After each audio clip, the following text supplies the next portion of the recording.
Hello, everyone, and welcome to Düsseldorf. Welcome to WR Chess Masters Tournament. I'm Anastasia Karlovic, and I'm here joined by Grandmaster, great commentator Yasser Seravan. It's such a pleasure to be with you, Yasser. Likewise, I wanted to say welcome, welcome, welcome. Thank you for covering for Lizzie, because I know that she had an earlier event where she was doing some coaching, training, and so she needed a little break. Thank you, Anastasia. You're wearing lots of hats around here.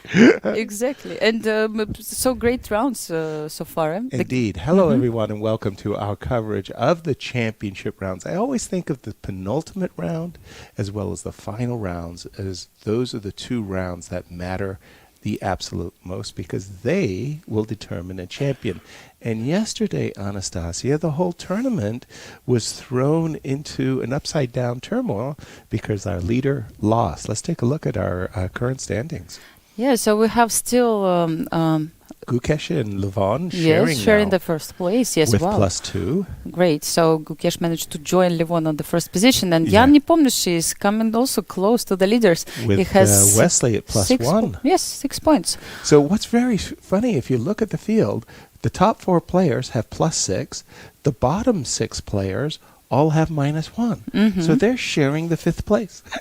This is absolutely a great situation, and what it means that anybody can still try to reach, improve his result tremendously if he wins 2 rounds in a row. Exactly. Two games in a row. That's exactly what it means. And our pairings today are really mouth-watering. Every one of the games really have much to say for them. Yeah, so it's interesting. I think we have really great encounters today. Levon Aronian is playing, he's the last one, against Andrei Sipenko, who also wants to show something, of course, in the last rounds. Jan Nepomniachtchi will face Prague. I think Indian followers will be very happy to see this match between Nepo and Prague. And then we have Wesley who will meet with Vincent Keymer. Wesley probably needs to do something now as well. He's a half a point out of first. Yes, and show maybe the lesson to the young German youngster who actually will not give up so easily. He will also fight today, right? And Gukesh also tied for first. They're playing. For me, the game between Levon and Jan from yesterday, that was so incredibly pivotal game. At so many times we thought there was just going to be a repetition and draw, and then no, Jan was like, I take the carrot away and let's play on, and a repetition draw. No, I was shocked actually. Right, when I saw this situation, I've never seen something like this before on such a level. I mean, that you claim the draw in the situation when there was no 3 times repetition. So I think Jan used this moment very professionally. He felt this, feeling of that Levon maybe wants to have this draw and just go to rest, let's say. Every draw would bring him closer to victory. And he used this moment, and he played after that quite aggressively and managed to win. Yeah, changed he was completely rewarded. The fate maybe of the tournament. No question about it, because in one case he knocks Levon down. That's very clear. In another case he brings himself up, and Jan was, frankly speaking, rather struggling. He had made 6 draws in a row, and he was feeling out, but now he's playing black against the tournament leader. A 7th draw in a row would not have been absolutely terrible, but the victory makes Jan today a very dangerous player against Prague. I mean, because now he might feel like, okay, now I'm supposed to be behaving like a world champion behaves and sees my chance. Also, that Jan, when he is on this winning track, we cannot call it right now like that. He just won 1 game in a row, as I used to say. But at the same time, his confidence is very important for him. I think he gained it back, and now everything is possible. And you remember this long game of which Prague played yesterday? He stayed the last one Wesley, in the playing hall, and probably was a bit exhausted defending this position at the ending, at the end. And so maybe Nepo has some chances. No question about it. And also for Gukesh, today he will play against Duda. Duda is one of those players with that -1 score, but Duda has actually lost 1 game and drawn all the rest, and he's played okay. He's just not been reflected in the score. Now, from Gukesh's perspective, he can sit there and say, you know what, guys? This is like one of my best opportunities to seize a top grandmaster tournament victory. all I need to do is perhaps win today and draw tomorrow, and I can cruise home and I can make a victory speech. He's got white today against Duda. Yes. We'll keep so many games that can easily decide the first place. But this one, for me, is another one of those. And, we have a First move, ceremony yes. first move. I don't know who that is. Is it Sebastian? I don't know. I'm just trying to understand, or maybe he's It looked like it was checking. Sebastian, Yes. right? Something like that. Actually, I just noticed also that Anish Giri will play today with Nodirbek Abdusatorov. Also looking forward to see this match between two really interesting players. And Anish also is suffering a little bit with -1 right now. Right. Actually, he gave a very, very nice interview yesterday, and he was in the hall when all this happened with Livon and Nepo, and he was telling a very nice story about Luke Van Valley game against Van Forest when they repeated 12 times, or I don't know how many times the position. Yeah. And then FIDE changed the rules, implementing that if position is repeated 5 or more times, then arbiter can actually interfere at this moment. So if you want to check this interview as well as many other materials which we have on our website, please go to VR Chess Masters YouTube channel, follow Twitter, follow Instagram of VR Chess and VR Chess Masters, and you will find lots of interesting videos behind the scene. I mean, what's happening also in the evenings. You know, the players were watching football match yesterday. Barcelona played against Manchester United, and you could see all of them in our VIP area, and they all were cheering up, and it was nice. You know, the atmosphere absolutely great. Yeah, absolutely. The game is already starting with a spicy flavor, the Sicilian. Anish opened e4. None of these Berlins, none of these Russian defenses. Thank you so much. Instead, what we do see instead is like knight f3, knight c6, an invitation to maybe the Sveshnikov or Rusalimo with bishop to b5, d4, not backing down from an open Spanish. Pardon me, from an open Sicilian. And it takes on the board. I'm expecting knight f6, knight c3, e5. That has become, it looks like a Taimanov with e6. Yeah, okay. Which is kind of intriguing because Anish, hold on. We don't have two moves, yes? No, here we go. Here we go. Okay, it's the classical. Whoa. It's been a long time since I've seen the classical 4 knights. Knight takes d4, knight f6, knight c3. I'm sure if you look into your database and only filter out, say, the games of the last 30 years, not 70 years, but 30 years. I mean, E7, in this exact position, e7, e5 is going to dominate. Yes. It's become so popular. Instead, the move d7, d6 was played, and bishop g5 very quickly. Hold on, I just wanted to speak a little bit about the move d7, d6. If you think about the Sicilian literally from the most objective, natural viewpoint, you would say this is the starting position because the Black's knights are on their best squares, right? The last move, d7, d6, is aimed against knight takes c6 and e5. So you've just played d6, and it really, truly is got to be the most natural moment from Black. And yet, having said that, that was the case 100 years ago. Today, it's not a very common line. The classical bishop g5. Let's just see, queen d2, a7, a6 castles, bishop d7, all very, very classical opening play thus far. Lots and lots of times when you do go for these lines with the white side, you end up trying to, I want to say, create a weakness on the e6 where f4 and f5 has been, rather speaking, the go-to ways for white. Sometimes white tucks his king away and plays moves like queen e1, strangely enough. But this is This is great. I'm really looking forward to seeing how these guys handle their business. King B1 right away, by the way. All very, very, very standard. I'm common sure move, everything is written in Anish still. Exactly. prep. What's very for us. intriguing for me is that Nudrebek went into a line that when Anish was expanding his defensive repertoires, he played this line.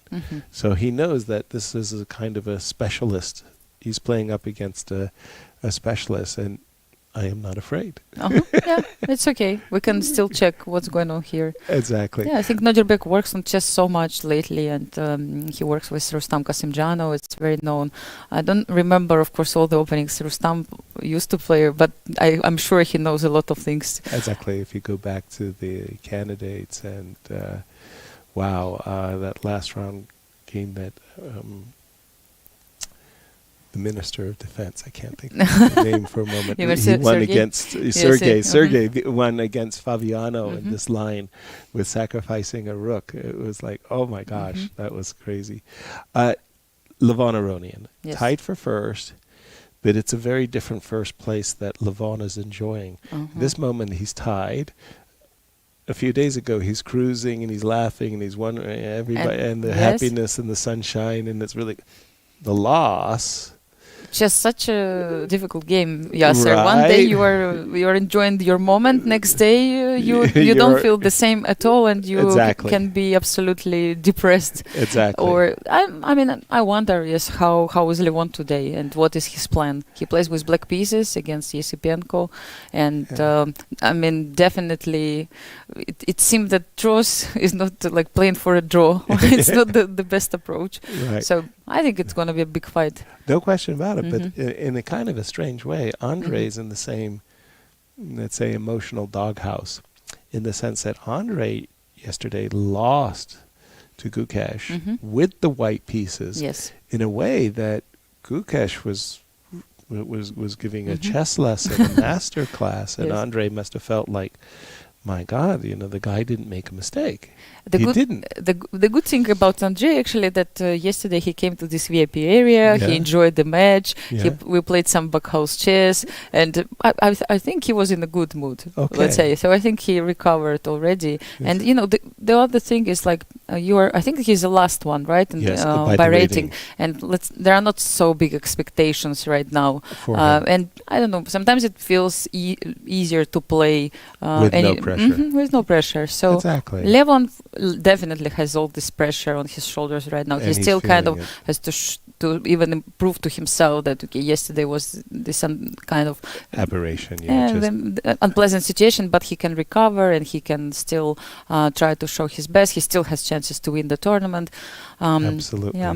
So D5, G3, we have again a Catalan, and as Gukesh was explaining to me that in his preparation for Andrei, he really found that Andrei was really keeping to his openings. He wasn't deviating, so that he found it easy to prepare as he expected a Catalan. I see. And I'm sure Levon did as well. Levon, in this case, plays the open Catalan, D5 takes C4, and C5. More forcing approach than the closed Catalan castles, knight c6, knight e5, all very, very standard. Bishop to d7, knight takes c4, and I believe it was Michael Tal who was the first one to introduce this very strange pawn sacrifice as white. And I certainly could be wrong. I mean, he had a lot of helpers around him, did Misha, and perhaps they should be the ones getting the credit for it. I don't know.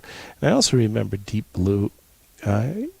It was Deep Blue and Garry Kasparov. What is the main idea of the sacrifice, Yasser? Like to get this d6 square, right? To gain the two bishops, as we see here. And essentially, if I can ever pick up this pawn, if I can just go, you play, you be very quiet over there. Don't disturb me in any way. But if you allow me to play knight to d2 to b3, then with the two bishops, I'll have achieved an opening advantage. And by the way, exactly at this moment, there's a awkward problem that this bishop on d6 really is an annoying, it's in your face. Yeah, so knight e7 is like blocking this Yes, exactly. diagonal. Now, it may appear at first blush that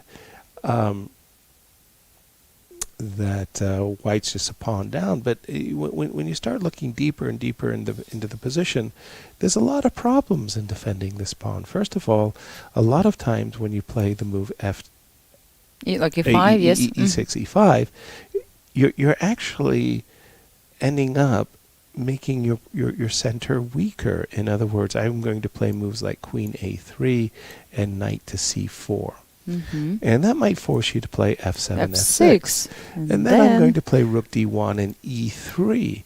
And it's really strange how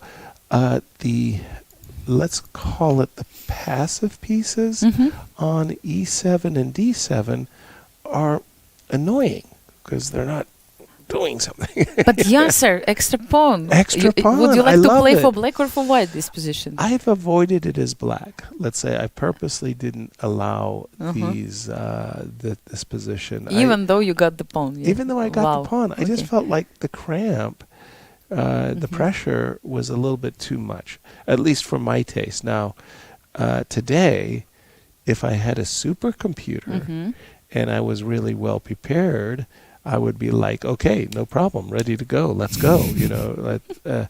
But in those days, it just was just like you just had these feelings. You're working at the board yourself, and like, is this the position I want to play? Like a move like Bishop C8, the computer might say, wonderful, double exclamation mark at 0.006 or negative 006.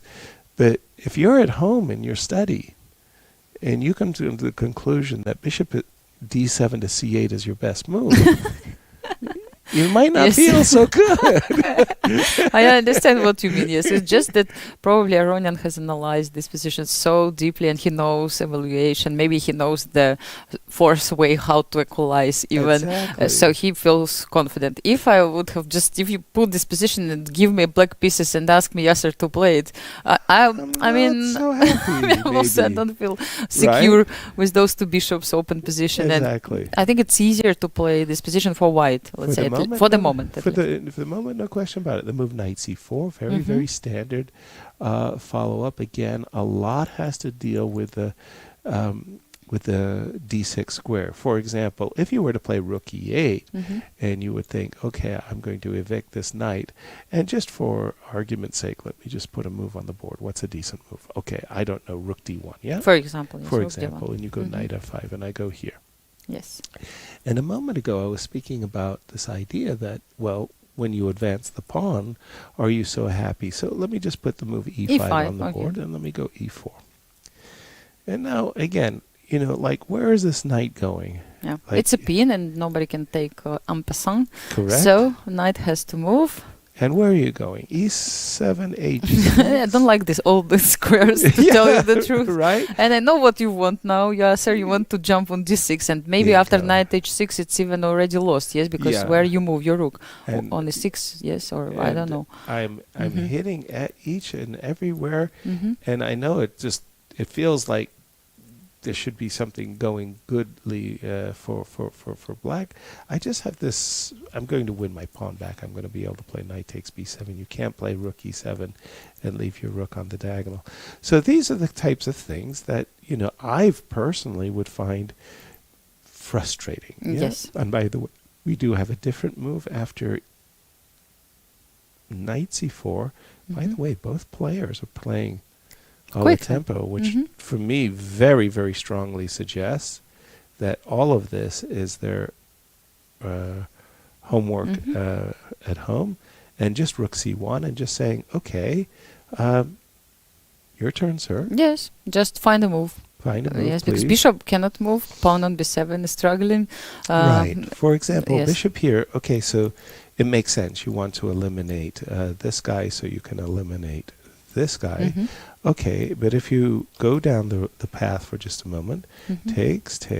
Now I have to take on e7, yes, first. And probably, well, probably this, yeah? What about even maybe bishop c6 now? Or first you take on e7, yes. I actually wanted to what do about the rook, something as yes? simple as I could. And I want to play bishop versus knight, but with a, how do I say, the enemy of the knight, the queen side. Yes, with unbalanced pawn structure, yes. And I think there's just, it's just clear advantage white, and I don't know what the winning percentage is, but I just would, if I was in black shoes, this would be a position that I would much prefer to avoid. Do we have rook e8 on the board? But we do have rook e8 on the board. So, in a sense, they're kind of following our analysis and our ideas. If we do see something like this, we do understand what's coming next, which could be a move like or e4. even g4 one day, maybe, also if black allows. Yes, a different thing as well. But e4 looks better because g4 allows sometimes black to play knight h4. At least, create some kind of play on the king side. Yes, right. So I don't want to weaken it.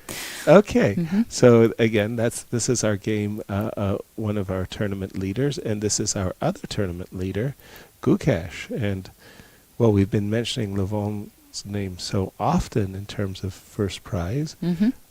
We have to include Gukesh. Yes. What do we have? It looks like we have a Russian. Yes. Petrov. Knight of 3, Petrov. Everybody's favorite. And this whole line with knight c3, queen d2, rook d, and castles long, this has really been a modern day invention. In the old days, I would say, just like the moment you got here, the white players, their idea of how to gain an advantage against the Petrov was to exploit the knight. Yeah? So in the old days, the white players were playing almost exclusive like this. Don't ask me exactly why, but this was the most topical way of playing, yeah? And c4, yes, trying to use the fact that this knight is... And then later they would play knight c3, and they would be attacking this knight for the advantage. This move, knight c3, the old predecessors would frown upon that move, and they say, well, what are you doing? Because you're helping to trade off the potential weak knight. Speaking about the leaders, Yasser, also like Anish Giri said yesterday, mentioned interesting idea that he won the tournament in Wake, now he doesn't play that well. Gukesh was not playing that well in Wekanze, now he's having a good tournament, yes. So like he thought that perhaps from now on we will have many different winners of the tournament. Like there are many players who are very strong, and at the moment there is no one who is dominating. If let's say Magnus is not playing, but even Magnus didn't win in Wake, right? Yeah, so he didn't dominate. Like that's his idea, that now in classical events every time we will have new winners. You know, I first of all, that would be a nice perspective, and I just say that I didn't play when Fischer played because Fischer stopped. But I did play when Karpov played, and Karpov dominated. Yes. I mean, people don't realize just how good that guy was. I mean, he was seriously good. And if I said this to some youngster that from 1975 to 1985 he literally won every tournament in the world, stop. And then when he played Garry Kasparov for the first time, he led 5-0. Exactly. You go, hold on, just a second. He was leading in a match against Garry Kasparov, one of the greatest players in the world, 5-0. Yeah, that Karpov. Yes, exactly, yes. And then came Kasparov. And then from his period, let's call it 1985, and just for argument's sake, let's call it 2000, that 15-year period, the guy won everything. He won Linares, he won Vaikanze, he won just like all over the world. And so, you know, we were always perpetually mentioning these two names, you know, and okay, maybe Korchnoi slipped in, and maybe Timman slipped in, and maybe from time to time. Vichy got a tournament victory, maybe I got a tournament victory that was unexpected, and so on. What do we mean by that? Unexpected. Yes, Erwin, no, you're very strong. I played in this tournament in where was it? hunting in, just outside of Stockholm in Sweden, and all of these top guys, and Karpov was there. When you have a victory against Karpov, you have a very good chance of winning the tournament. It was like +6, and I was like, I was past Karpov at that point, wow, so it was very nice. Sounds good. I mean, but in principle, the world champions have been the dominant names. And as you said, if Magnus would like to excuse himself from classical chess and, let's say, dominate the Blitz circuit, well, then it does leave the open way for the cat's away. Exactly, yes. The question is like, who will win, and what are the reasons? What is your shape in particular tournament, right? Like everything can be absolutely fine. You're prepared. You came in a good mood. You feel great, but the tournament is not good. Yes, you still play badly. Yeah. And sometimes there are no explanations why all this is happening. Like also Ding didn't have great event, and that's how Jan Nepomniachtchi now is second in the rating list. He said, I was just waiting for some help, right? Something like that. And I remember one tournament victory I had. I still don't understand it at all. There was a tournament in Lugano. It was very, very nice. Lugano, Switzerland. It was the Lugano Open, and it was on Lake Lugano, and it was like one of the most gorgeous places I've ever been in my life. And I had like like everything that could go wrong on a flight went wrong. And it was like one of those things where you arrived something like 36 hours after you left your home. And I arrived dead tired. And literally, I went to the game. Yes. Happened to me also a couple of times. I went to the game, and it's almost like my head almost went into the board. But fortunately for me, my opponent in the first round blundered a piece early, resigned, and I went to bed. Yes. I slept the whole tournament. I don't even remember the tournament. I actually have the score sheets and I took the first place. And I have no idea how it happened. Like, what was my form? What was my shape? Autopilot. I literally woke up. Yes, sir. In the last round. This is how you created autopilot. I was like, what? So when I'm listening to Anish and what it takes to win a tournament, I can tell you that I have no clue. Nobody has used. What are those methods of success? Yes. Right. How to do it? Like luck. Nobody knows. Yes. Only pure luck. Yes. Nothing else. Pure luck. By the way, I kind of I'm sure it's been played before. I mean, there's so many games in this particular variation, but I do like the move H3. Bishop f6, g4. It's not just gaining space, which obviously is a plus, but it really does discourage the move castle short, because the moment you castle short, yes. Let's I see. am just going to play g5, and I am just going to throw everybody forward. Yes. Yeah? And then you're going to ask yourself, well, why did I play bishop f6 if it was only just to encourage you to go talk and talk and talk, yeah? So I don't think that the move after g4, I don't think we're going to see castles. What I do think we're going to see is maybe going the other way, long castles. And then the move h3, g4 has a secondary purpose, and I kind of like that too. That secondary purpose is that I can put my bishop on g2, and from g2 I'll be aiming at b7. So I'm a little bit worried about the square c4. Maybe I shouldn't be, but let's imagine I play bishop g2 here. And what, knight a5 you want to check?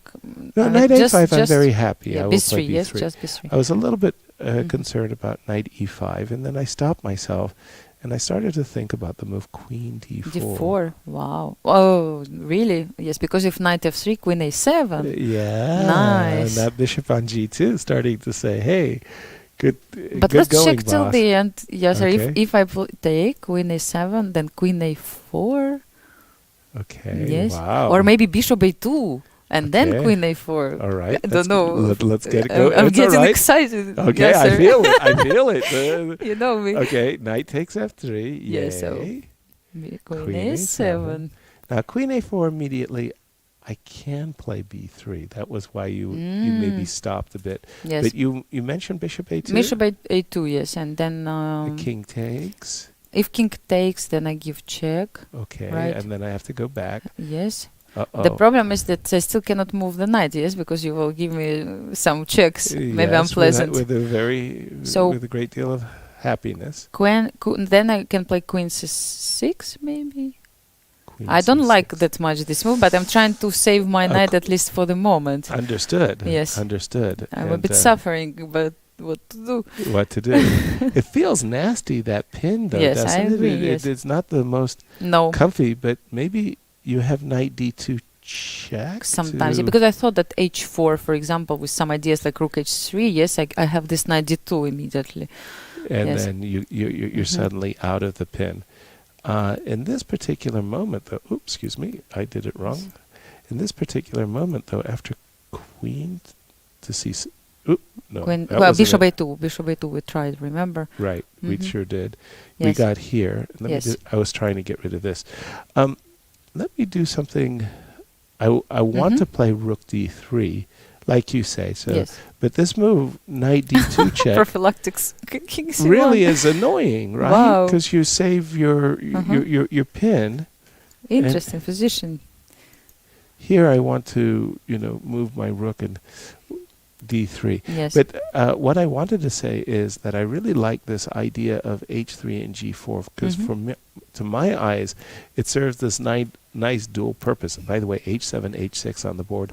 It serves this nice dual purpose of discouraging short side castles and preparing to put the bishop on, I would say, a much more effective diagonal, this long diagonal. So we'll keep an eye on that one. Yes. And where is Wesley? Because Wesley is still. Pardon me. We'll pick up the action with Jan. Now, tell me about Jan's move, because we know he's a streaky player. Yes. Of course. I mean, Jan was. That's something I told you. Like he also was watching the football match. Yep. Barcelona played against Manchester United. Everybody was. He's a fan. Also, everybody was watching, and then also. They played some preference. I don't know if you know this game. Card game. Yes. So I think he was in good mood and he was enjoying the evening. I think it's important for every player to change his mind for some time and simply do something different. Right. And he was in a good mood. He didn't play Backhouse, by the way, yesterday. He didn't. Yes, we have these Backhouse battles. Right. And yesterday you were participating also from time to time. Of course. But so he didn't participate in that one. He left early, probably to prepare, but it seemed like he was happy to win the game, and very much. Yes. And we also saw his interview yesterday with Elizabeth Petz. He came here to the studio. So if you missed it by any chance, again, I'm inviting you to check it in our social media, in YouTube channel, and also Twitter account. He explained why he didn't want to do, let's say, to repeat the moves, and how he tried to play at this moment when he realized that the claim was wrong. So we have actually this video. We'll show it during the break later. Okay. And actually, we have many guests today. Today, Boris Gelfand promised to pass by, right? Yes, legendary grandmaster, world champion. Elizabeth will come, of course, and we have also Shah Sagar here with us from Chessbase India, who always joined the show as well. Yes, so. And I just saw that a bevy of Dutch grandmasters, Luc van Velde, Max, all arrived. Yes. I think they will try to encourage Anish to success. There's a big group of supporters. A big group of supporters, right? Just arrived, yes. Right. Yeah, they just came to the studio, but they knew they cannot really jump in without permission. Exactly. So we'll see them later. Maybe someone will also come. Yes, for sure. To the studio. Jan is on the white side against Prague, and for me, the Jan Nepo I want to play is the Jan who has drawn 4, 5, 6 games in a row, or even lost a few games in a row. I never, ever want to play Jan who just won the game. Because he's the streaky player, and people don't understand in chess there is gambling. People do take unqualified risk. Michael Tal was a gambler. He liked to put pressure on his opponent, even when he felt that, well, maybe it wasn't the most correct or sound way of play. And Jan, when he's on a winning streak, he feels like he can push all in, Yeah.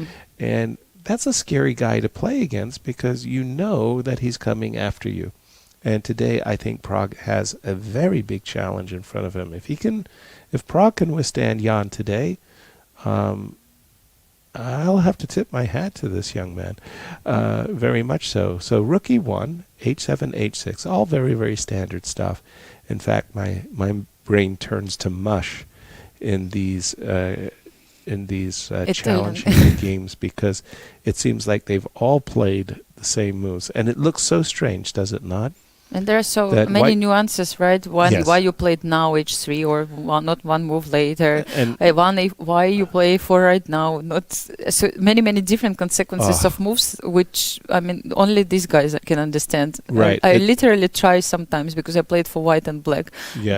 But I suffer. Yes. Yeah, really. Absolutely. You, me, and like a whole line. The whole world. But you play the move d4, which all of our study books say, you grab the center, your sweet center, you control these beautiful squares, you get to play d3, d4. And Black's last move was knight e7, and what does Black play? He plays his knight back to c6. It's like, what? You give me the tempo for free, and what Black is trying to say is, I want to encourage you to go d5. Close your and bishop, then I'll go my back friend. with my knight. Mm-hmm. And it's sort of like, this pawn on d3 has gone to d5 for free. I give you these tempi for free. And I go, oh, thank you very much. I love space. I love tempi. I love what I've done. But and then you look and you say, well, wait a minute. This bishop is open, and this bishop is actually closed. Mm-hmm. That didn't work out very well. Yes. No, that's a good explanation why we don't push pawns forward sometimes. Exactly. Because they close the diagonals sometimes for our pieces or very important files. So always we have to understand who is behind this pawn. These diagonals and so on. So d4 takes e5. Yes. So Jan's attitude is, okay, great. I'm happy to try to create a weakness. And in Jan's mind's eye, he would like Black to recapture with a pawn so that he could play in the future b4, knight c4, and start to target this pawn. How did Pragg recapture the pawn? Knight takes e5. And again, why did he recapture with the knight and not with the pawn? Well, because I was hoping you will explain. And there you go. And I have just done. So the move b4 comes, and it's really an annoying move because in the first place, I really do want to play b5, and sometimes I even want to include the move bishop a3, which will target the rook. Yeah. And when I play the move b4, b5, we're going to make a move for Black, and it's not necessarily a good move or a bad move. We're going to play rook to e8, and I'm going to make a move for White. Again, not necessarily a good move, but here we go. Bishop here. And you stop, and you go, I can see what White is doing. White is going to play the move b4. b5, yes. B5. And now we understand why. Where's my knight going? What about the knight, yes. What square after b5 the knight says, oh, thank you. That's just the most beautiful square I ever had in my life. Knight a5, I don't know. But really, maybe. So again, we'll just put a move on the board, and knight a5. And this is where I was talking just for a minute about this idea that the knight could come to c4 too, right? So first I don't know. This way. For example, it's bishop f1. Yes, why not? Let's hide the bishop. When the bishop comes to b4, and if I ever get to play this knight to c4, it's just going to be just traffic one way, only in the favor of White, which explains very well. I want to go back a move or two. Why actually Black took with the knight on e5, not with the pawn. Yes, so this knight could be the target for White's pawns. Yes, exactly. And now, by the way, we get into a completely different discussion. Okay, the completely different discussion we're going to have is the idea of the pawn on e4 versus the pawn on d6. So I have this 4 versus 3, you have this 4 versus 3 over there. And a lot of people will say, okay, the pawn on e4 is much better than the pawn on d6. Mm-hmm. So I'm going to play the move bishop a2. and I'm going to invite this position on the board, where I'm going to say that thanks to this pawn on e4, white's going to enjoy a superior position. So there are a lot of books that just look at the structure. You know, again, I've referred to some books by Ivan Sokolov in Pawn Structure in the Middle Games.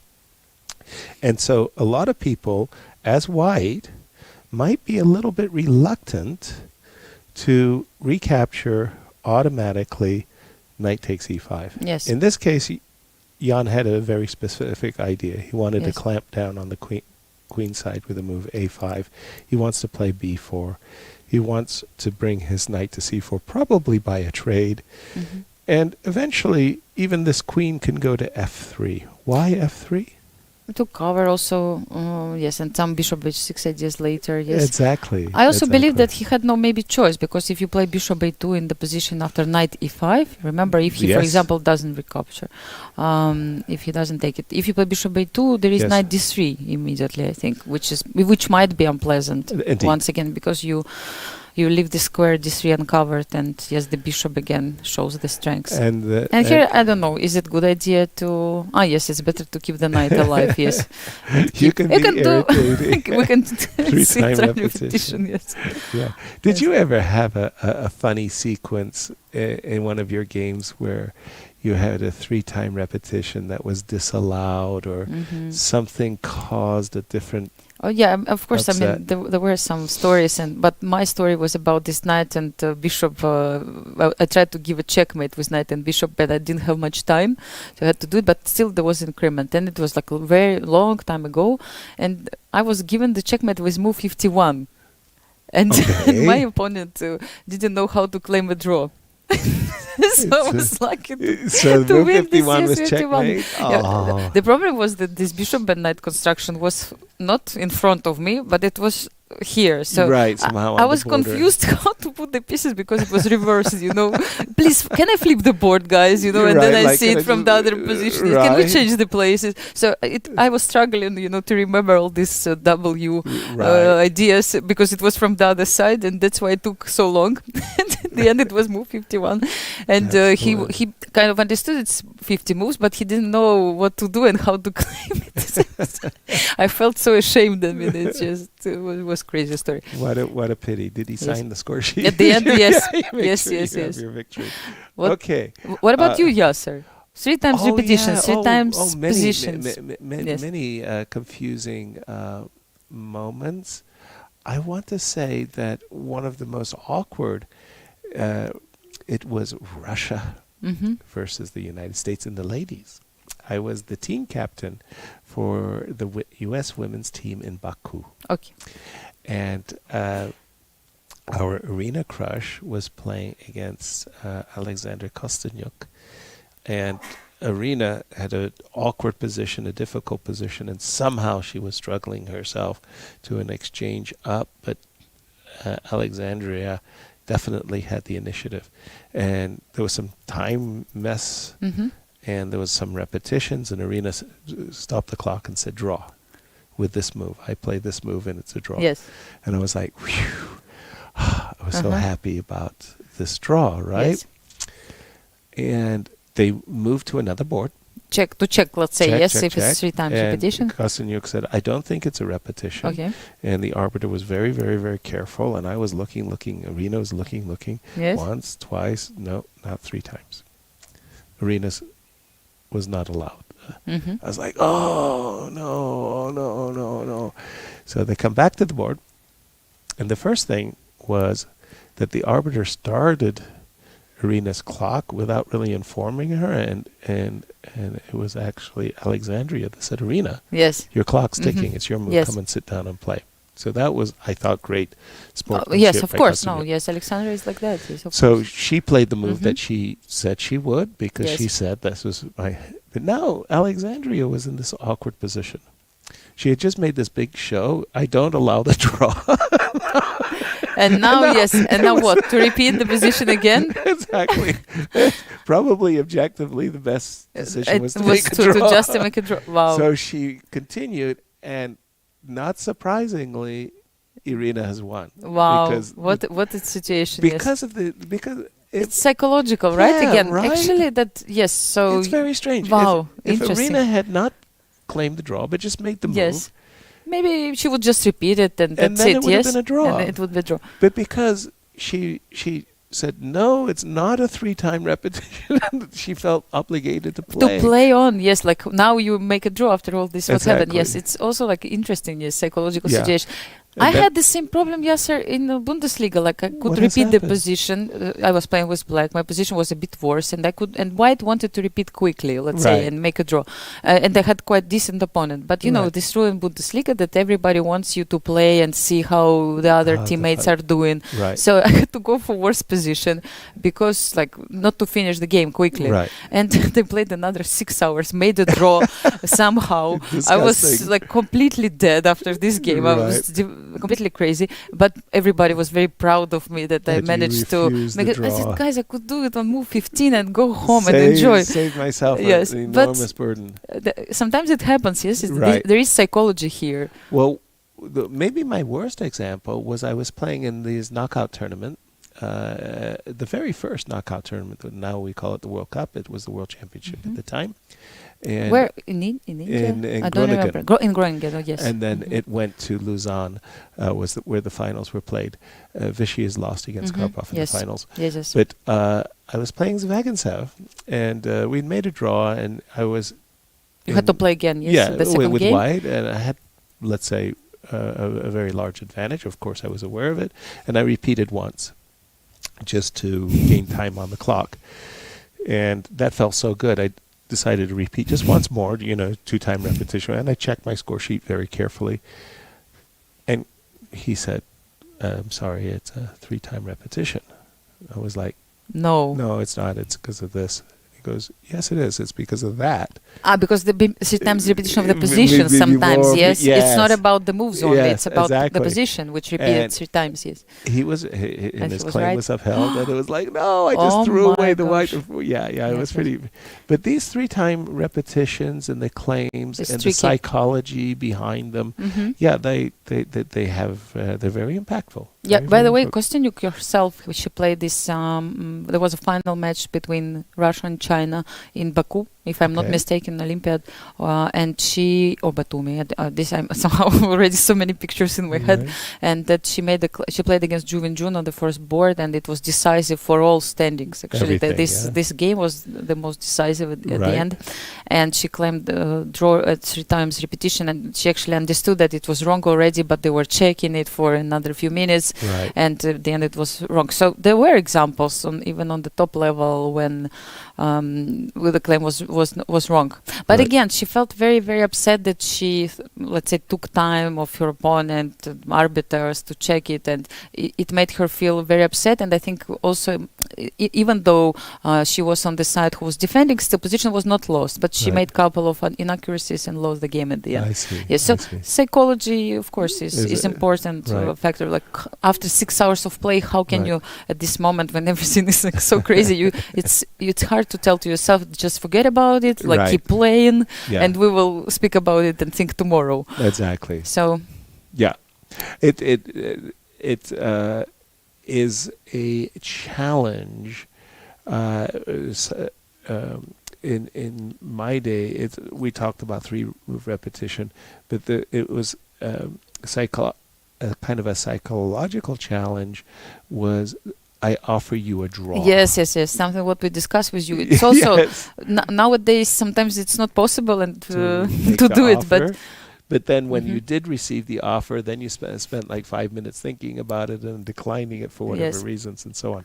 A4, A5, and again, Prague is thinking carefully about what he wants to do. I can just say I prefer white because Mhm. whenever you give me a position where I can see 3, 4 obvious moves, Queen F3, B4, Bishop A3, Rook D1. I see easy play for white, and I'm not 100% sure what I'm supposed to do with black. So, Mhm. for example, I can see Queen E7, Rook D8, but am I supposed to play Bishop E6 and yes, take? good question. I don't know. I don't Mhm. know if that's a good idea. So it just feels like, for the moment, advantage Jan, and we'll check it out. We'll move on to a game of Wesley. So crazily enough, even though it's also from the same variation, yes, Italian yes. Open, a completely different approach. Bishop f6 right away. Takes, and in this position, you'd actually kind of be thinking that black is doing really okay, and maybe even better, because you've got this half-open F file, and you're ready to play moves like, I don't know, knight h5, knight here. But actual tournament practice has shown that white is actually for choice, and oftentimes all white has to do is play the move knight h2, and his king side is absolutely secure, safe, and play for d4. So this is a position that Wesley will know inside and out, even though they're they played a lot of moves. I mean, my goodness, look at this. A lot of moves. And Wesley just knows these positions very well. So Vincent will be challenged, let's say, to this. Again, Wesley is a half a point behind Gukesh and Levon. So victory today and draws by everybody else puts him in a position of being tied for first. Yes. Maybe sometimes this e5 pawn can be also weak. Yes, which pawn? e5. E5 pawn? Not immediately, absolutely. But later. No. He just protected f2 by playing rook a2, and maybe now he's threatening even to take. Well, maybe sometimes. The question I always ask myself is, what happens if I take the pawn? Yes. Presumably you don't want to take with the queen. That looks ugly. Yeah, it looks ugly. On the other hand, it's a tempo, but it's a tempo. I mean, it looks. But if you do take with the pawn, then the question I would have is, can I be so bold as to take a freebie? And I think the answer is absolutely yes. Why not? Yeah, because like if you queen d6 or something like that, you just play d4. This is you don't dream. move the rook because queen g3 was coming. Right. Yes, so you just protect the rook by playing d4. Yes. Exactly. And close this bishop. And then I close off the bishop. So we're going to go back here for just a moment. If I take on d5, is he planning knight takes d5? That's a strange move. It's a tempo against the pawn, and maybe this knight is ready. Yeah, like for example, let's say I protect the pawn. I don't know. And then if you go knight f4, I mean, it looks strange to voluntarily accede, to accept these double pawns, but maybe the knight is giving enough dynamic compensation. Yes, looks like black has good play after that. Wow. So the position is not so simple, right? Not so simple. Yes. Not so simple at all.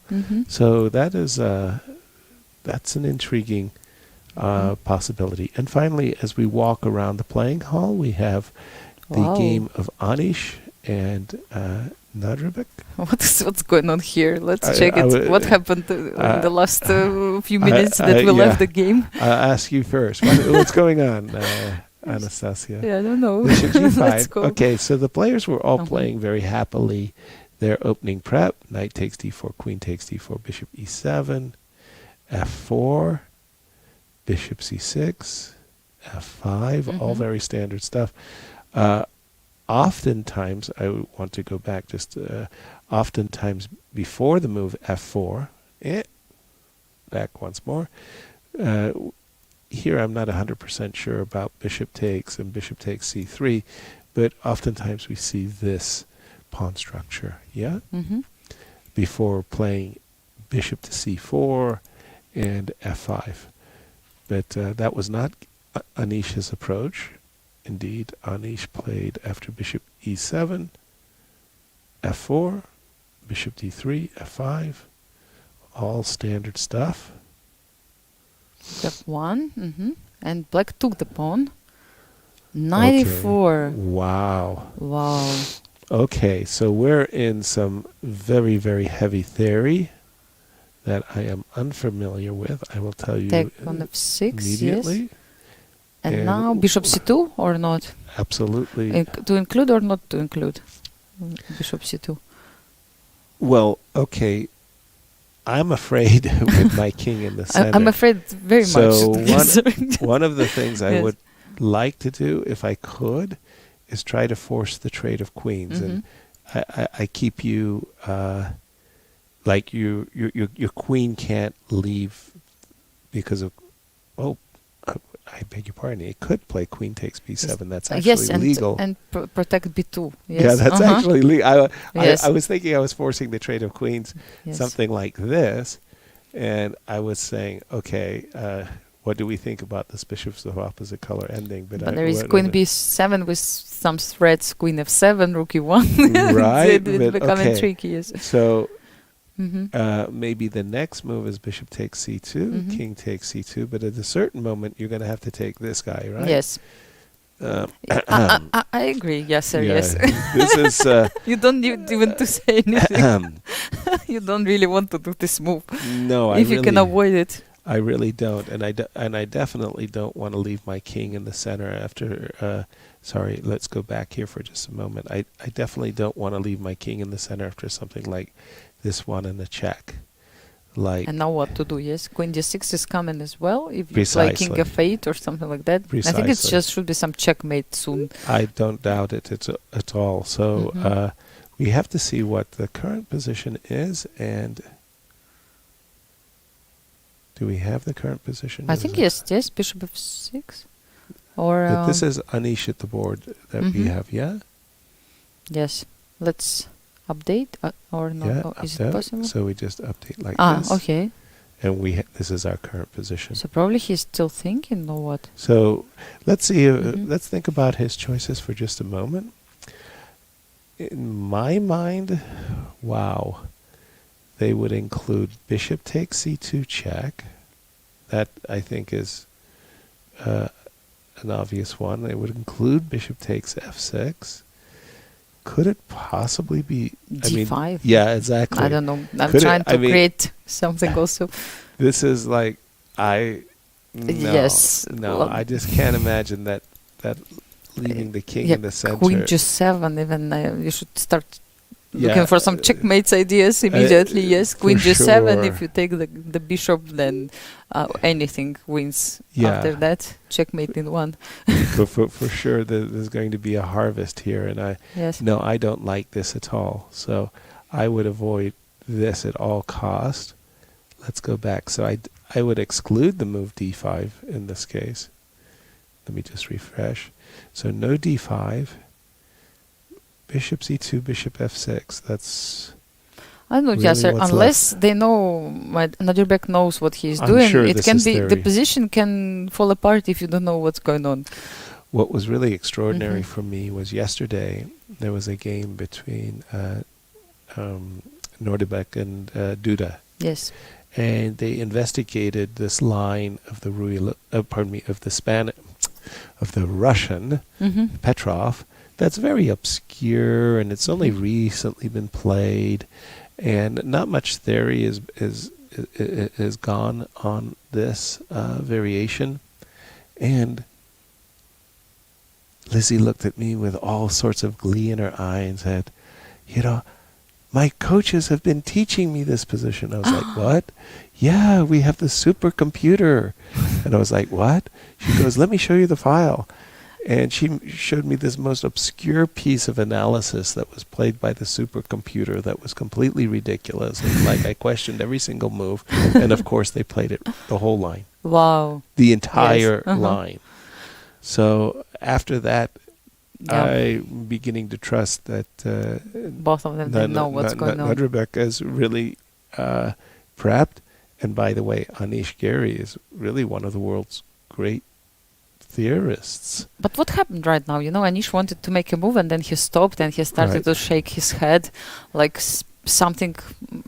Well, it has happened. to be one of those moments where there are two moves, right? Rook takes f6, six queen or takes queen e4. e4. Yes. So which so one? He was reaching for the bishop on e4, and he just paused himself. I also don't understand. Like for example, queen e4. If not queen e5, then only bishop e5, right, is possible here, or something like this. But then f7 is like affected. So you uncover. You have really nice choice of use. Yeah. Taking, do I want or this? Queen B7? Do I I don't want know. this? Queen B7 maybe a Do bit I too want much. this? I want this. There's nothing as joyful as capturing a pawn. Except capturing 2 pawns. I Well, remembered. no, yeah, that's good. I remembered. But, if you're going to capture a pawn, capturing with check is a real. It's you extra. get that extra bonus. Extra bonus, yes. Euphoria and dopamine Anything and you want. everything else. Yeah, you get a Yes. very euphoric feeling when you capture a pawn with check, and the opponent's king has to move. So, I don't see bishop e5. Yes. King f8. Why would I might be able to make an argument for king f8. I don't know why I would want to make such an argument about king f8. I mean, I do understand I'm thinking about this, and maybe on a good day this and this, but I would assume queen e5 has to be the move here. Let me go back. Anastasia. Let's go back. Yes, queen And e5 queen and queen e5. b7. We were checking with Yeah, you. and this is where I can castle at least. And for the first time in the game, actually, I'm feeling good. Bishop about my f7 is king. possible, but then maybe Yes. it's not a good idea. Like bishop Yes. f7, of course, nobody is obliged to take with the rook. No. King h8, and now you have to deal with rook b8. Yes, And you're gonna- and can be a big problem. Yeah, it's your Right turn now. to face the music on the on the Yes, king side. because like over for there. example, just to give it a But try, sure. like c3 Yes. move, trying Yes. to protect, then rook b8 still, Yes. and if you Now play, you have to yes, protect the bishop. queen d5, more or less the only move, and And black can now- play like. Or I Ooh. thought about rook b2 Much better. even. Much better. Just to show, but queen c3 was also good enough. No, rook b2 Yes, is rook much b2 stronger. killing Yeah. the king. Yes. So just to give you an example how it can backfire, you see this nice move bishop f7, and then everything just Everything falls goes apart. right. Yeah. Yes. Puzzle rush. And we do have Yes. queen takes e4, queen e5, and I will not be surprised if, So? Boris Gelfand came on and says, yes, this is all well, no, there was yes. a Queen b7 yeah. is on the board. right. So what to Okay. do after castling? Because I think this is the move which is going to be played. Because rook Force- b8 is still kind Big of threat. a threat. Yes. Big threat. What, c3 and then queen f3? The Yeah, only thing. it was always like this in the 70s and the 80s. We would be making fun of Botvinnik and his mannerisms, this patriarch.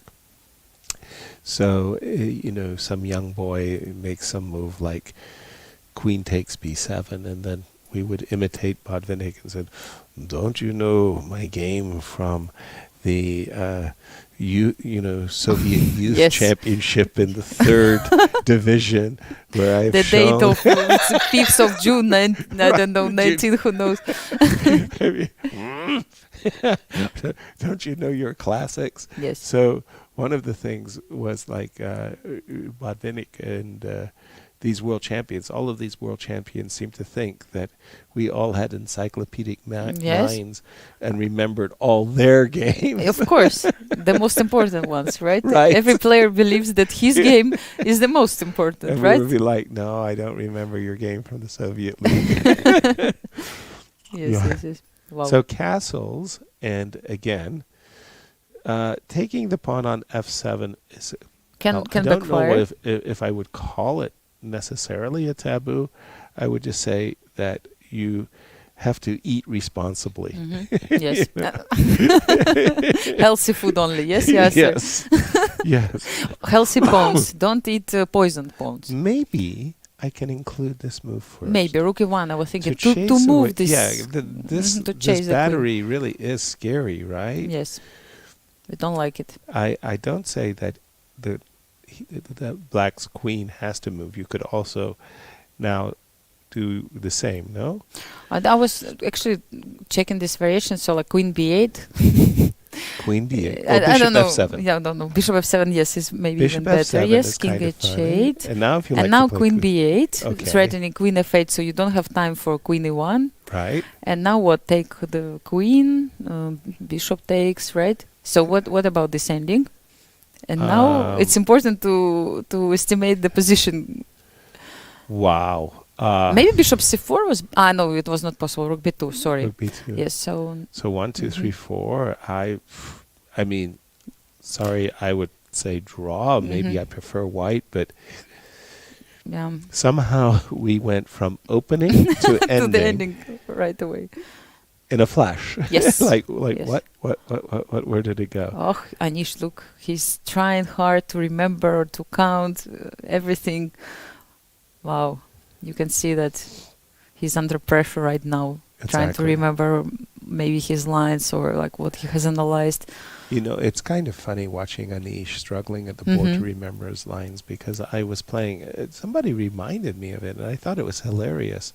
I had played, I said, when was your last professional game? And I went, blah, blah, blah, and then Levon said, no, it's not true. You played in Chengdu, China, in the World Team Championship, and that was after that, what you just mentioned. I went, oh my God, you're right. So I had played in this World Team Championship. just a matter of... So Arunyan, it means he checks all your games and he remembers it. Better than me. So first of all, there was that embarrassment to have to deal with. Second of all, to confirm that he was right. But then it was really sweet. It was very sweet. The United States Chess Federation had sent coaches with us, including Grandmaster Ben Feingold. This was great. But all the other players of the team, they had their super teams, their super computers, everything. You know, like they were really, really good. And I was like, you know, did I bring my pocket set? No, but you have Ben Feingold. This is fantastic. Ben every day came to my room at 10 and said, today you play this player and they will play like this and you should play like this. So he gave me this great preparation. No, I was really, really confident. And I would come to the board each and every day and we would never, ever get our preparation on the board. Like not even close. Like it wasn't, we were somewhere off. But your feeling was like that excellent. You were prepared. Yes. And I was very, very, very grateful to Ben for all of his preparation. But I do remember our worst failure in terms of the preparation. So at the time, it was U.S. versus Azerbaijan, and I will play against Shakhriyar. But they stacked their team. I was on board 3. Yes. Shakhriyar, the highest rated players, on board 3. It was like, it was possible to change the positions. Yep. Okay. So Shakhriyar at the time had a reputation, I don't know, good or bad, for playing the Grunfeld. So from 10 to noon, just before lunch, we studied the Grunfeld. Yes. I come to the board, I played d4. He played c5. I played d5 and he played f5. And I thought to myself, this is not the Grunfeld. It looks different. In 2 moves, I'd completely been outplayed. Our preparation never got on the board. Now I'm looking at Anish, and he's sitting there trying to remember, you know, move 20, you know, move 18. And I'm like, move 2. You had some difficulties, serious. That was tough, man. It was pretty rough. I remember a funny story, like one about different type of coaching. You said about your preparation for the game. I had another story, like the coach tries to prepare one lady for the game, team championship as well. And she says, I know what to play if my opponent plays d4, but what if he plays d4? And he's like, I can talk to someone there, so he will not play d4. I've never heard something like this in my life. So, and she says, but okay, maybe it's not a bad idea still to prepare some line, because I'm not sure about what I play right now. And he said, no, don't worry, he'll play e4. I guarantee I have some connection to the space and whatever. So she comes to the game, and what he plays? Of course, something what he guaranteed, but didn't happen. Yes, so he plays d4, and she is out of preparation. Completely. I've never heard something like this, but it really happened. And don't think the level was very low. It was quite decent. Oh my goodness. Yes. Okay. So here we are in the game of Anish for just a moment, and let's say I start with a check. Okay. Shall we just take one more look at this line? Yes. Check. And let's say Rook e1, yes. Rook e1 now. Because I'm feeling very uncomfortable about this queen on b2. And the strange thing is you can take this pawn. Yes, you can still take I thought about even queen b2 for a second. Oh, even queen Yes, b2. Wow. because then the bishop will be hanging Of on course. f7. We can give it a try at Okay, least. but in this line, Mhm. then I am entering a rook and pawn endgame with an extra pawn in the pocket. Yes. Yes, rook f7, and then let's say it's what? Sweet. I'm a pawn up. And I cannot do anything about it, like No, rook b8, nothing. Yes. I'm just a pawn up. But yeah, I agree. Yes. Excuse me. Yes, pawn up is a pawn up. Yeah. And Like rook b8, rook f2, maybe rook b8 check first. okay, I To will ask go to you, c1. where do you go? C1, yes. Yeah, I want to protect this pawn. Yes, that's correct. But this is an extra pawn. Yes, this is an it's extra not- pawn. It's not what black really wants when he gets into these types of positions. So queen h2. So we go back to this position, and then I think we played rook b8, actually. Something like that, yes, at this moment. Rook yes. b8, and you have taken my rook. Mhm. I have taken your queen. You have taken my queen. You have defended the pawn on b2, very clever. And I took the pawn on h2. And this was the 4 versus 4 where we went Yes. right into this ending. Could we improve? The No, current don't think position, so. the reason why the current position is interesting is after the move castles, if I start with this, and I try to encourage you to take my pawn on h2, and then I'll take on f7, and we'll play with the queens. I'm a little, I'm thinking that from black's point of view, maintaining the pawn on f7 is actually a good idea. Queen h5. Just to defend, yes? Yes, with the idea to... Rook b8, yes. And I don't see any reasons why black would be unhappy in this case. Now, what do I need to do? Like play b3? I don't really want to do it, right? And To he weaken so started much. so he started with the move bishop takes f7 check. Yes. And by the way, the fact that Nodrebek played king h8 just like right away. He Yes. didn't even write down the move. Just king h8 and let's go. Tells me or makes me believe that this is prep. Yeah. Everything Possible. up to this Everything's moment is possible. prep. 1, 2, 3, 4, 5. 1, 2, 3, 4. So extra pawn for white at the moment with threats of rook b8, queen b2, queen h2. So all theory. We'll just leave it there. Let's see Levon. What? Oops. Things We definitely kind of should check exploded. this like, position. What? So when we left it around here. Help me Yes. out if you... Knight f5. Yes, e4. Right away without rook Yeah. g1. Take. h5, yes. So the idea is... h5. Wow. But do you think there were some threats with g4? And Maybe that's f7 it. is somehow... Anastasia, vulnerable, I think yes. you're right, Yes. that he was afraid that there was some geometry with g4 coming that he did not want to allow. So he played h5. Rook f5. No. Now we're getting into it. Here we go. Knight e6. I almost feel hearing echoes of myself. I was saying to you that the d6 square is maybe critical in this It's game. We will see. critical. We'll Okay. see what happens. Okay, forking Wow. everything, right? Yes, Forking the okay. rook, forking the bishop. Bishop pawn on f7. So probably like bishop Forced. s6 is forced, and Only now move. what? Queen We take a b7. pawn. Yeah. Yes, queen b7. Knight is hanging, and where So the is knight the goes. Diagonal. Or Okay. maybe knight doesn't go. I don't know. And we are up to date with the players. And now Excuse it's me? what? 11th move.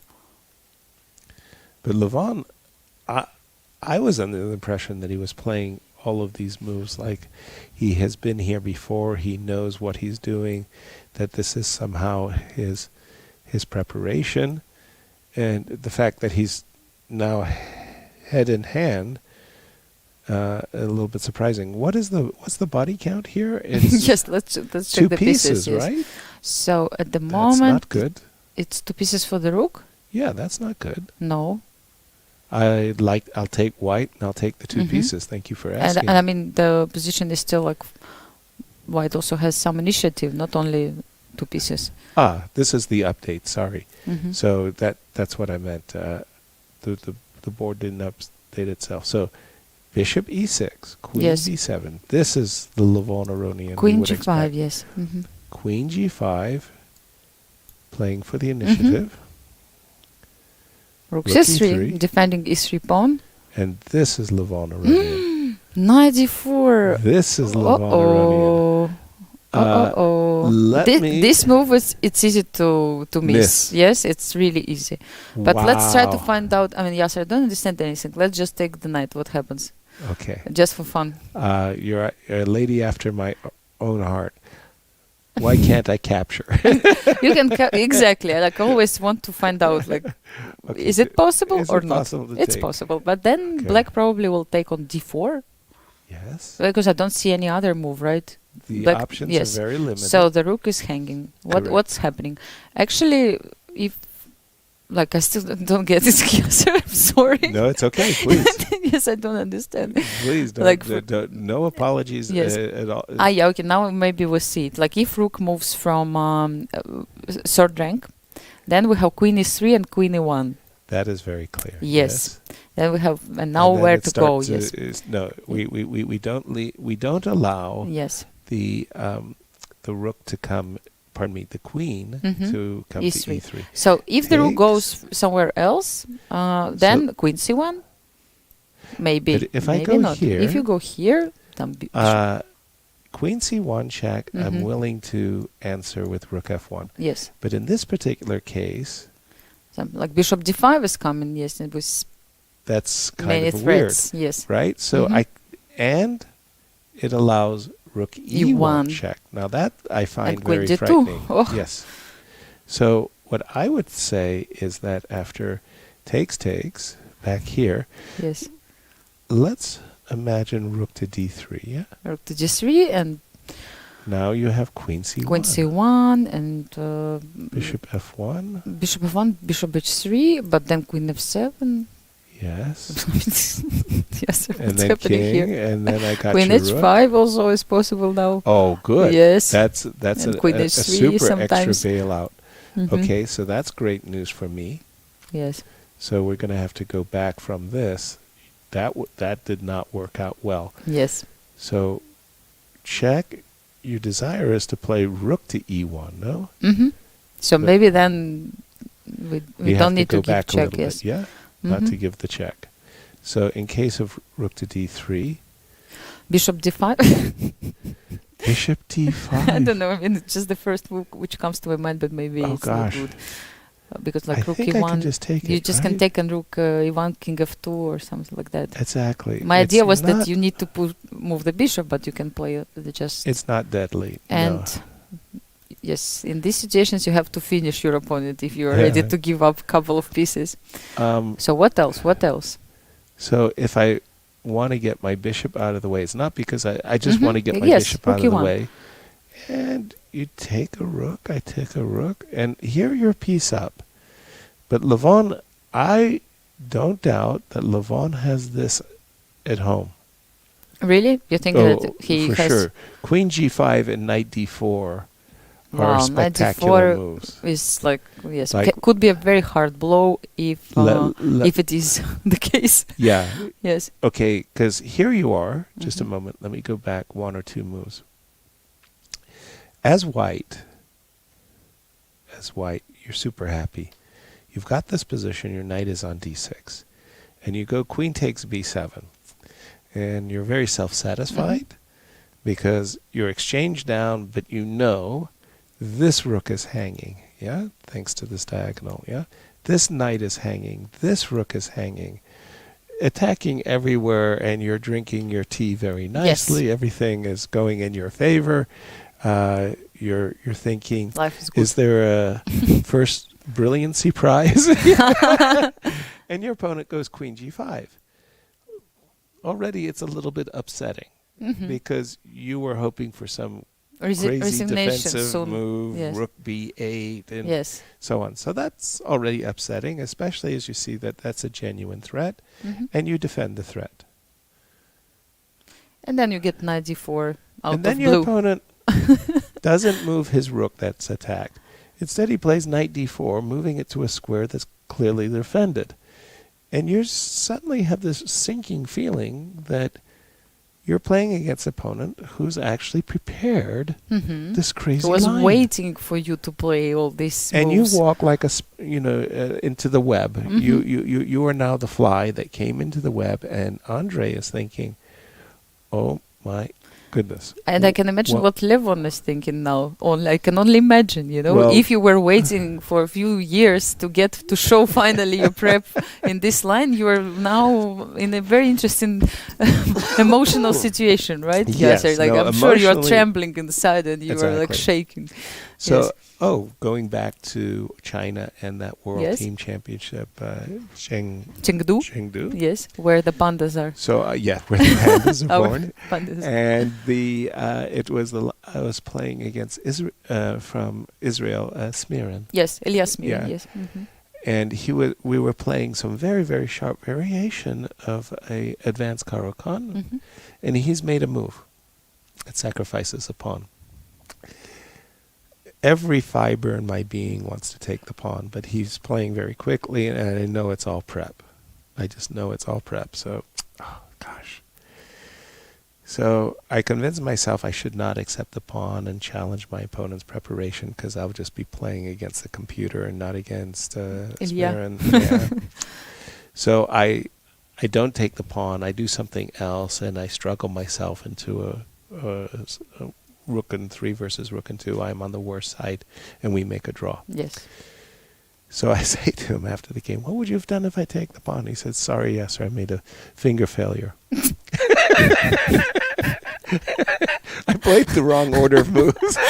The pawn That's a sacrifice problem. wasn't intended. That's a problem. Like, how do you know, right? Right? If your opponent simply mixed up something or it's That's big what he prep. did. And normally at this You moment, what just you have mix- to do, Yasser? You have to show the face that you're absolutely sure what you are doing. You have prepared it, and your opponent should like be very confused and try to understand like what's going on now. What's going Yes. on? Oh no! I mean, It's fine. I just felt so like, oh dear. One more question. yes, If we please. take the rook If once we again, take we the start from rook- captures. Always. Yes, always. Like we have our rules. checks and captures. So are the checks first queen things we f7 look at. doesn't work well. So let's take the rook. exactly. So now what's happening now? 92. That's yes, the main idea. Yes. Let's have a look at the main idea. 92. So if I move the king to f2, Okay. for example, And there's to a protect the pawn on e3, so you take. And now. And now capture. also, I don't know, but because there is also queen a8. Yes. Or knight. Yes, knight f6 is not good. Queen f6 was check.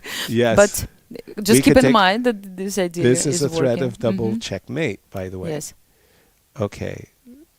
And What knight can in I do? d1. I'm riding a tiger. I have to play It knight d1. reminds me of Backhouse position, to do it. Like give me a Give queen. a couple of pieces. Yeah. Yes, and I'm- let's go for this version. Queen e3 maybe? I don't know. Or Right. bishop g4, or is it too much?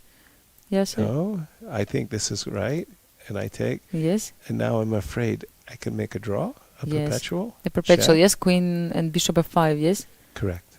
Wow. Wow is right. Wow. What So a this game. might be like the first Mhm. string of force moves that Levon has prepared. Because at the final position, by the way, you're 1-2 pieces ahead, Yes. and you're threatening double checkmate. Yes. Right. So probably it's time to make a draw. Yeah, Yes. yeah, yes. right. That's the best time to think Wow. about it at least. Wow. So what about again, knight take? takes. By the way, Yes, just keep in please. mind 92. No, 92. And maybe white has an option to play king h1. Okay. With the idea that now if you take on c3, maybe I have knight f6 with check and then queen a8, but maybe it's not good. I'm not sure. Right. Just to have this option, because you remember when I tried to do the same, queen f6 agree. was coming with check. I agree. So knight So c3. here I almost feel like I you have to take. I convinced you, huh? You're very convincing. And by the way, I wanted you to convince me. I wanted to take back because I was thinking, Levon is like one of those people that, sometimes he makes a virtue out of necessity. So he played the move h5 to stop g4. Mhm. And then the next thing you know, he's thinking, I want to break down the king side, and, I'll play h4, and then he's going to play knight takes g3 check, and the next thing you know, this h pawn becomes a part of his attacking And he said, yes. And by the way, Luft also is open. And Luft and Yes. everything else. Yes. So it's like one of those things that I don't know. Is this really for real? Like, could he have prepared this position and just... Yeah, maybe he knows all the moves already. Like he Like- will come and explain, yeah, sir, come Oh, on. I had absolutely. all this at home. Look, this variation, this line, Yeah. everything was made. Right. Uh, And, the depth of the preparation of the top players today is because it really is true. I asked Vishy, well, actually, I didn't ask Vishy. I think this came from an interview that Vishy had where he was explaining that, he's on the cycling machine and, like he's bored out of his mind. And so he's thinking about a chess position and he goes, oh, maybe I can play that. So he stops cycling. He walks over to his computer, turns on his computer, gives the position to the computer engine, goes back on the cycling machine and is kind of thinking, what will the engine come up with? Like, how does this new idea work? Finishes, goes back to the engine, and 15 minutes answer. later, he gets the answer that it's Wow. a good idea. I thought that he would just try to use an excuse to leave the cycling. Cycling machine. That's so But I like your story also. Yeah. I think that's a good point. But that's and then the thing is the computer is gone incredibly deep. Yes. And suddenly he's feeling like, wow, first of all, it's a very decent move. Second of all, my opponent has to find all of these only moves. So, boom, a novelty is born this way. That he really just had this idea that I should push the engine in this direction, and the engine created a whole new part of theory. What This kind of would be conclusion crazy. we have from this story? That it's not a bad idea to go to gym once again. Yes. So Yeah. today we have an interesting day: healthy food only and and gym. And Yes. gymnasium. And then you are on your best shape. And then the other thing is, like a Verusian VAR in the St. Louis Chess Club, I asked him about this particular move. And he goes, well, Komodo doesn't like it, Stockfish likes it, and Leela thinks... I think, what the... He's having the engines all fight against themselves, these positions, and they come up with actually different... Ideas, yes. Yeah, Interesting. judgments. Wow. Like, slightly better for white, equal, slightly better for white, equal, and so on and so on. Before we were analyzing, we would put this position on the board. Yes, a Yes. couple of grandmasters or maybe more would sit down and go through like something what you told the other day about Fischer on many boards. Yes, they had the same position and they analyzed it. Nowadays, you just put the computers and then Exactly. they fight with each other. 4 different monitors. Different world we live, Yasser. Yeah. I was just going to say, probably we should take a break because I know Boris Gelfand is coming. Soon, yes. And tell the people what they can expect during the break, because Yes. I know some very special videos have been prepared. Yes, so of course, I mean, someone who missed by any chance yesterday this situation when Levon claimed the draw repetition at the moment when there were only 2 times repetition, we made a special video and you can just check it during the break, as well as many others about our tennis tournament event, about Carnival. So we have a great team working here behind the scene, which creates really great stuff, and you can check it also later on our YouTube channel and our social media channels. It was pleasure, Yasser, to stay for this hour with Absolutely. you. Thank you. I learned a lot of things in the morning from Elizabeth's lesson, Right. and now it was really great to join the show. Have a good time, and I Thank hope you. we'll have many, many good and decisive games. Yes, absolutely. We'll see you on the other side of the break. A signing of the score sheets shortly or something. So that's why I can get in the story. And Victor was playing his most hated rival in the entire universe, Tigran Petrosian. I didn't know that they were hating each other. Vociferously. I mean, it just... But there was a story behind this hatred? Major stories. And they're too long to get into. And yes, there we have it. A draw has been agreed with. They don't have to play to the 30 move.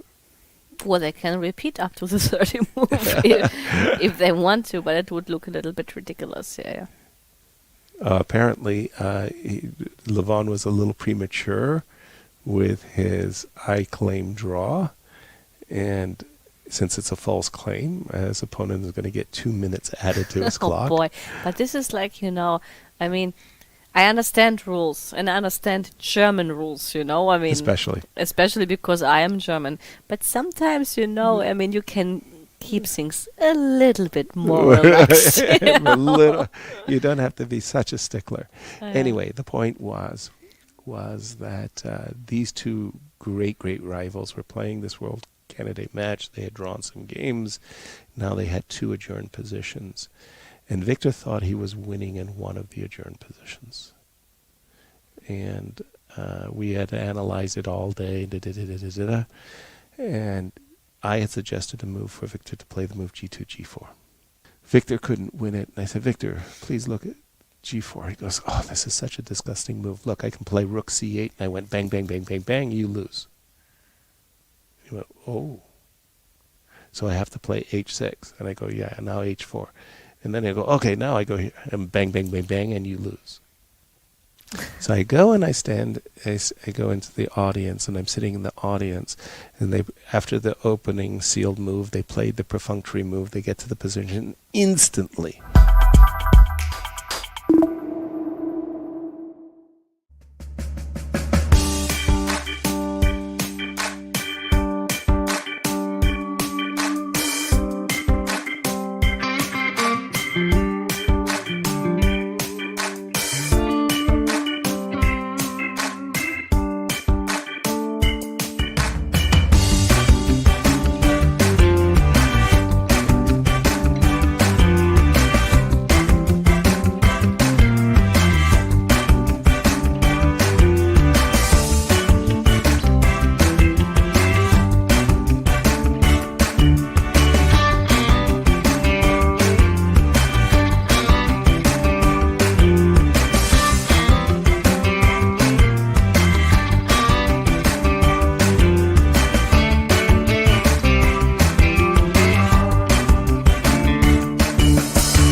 Hello, everyone, and welcome back to our live coverage of the championship rounds. We are in the penultimate round, 8 here at the WR Chess, and I'm very pleased and honored to welcome Boris Gelfand. Boris, lovely to have you in studio. Good to see you here. We have to stop seeing each other once every 10 years. Yes, more often. more often, yeah, absolutely. You look well. Agreed. You too. Oh, thank you. Boris, let's just jump right in. Yes. Levon Aronian lost yesterday. He had been cruising in the tournament. And very, very peculiar way he lost with this 3-time repetition against Jan Nepo, giving the tournament, opening up all kinds of possibilities. Yeah. Today he's playing against Andre, and a very topical line, and I dare say you are a trendsetter. Tell us about the line. Yes. I played it many times, this line. The pawn sacrifice. I'm familiar with, probably one of the first time I played it was, I think, in 87 or 88. I was going to say you had some experience, but once you said 87 or 88. Against late Yuri Dokhayan, legendary trainer of Garry Kasparov. Yes. Fantastic person. And actually, recently, a book was published about his life, and for some reason this game is mentioned there. Yeah. And did you reach this position? Or which is the topical position? Yes, this is a topical position, and I had it also last July in Leon Masters against the final against Vishy Anand. We had 2 games with this position. Okay. I think what had happened there.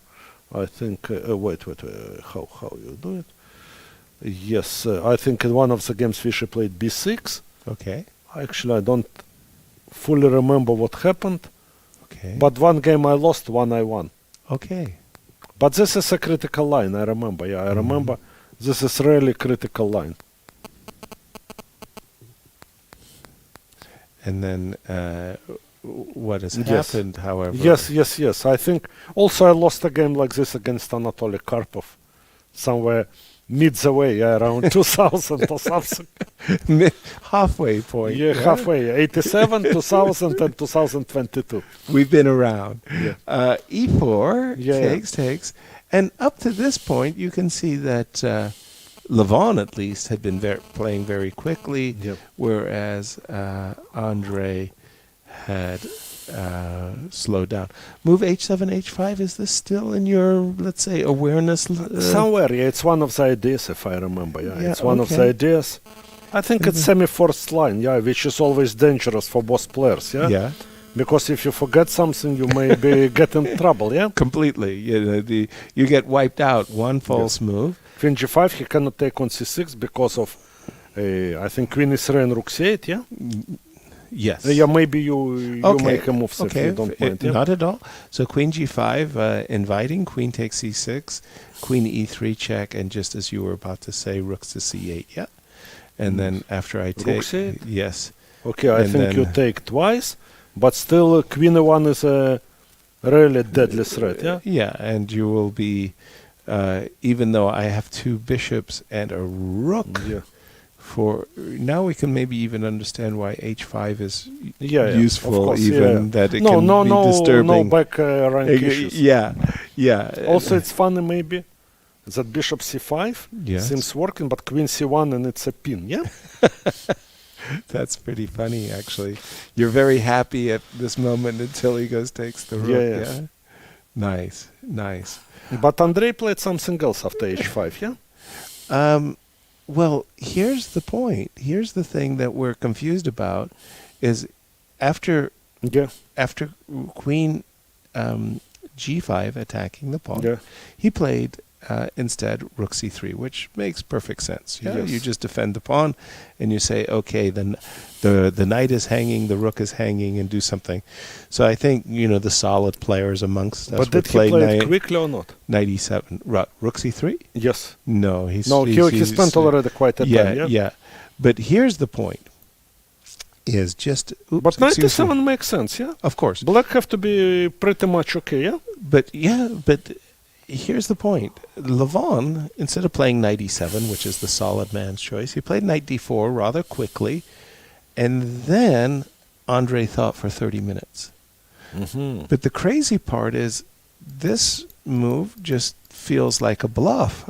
We didn't understand it. And again, normally you wouldn't... Yeah, knight e7. What do you think? And there is compensation. Take t. Yeah. Knight f5, h4. That's right. Have to be like compensation. Hard to say if it's full or just above, just below full, but it's definite compensation, yeah? Exactly. So this moment, sorry, let me just, no, it's not a touch screen. This moment where we have knight d4, however, knight d4 was played. He took, and then the question is, rook d3. I mean, instantly you want to play queen c1, bishop f1, and bishop h3, but queen f7 is a deadly answer. Oh. So what does he have in mind? That's beautiful for you to show up. Yes. Also, may I ask another question? No, you're here to answer my question. Because also here, he has an option to play h4, so not to have a back rank issues. Yeah? I don't know if it's better than rook d3 or not. No, but that's a useful tempo. Maybe we can play rook f3 already. No, rook f3, bishop d5, yeah? Yes, that. But still, where you go? With we ask a question, where do you go? Yeah, if you go to d2, I can play rook f3 probably. Yeah? There you go, precisely. Or maybe even rook c7. Maybe rook c7, because we always have a shelter on h2, yeah? Mm-hmm. So after queen d2, rook c7. Wait, sorry. In the meantime, we could also take on d e8 in now. As well, yeah? Yes. And rook e8, and then we play rook c7 or any move, yeah? Queen d5, yeah, okay, whatever, yeah? Yeah, we were just... very strange, yeah? This move, yeah? Yes. Also because dc queen a8, and mate in one is a threat, yeah? Double checkmate in one. Yeah. Nothing can be more dangerous than this, yeah? No, exactly. And Boris, just as we're getting into the games, tell me how do you like your camps that you're doing? The kids are just so they're so good these days. Yes, the kids are so good. Yeah, normally I make camps for more advanced kids. Yeah, but also here a lot of talents. Yeah. Some of them impressed me. Some already know, like this boy from India, Ilan Parte. I think he's world under 14 champion or so. He is IM already. And he is very bright, but also one boy was 8 years old. 8 years old, and he's like mature player. He kind of, reacts very quickly, sees the position.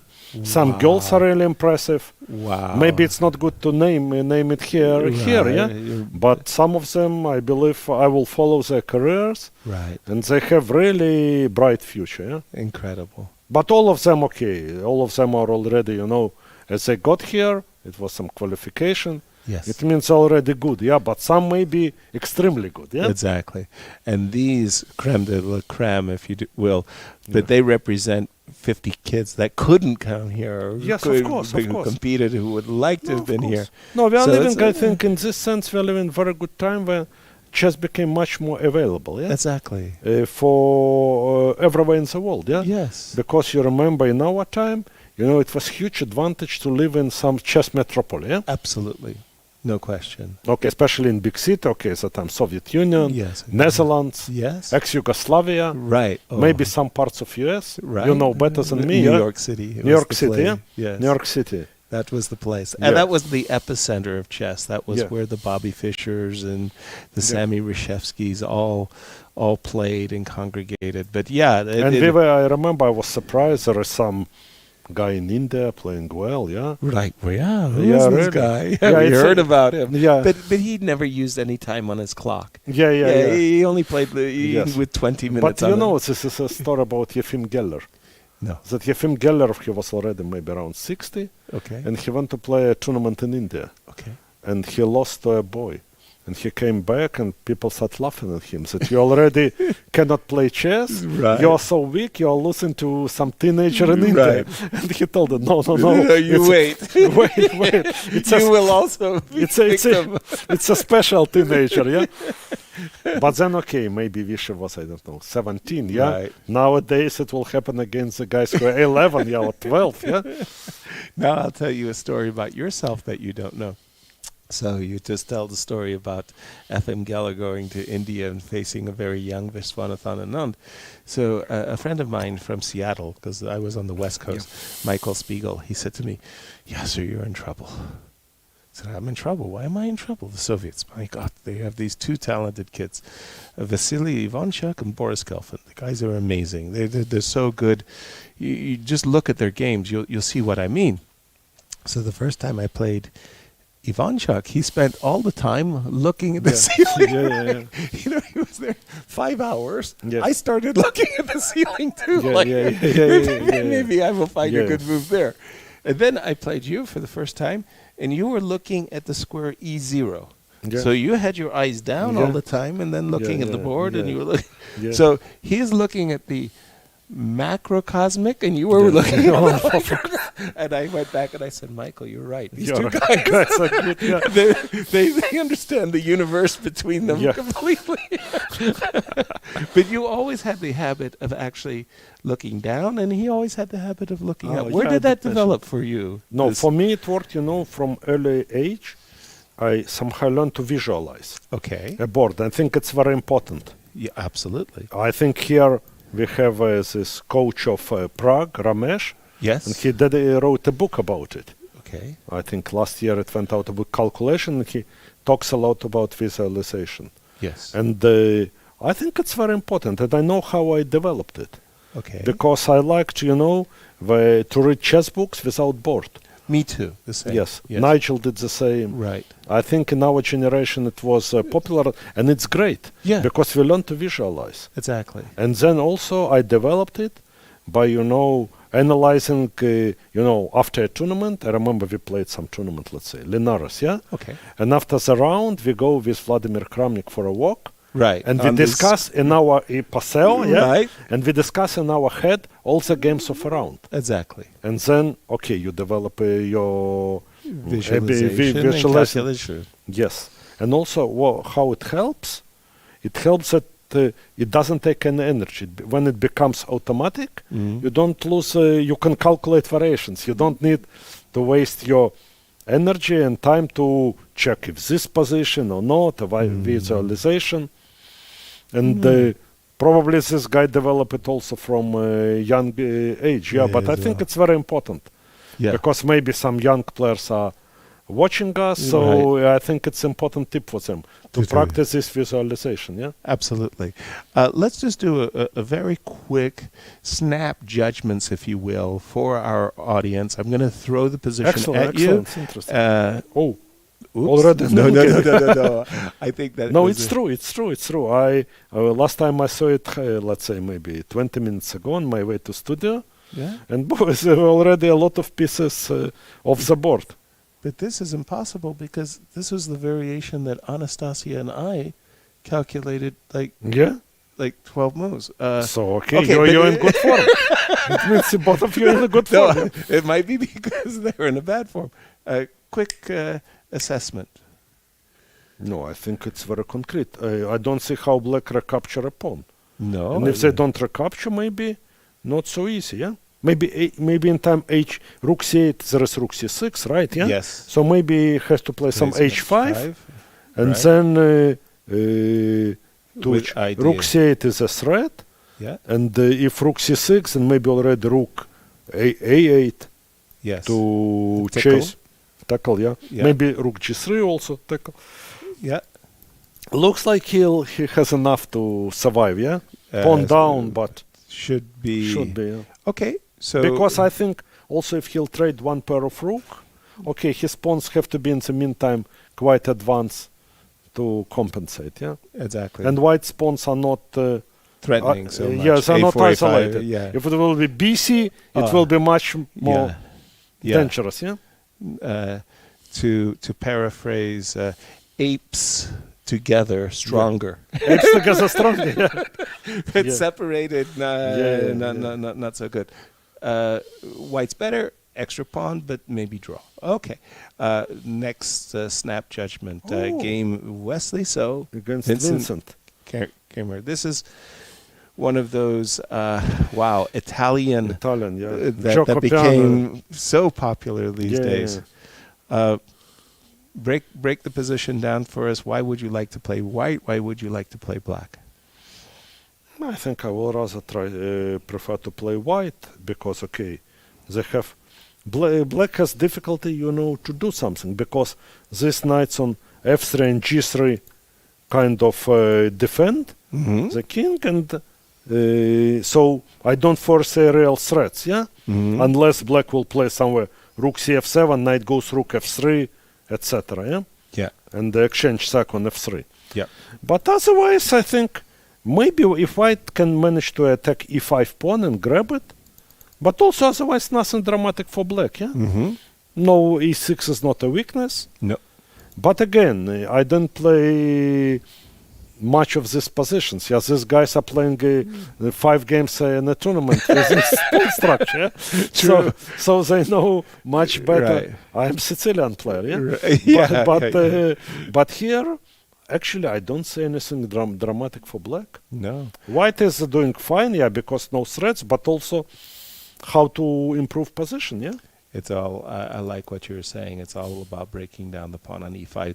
One thing I would say is, as black, it would definitely be upsetting that my bishop could be really stuck and end up playing a defensive role only on the b8 square. Should white play the move c5, my bishop ends up on b8, and then it's a long story of how do I get then it's actually you're very, very solid, because, you protect everything, your center is strong, you play rook cf7, etc., and but some then, pressure.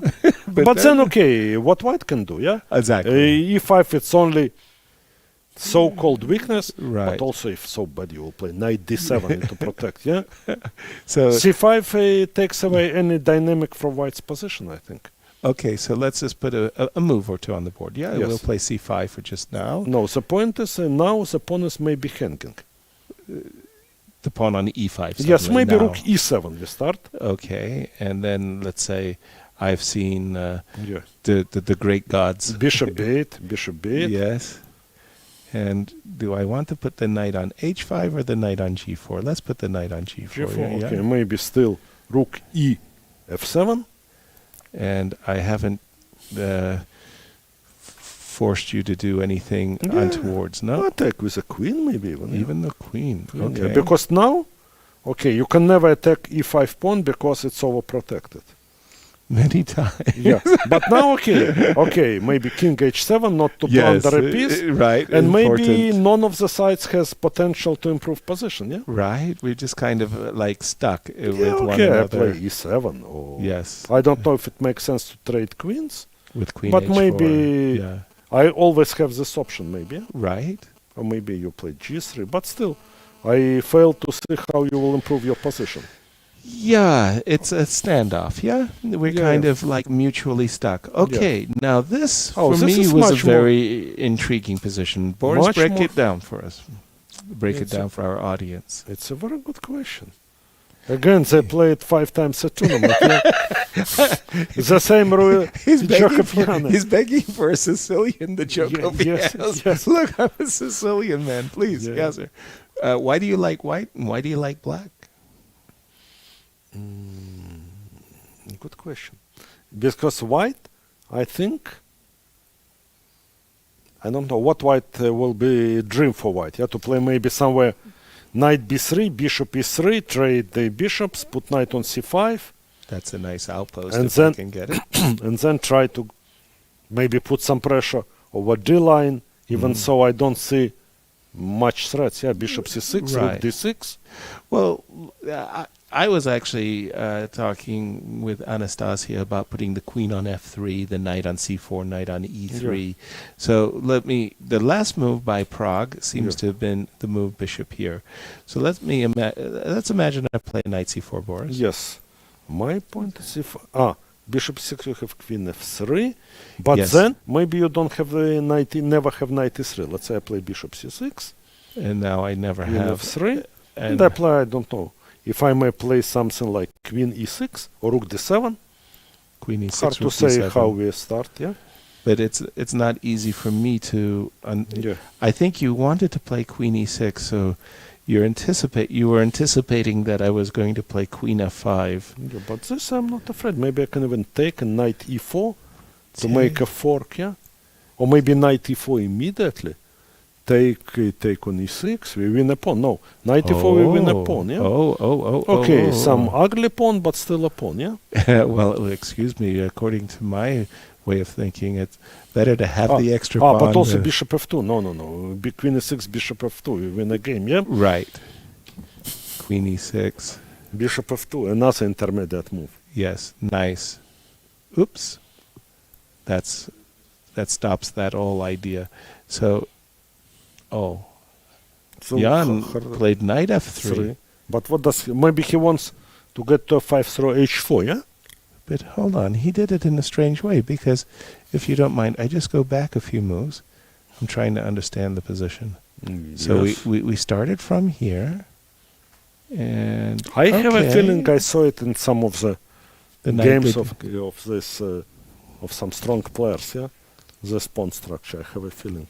Oh, I'm sure many games already. So many games with this pawn structure. Right. So but still, if bishop c6, what does he want? I suppose. Okay, they show us, by the way, the clocks. Yes, 56 minutes to 1 hour and something, And we can see it here, 56 minutes for white, but 107 for Prague. I have a feeling that yesterday's round threw the tournament wide open. Yes. And Jan is coming into this game in a very, very good mood. He's feeling like suddenly reborn. Okay. You could say also that maybe he felt a bit of a stress, he has World Championship match.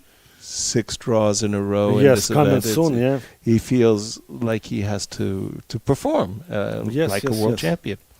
Yes. But Anish told him yesterday that he is playing World Champion strategy.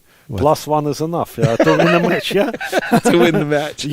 He's solid, 6 draws, and then you win. He's already, he can hold, Okay, as a former world champion challenger yourself, if Jan came to you and said, Boris, please give me a good advice on how I should train for the world championship match, what can you give him as a good advice? Maybe I would tell him, last match with Magnus, he started well. But after this amazing marathon loss, he collapsed. Just to do everything not to be that fragile. Because chess-wise, he is an amazing player. Exactly. And last time it was very painful. Right. So it's easier said than done. But I think he have to be more solid and stable. Right. Because likely the match will have ups and downs, Sure. So if he can be more stable psychologically, it will help him a lot, Absolutely. Because chess-wise, I think they're both fantastic players. Exactly. And we are looking forward to enjoy great games. Let's say he has to make sure that in case he'll be behind in a match, that he'll get back and keep on fighting like it's the first game of the match. Exactly. Sorry, break it down once again for us. We do have after the move knight f3. C5. He did not play bishop c6. He played c5. Also makes sense, Yeah. Bishop c6 he wants, Now feels like black is fine. Fine. Black Equalized. Absolutely. I will. You'll be happy with the outcome for the. It's black. Okay. All his pieces are in the game. Yep. Rook a8, maybe next move also c line. Right.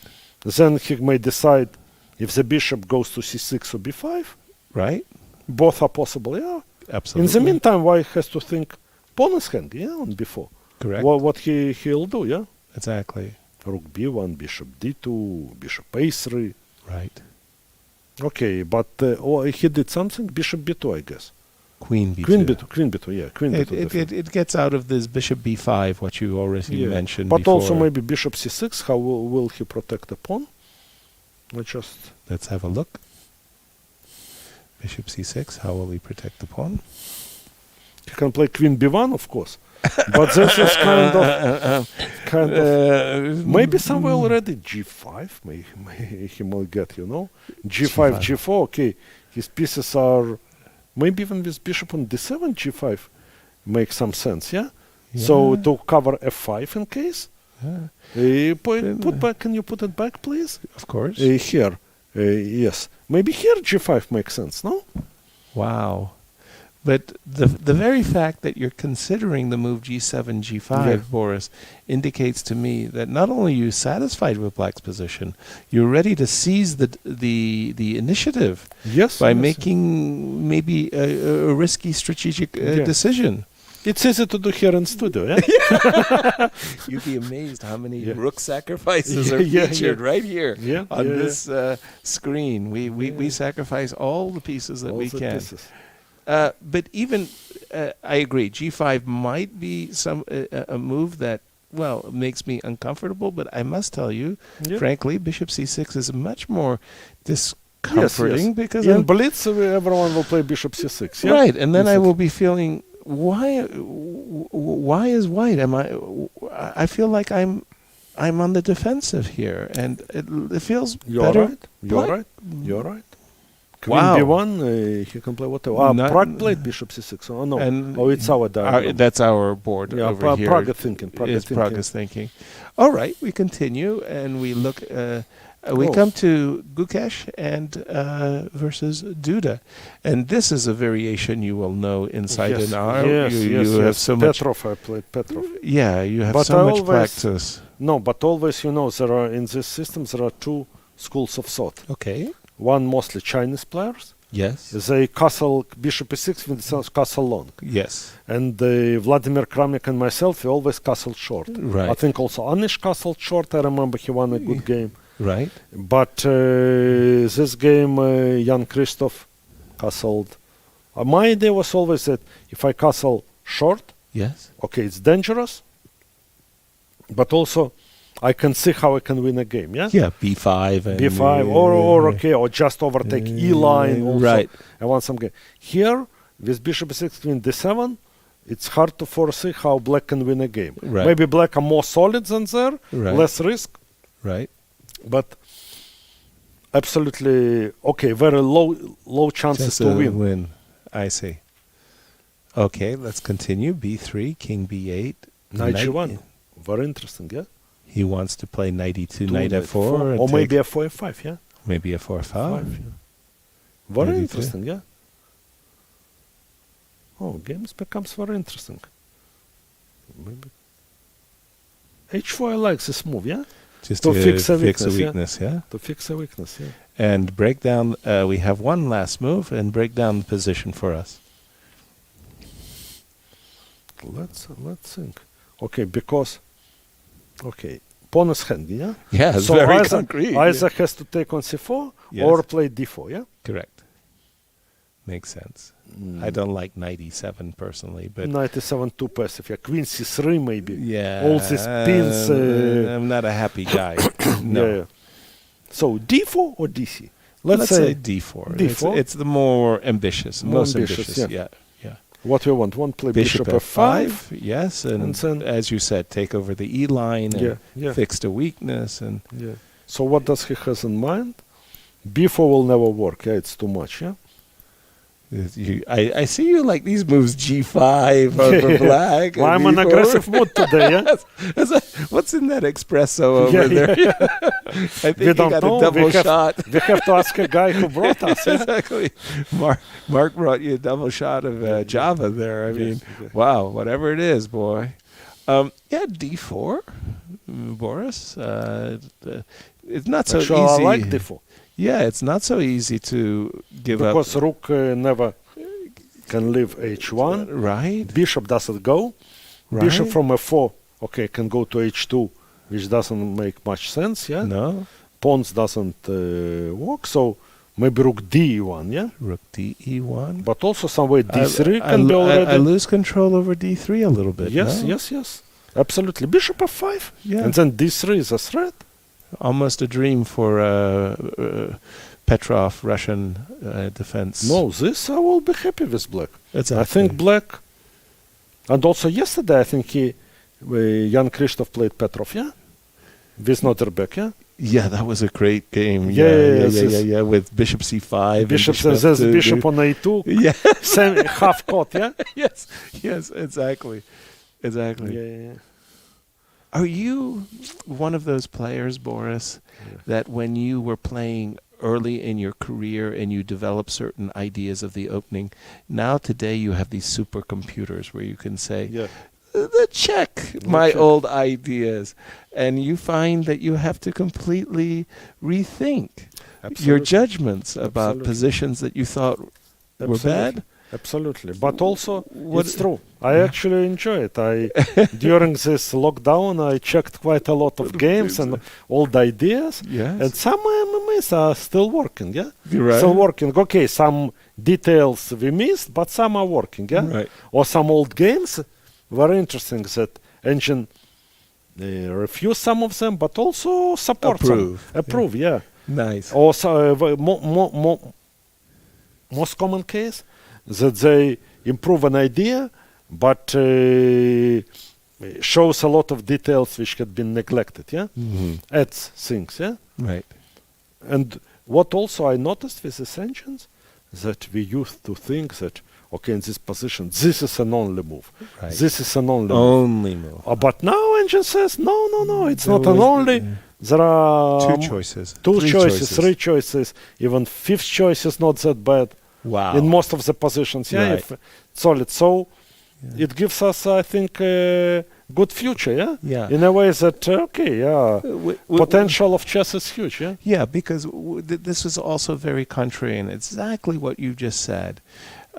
So when I was growing up and they said, wow, we have this great world champion, Bobby Fischer. And I go, really? Why is he so great?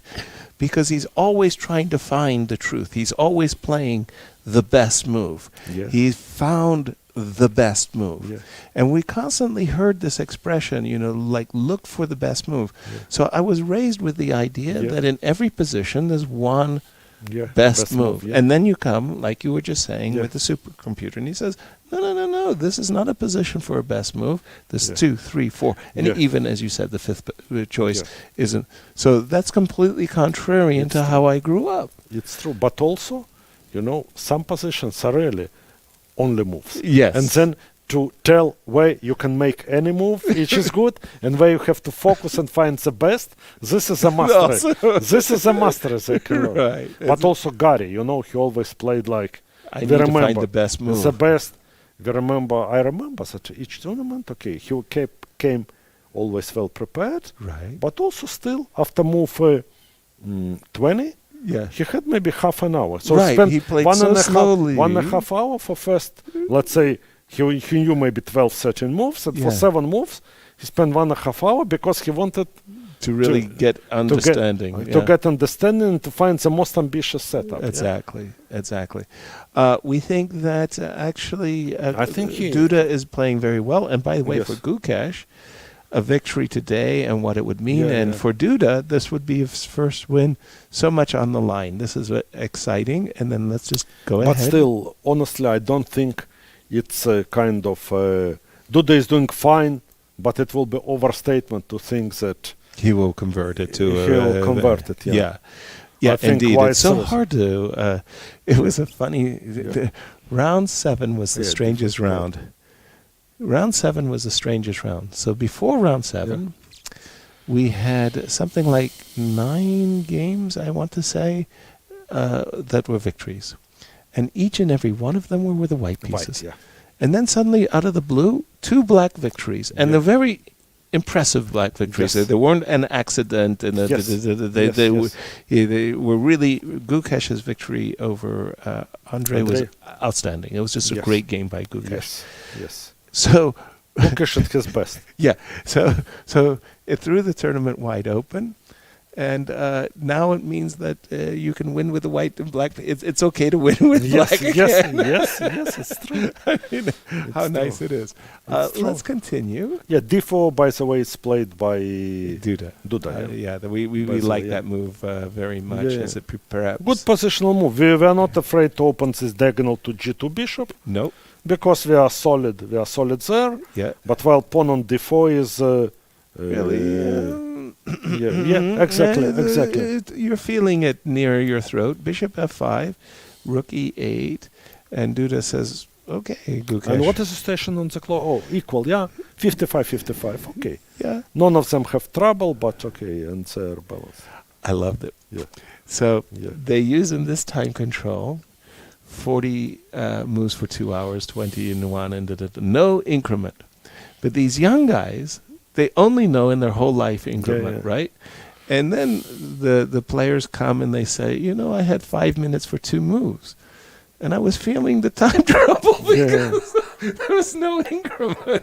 And I'm laughing and I'm saying, so you're getting the taste of what it was like for us. And I tell you, one of the players came to me here and asked, okay, it's very strange time control. Have you ever played with it?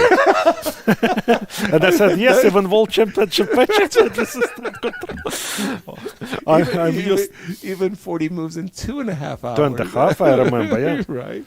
And by the way, of course, for me, adjournments, I learned so much from these adjourned positions because you would stop the game exactly when it was actually very, very interesting, and you would go deep inside it. Yeah. Adjournments, was it a big factor in your I think progression? It helped me to learn endgames a lot. Me too. A lot, You have to go very deep and try to find out some details which normally you will skip, if you play a normal game.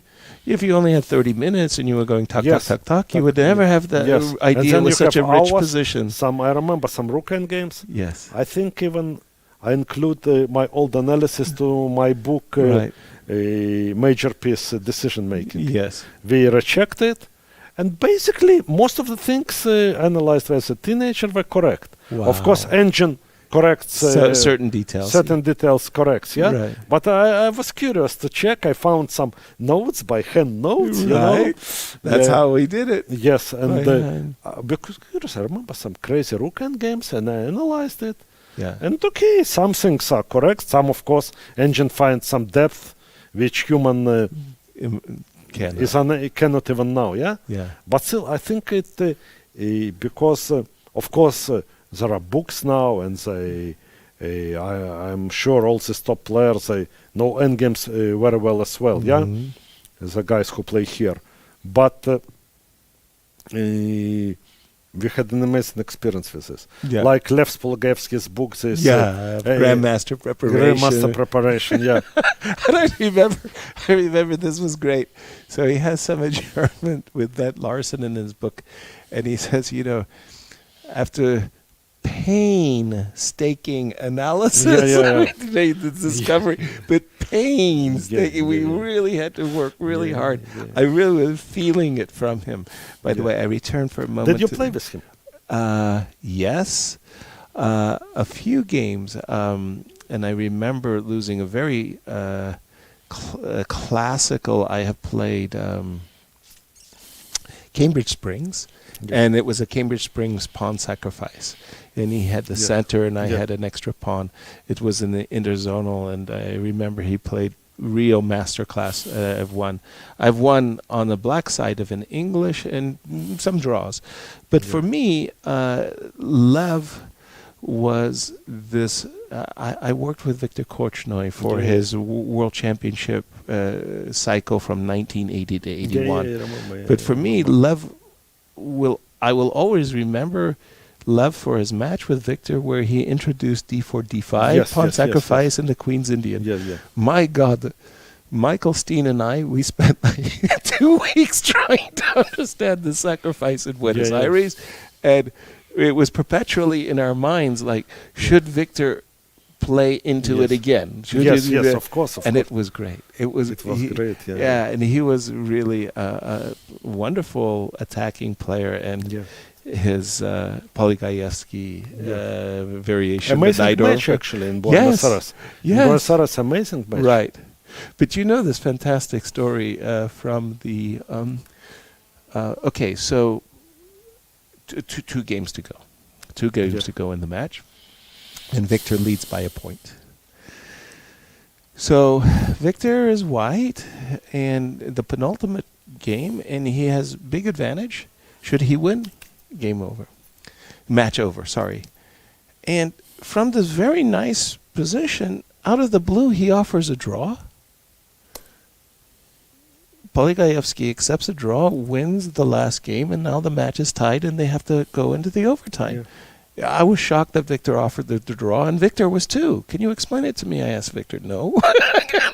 Just lapse of reason. Just lapse of, So there's a press conference after. Now they have to do a redrawing of the lots and overtime and And the journalist says, well, Mr. Korchnoi, now you're in the overtime. How do you feel? And he says, well, it's like Dostoevsky wrote in Crime and Punishment. Yesterday I committed a crime. Committed a crime by offering a draw in a better position, and I was properly punished. And the guy's writing down, and he says, and what was the ELO rating of Dostoevsky? It was the end of the press conference.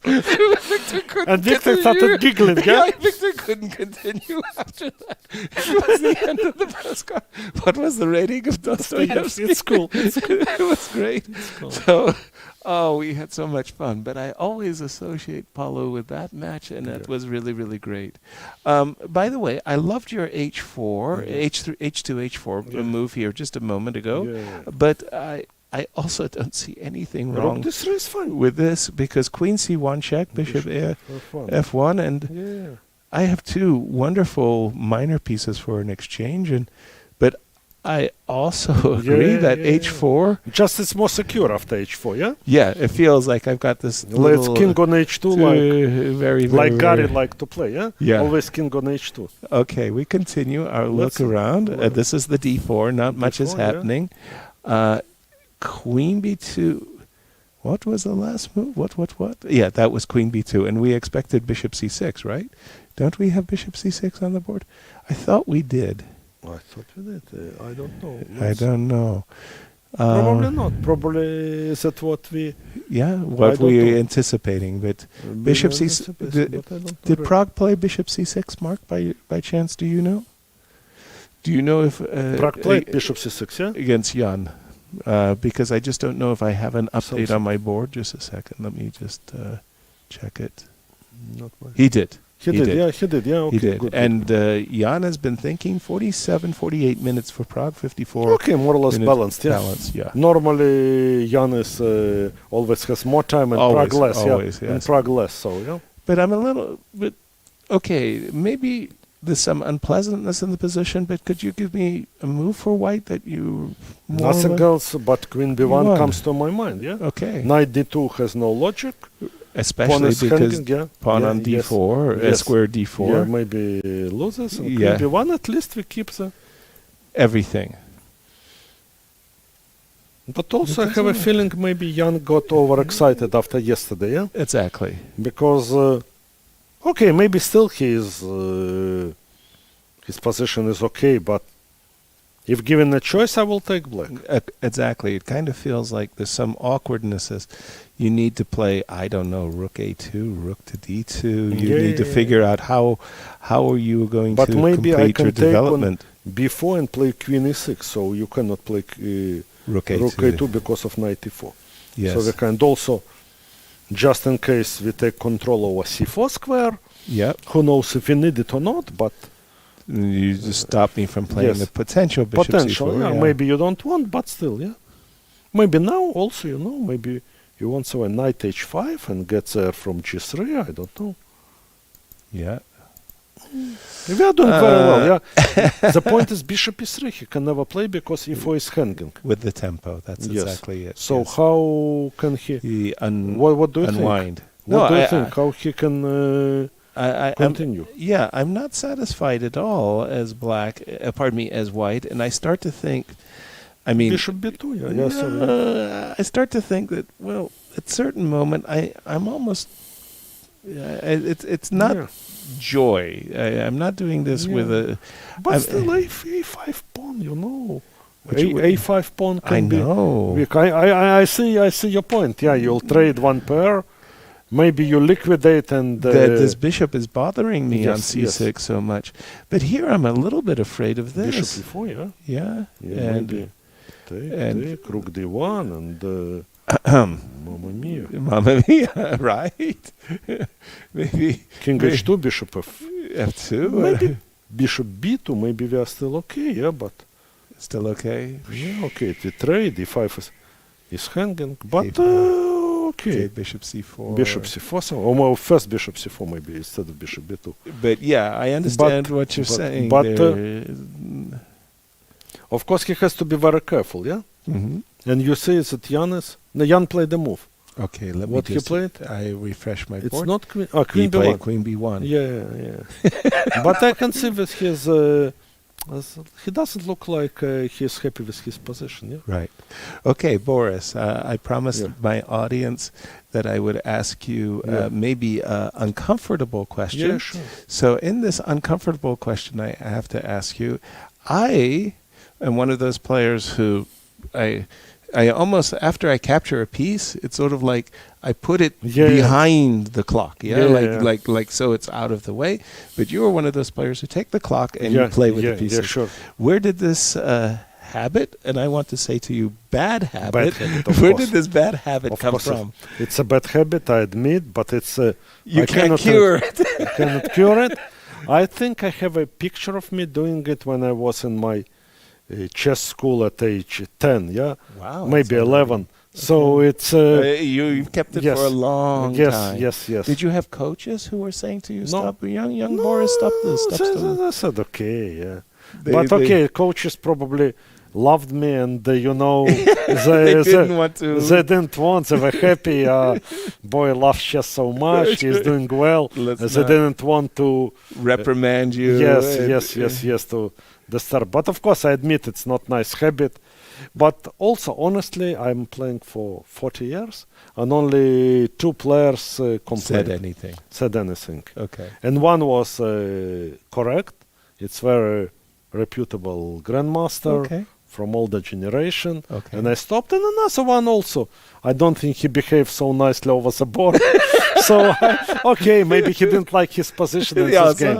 Also, I played him maybe 10 times, and he completed once. Yeah? Only when he had bad position. Yeah. Gotcha. Other games was fine. Yeah. Yeah. Well, I mean, I was raised at a time when people smoked at the board. Yes, I remember. I will be very happy with you fiddling the pieces not to smoke. But yeah, they smoked at the board, and many of them deliberately just blew smoke all over the board. And you were like... Even Misha Tal was smoking. Was smoking. I remember as a kid, I watched him playing. Right. And he was smoking, and he was lit new cigarette from an old one. Exactly. Non-stop. But also, Misha had the strangest smoking I've ever seen in my life. And you can see some of the way he's smoking. And he's taking this deep, deep drag of the smoke, and he holds it for a long time. And the smoke just didn't come out for a while. And then it finally came out. And it was just like, wow, he had this very, very, very deliberate way of smoking. So, yeah, once you've played against smokers, you're ready to tolerate everything. Yes. When it was abandoned, what do you think? Around 1990, more or less. Yeah, I have it in my mind exactly when it happened. It happened in a tournament in Reykjavik, in Iceland, where it was like the summit match. They had like the Soviet team, 1990. the Nordic team. 1990. Yes, exactly. And the funny thing is the tournament organizers also organized other events, side events, open events, and Tal and Blitz could play. And then it was very, very funny. Tal wasn't the only smoker. So the smokers would go to the organizers and say, please, could you give the pairing with Tal? Because he had a special room that he could smoke, and his opponent too. So it was sort of like but I think that the Icelanders really were the ones that first brought it in, and then slowly everybody said, it should be the rule. And I remember playing in a Donner Memorial tournament in Amsterdam, where they had almost these phone booths, which were smoking booths. Yeah, that were close. Yeah, that was close to the playing hall, so almost like the players didn't have to run outside. But nowadays it's an issue for an organizer. Let's say one player smokes, right, and they have to find separate room for him, exactly, and separate pass, so there is no risk he will get comments or assistant. Right. So it's kind of, and it's not always easy, because let's say, we play in some venues where security is not so easy to walk outside. Also somewhere one cannot smoke inside. Right. I remember we played candidates in London, where Magnus became challenger. Yes. And Alexander Grishuk was smoking. Right. And they had trouble. They found the passaway first street to him. Yeah. And then he started teasing them. But I was smoking, and so my coach passing by, he could give me an advice. Nice.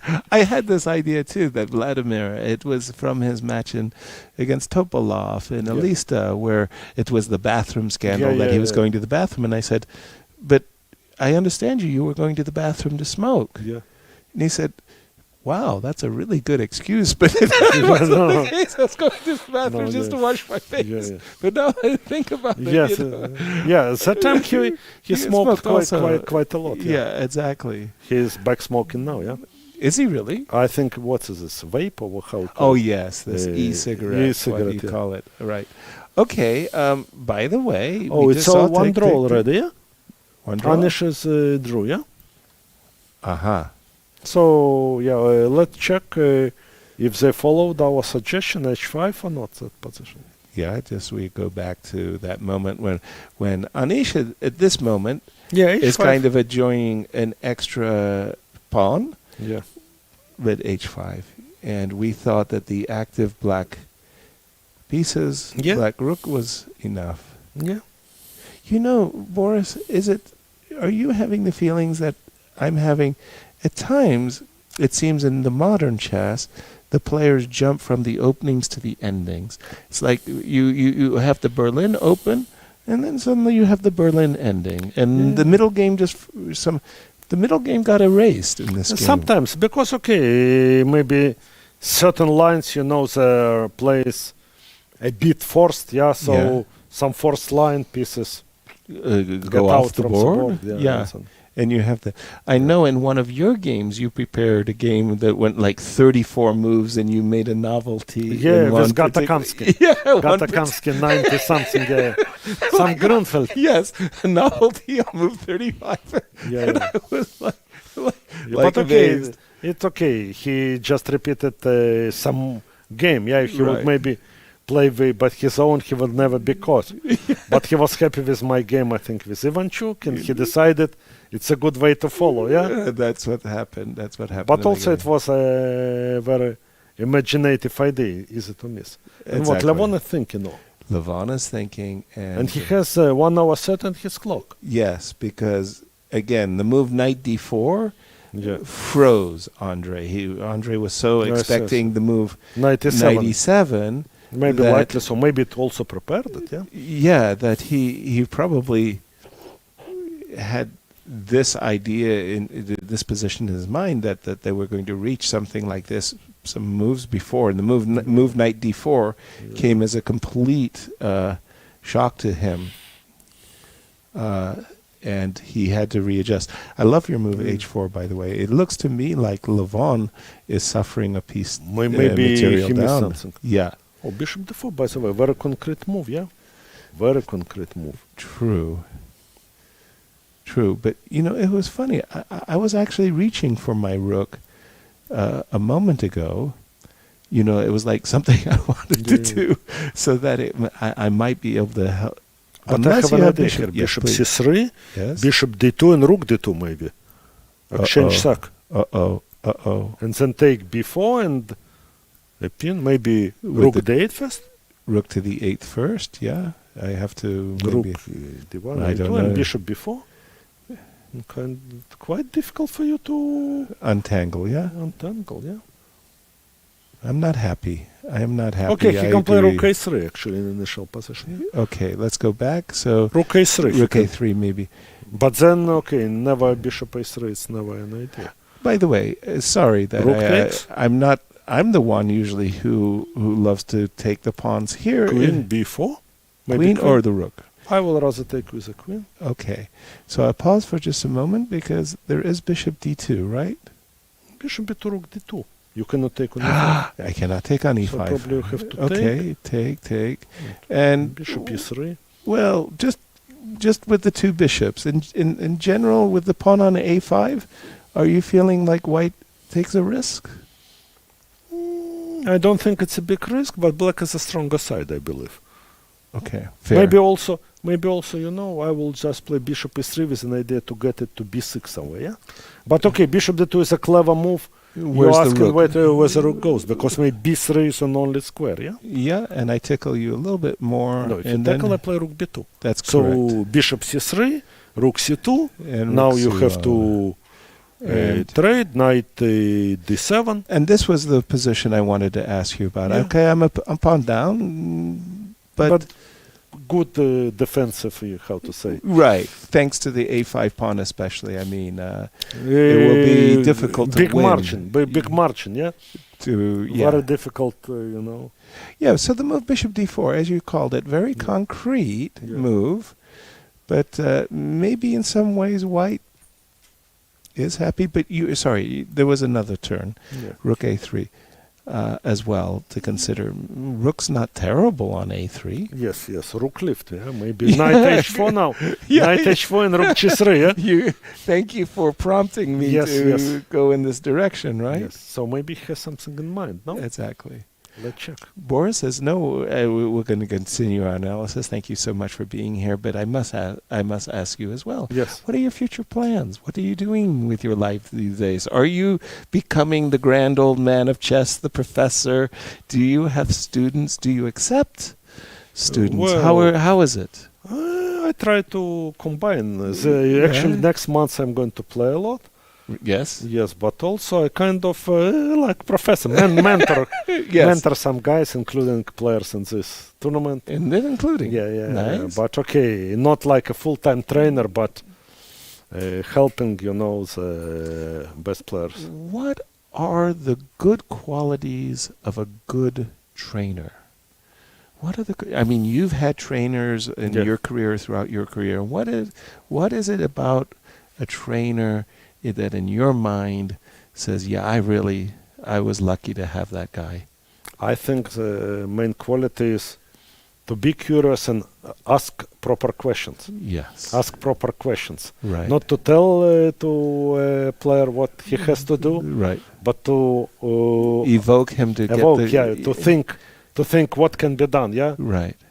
Also, what I see from my task, because most of the guys I communicate are young. Yes. To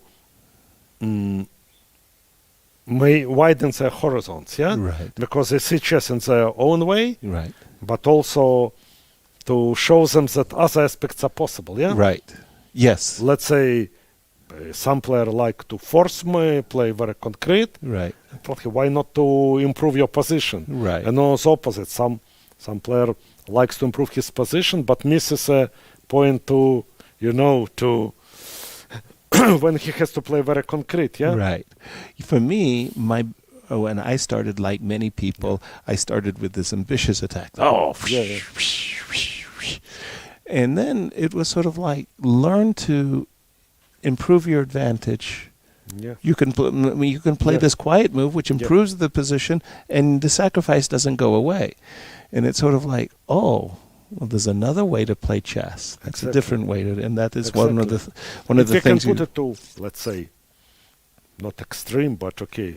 There is Karpov and Kasparov. Yes, the fire and ice, if you will. Yes, and both of them are amazing. Yeah, both of them amazing player. So if one can combine these qualities, it will be unbeatable player. Yeah. I felt a little bit like Vladimir Kramnik, and maybe today Magnus is like that. That he has both qualities of Kasparov and qualities of Karpov. But still, Magnus, I think more into Karpov's direction. Yes, he has this beautiful positional. Positional, amazing. And Vladimir, I think you're right, but I think it was never balanced. Either he was in the playing like, positional chess, or like something changed, and he became like the most attacking player in the world. Yeah, right. Yeah, and I love this. What was really funny was he had gone to the candidates in Berlin. Yeah. So in this Berlin, he was alien took over his body. Yeah. And said, "You're no longer Vladimir Kramnik. You're this ferocious attacking guy." Yeah. So he would come to the press conference, in every position he was slightly better or was winning. Better. But I think he had good chances to win. If he will keep the balance, he had good chances to win. Yes, he has +2 already. Of course. If he'll return to his old Vladimir. Wow, be careful. Watch out. With +2 after 3 rounds. Watch out. Yes. Watch out. And also, some position was dead draw, yes. and he kept on playing them for 7 hours. Okay, he is 20 years older than his rivals. If he'll be more practical, I think he had good chances to qualify. I wanted to remind you of one press conference because he's made a draw with Ding Liren, and Vladimir came and was sour. Yeah, something like this, and he said, I was better, and I should have played this, but it's disappointing, and da-da-da-da-da. And Ding, how was your opinion? Yes, Vladimir is right, I was better.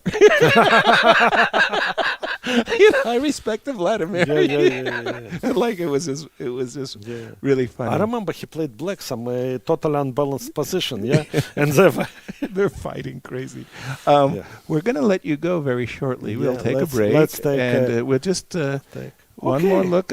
I like, once again, I like Duda's position. Yeah. Bishop e4, maybe he will play, try to trade bishops. Okay. But then he can take, maybe play any rook. Maybe it's a good question which rook to play. Yeah? I don't want to allow queen d5. Yeah? Yes. So if you want to go there and allow rook e2 and knight b4, you can do it. But okay, this is looking fine for Duda. And this was the draw. Whoa. This became I don't let you go because something happened. Something happened in the game between Wesley. So, okay, already it means something. Takes. Became very concrete, yeah? Right. Knight f5, yeah? Right. Knight d4, Wesley. Ooh. Uncorked, yeah? Wow. But I like the knight on f3. What's the but knight maybe on he wants b3? away knight d6. No, to sacrifice on d6 is too much, yeah? And then play knight c5. But wait. Yes, sir. Knight b3. Why not bishop b8? That's a very good question. Honestly, I have no idea why he wouldn't play bishop b8 there. No idea why he wouldn't play bishop b8 there. Queen d7. I just wanted. Maybe he wants to win this. Oh no, he doesn't want. But still, he's doing fine. Yeah. Black is. Black is better. Black is clearly better. I think so too. ED was such a like strategic, overambitious. Yeah. Or he missed something. Or I don't know what happened. Something. Yeah. But Wesley seems okay, quiet. Yeah, but probably he is always quiet. Yeah. Yeah. By the way, would you give me your assessment of Wesley? Because I'm one of those people who think of him as an extraordinary talent, a generational talent, if you will. And he's very, very good. He's very pragmatic. He has this high rating. He's been in the world's top 5, top 10. Yeah. And yet, no breakthrough to, say, the World Championship. Your thoughts about Wesley So? It's a very good question. It's a player I know the least. I didn't play him much. I played 3 games in my career, and basically when he started playing, got invited to top tournaments, I stopped being invited. So kind of like we never really met. Yeah. But of course he's very classy player, but only he knows what prevents him of being, to achieve even more. Boris Gelfand, it's been an absolutely great pleasure. Thank you, sir. Hello, everyone. Boris and I have been having this marvelous conversation. We hope you enjoy it. And enjoy this round, yeah? Yeah, and enjoyed the round and get into the mind of Boris Gelfand and what he thinks about chess. We're going to be taking a break. We have other guests coming on as well, and we'll see you on the other side of the break. Thank you.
Anish, your game against Vincent Keymer just finished in a draw. You had black pieces today. I was wondering till which point you knew the theory. Yeah, I'm not exactly sure. I think he played very rare things with this b3, d5. I think I looked at it, but I don't recollect bishop appearing on d5 in any of my lines. I remember knight takes, queen takes was the natural flow of the game, and he took with the bishop. Now, okay, I played very creative, knight a6. I think, to be honest, I felt like probably many things are interesting. But I'm running some strategic danger, of course, with the whole on d5. And so I felt I should play dynamic and concrete. And I thought knight a6 was like trying to keep all the options. There's knight c7 idea as well, because compared to knight c6. So in some of the variations, like in, for example, knight a6, after bishop to e4, if knight h3, then I can take knight c7 and d5. So my knight, this is one advantage of having knight on a6 over c6. Well, maybe it's too creative, not sure. To be honest, knight probably belongs on c6. But yeah, it was interesting at some point. I thought what I did, I should have margin for a draw in this position because he's not developed, I'm pawn down. This e4 idea was actually looked quite interesting. Yeah, I mean, I'm just trying to fight for the d5 square. I'm very desperately. I think e4 is a move in many of these positions. It's also what I remember in my preparation.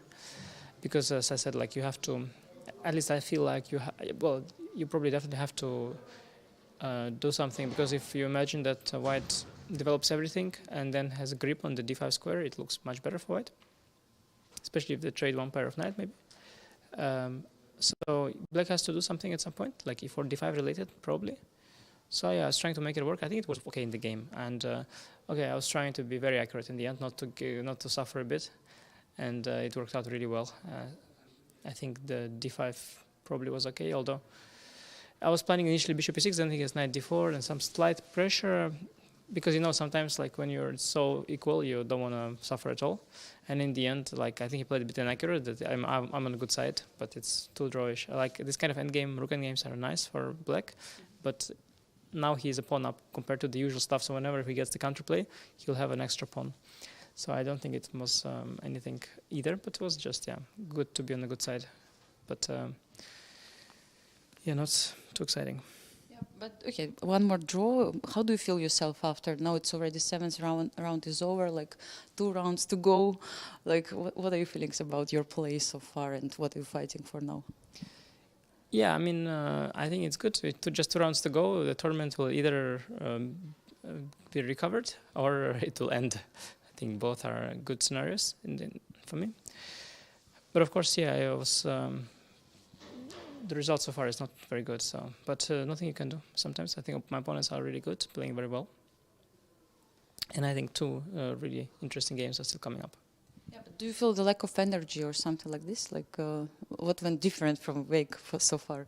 No, I think here the tournament is shorter. The weather is a bit better, so I don't think it's the energy. I just think that when you play such great players,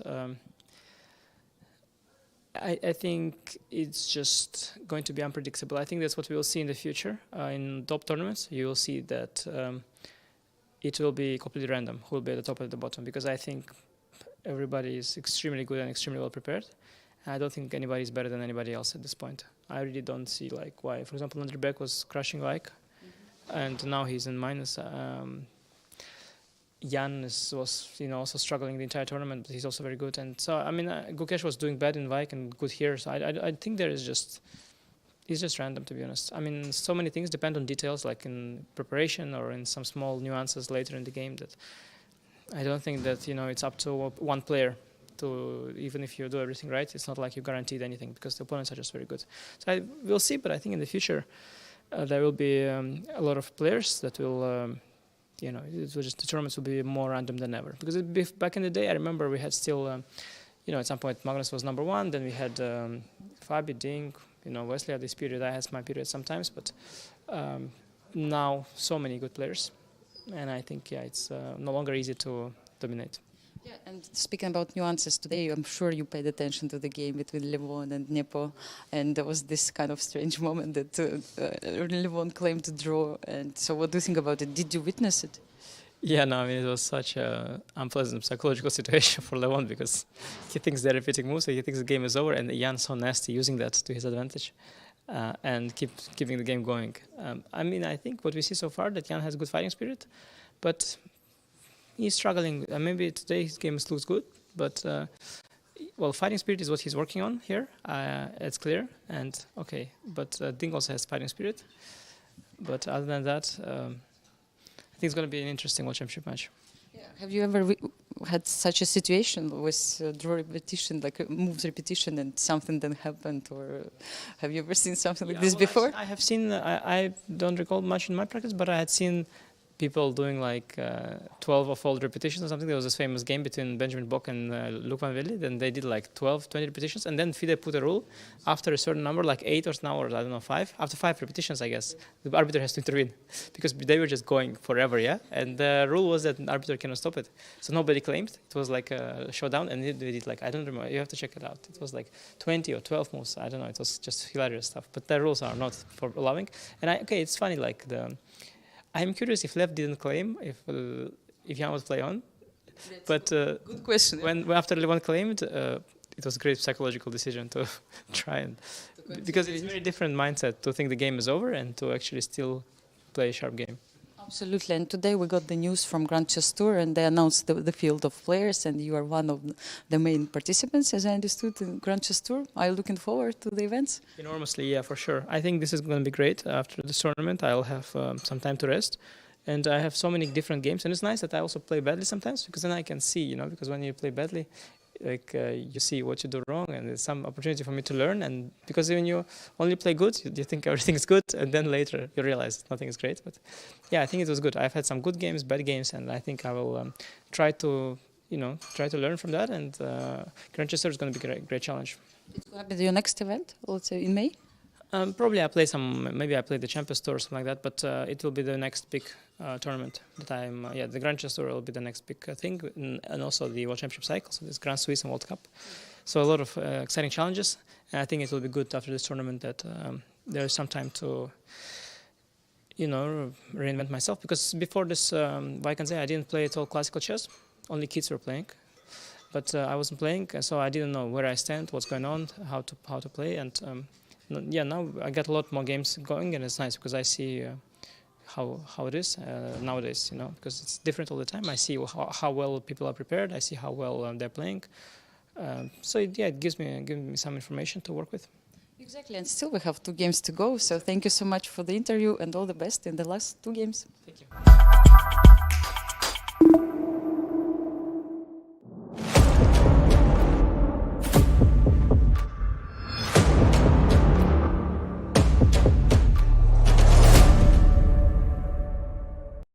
Hello, everyone, and welcome back to our broadcast of the WR Chess Masters. Speaking of WR, I'm very happy to have in our studio Vadim Rosenstein, the organizer and sponsor. Vadim, welcome to our show.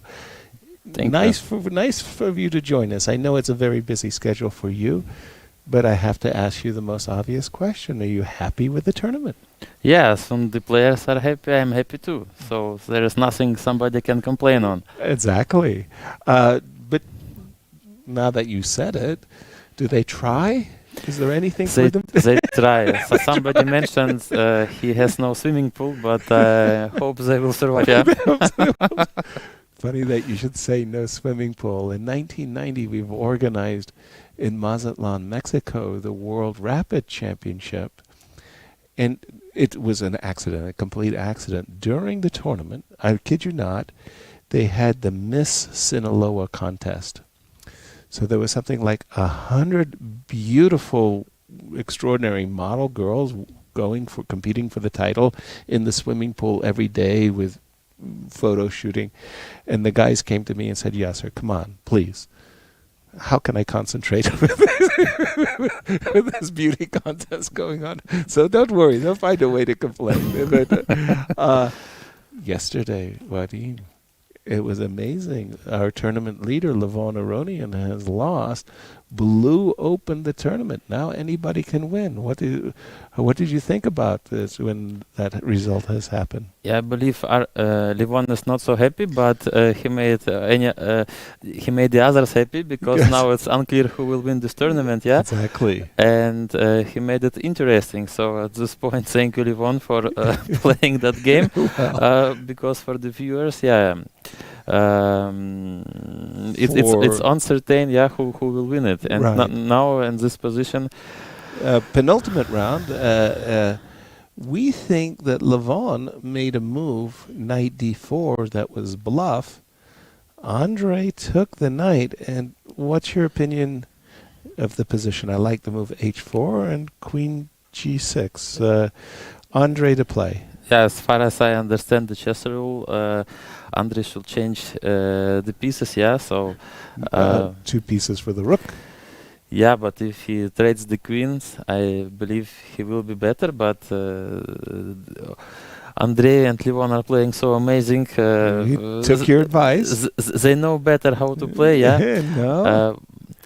Hopefully Levon makes it more interesting. And we need to watch over the game to Well, for Andre, this would be, he's the lowest rated player in the field. He hasn't had a great tournament so far. Did he play it? Yeah. He played queen e4, just as you said. Take off the queens. And normally speaking, whenever you're ahead in the material, it's like trade the pieces, not the pawns.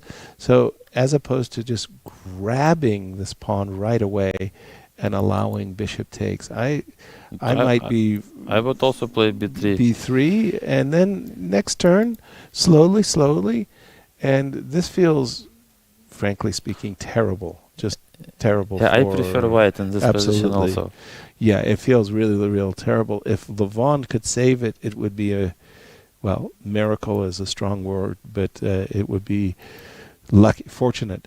You mentioned Gukesh. He's, wow, undefeated, +2, tied for first. Tough, yeah. This young Indian boy is just feeling great. I remember as I played tennis, we have some side events, as you know, and we play table tennis. Yeah. I can tell it was such a cool feeling when you play against the players, because they're all so ambitious, Yes. And if they lose 1 point, they want to fight and to win more. So we have winner here, and I believe Gukesh will fight till the end. I think he will try to win. Right. And it will be also an interesting game. Wow. So it's a bishops of opposite color position, and the normal rule of thumb in such positions is who's ever king is the more vulnerable, then the other player has the advantage. So in other words, if white's king is the one under pressure, then black is advantage. If black's king is under pressure and vulnerable, white advantage. Now, once you know that, you instantly understand you cannot take this pawn. You cannot. Because that will make your king more vulnerable. Even though this pawn may be passed and on the doorstep of promotion, you say, that's not the problem. The problem is my king. So if I go, for example, king to b2, then you can make this nice little pattern of pawns. Those pawns are doing great job protecting my king. I can put my bishop behind. I can put my queen here. Maybe in the very worst case, I can move my king. So how do you think they will play? I think that the position is actually favoring white. Just a moment. We're going to go back to this moment.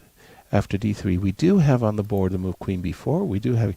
I think that after c3, I'm going to make my contention would be that white's king is safer than black's. But don't you believe rook h8, e8, e2?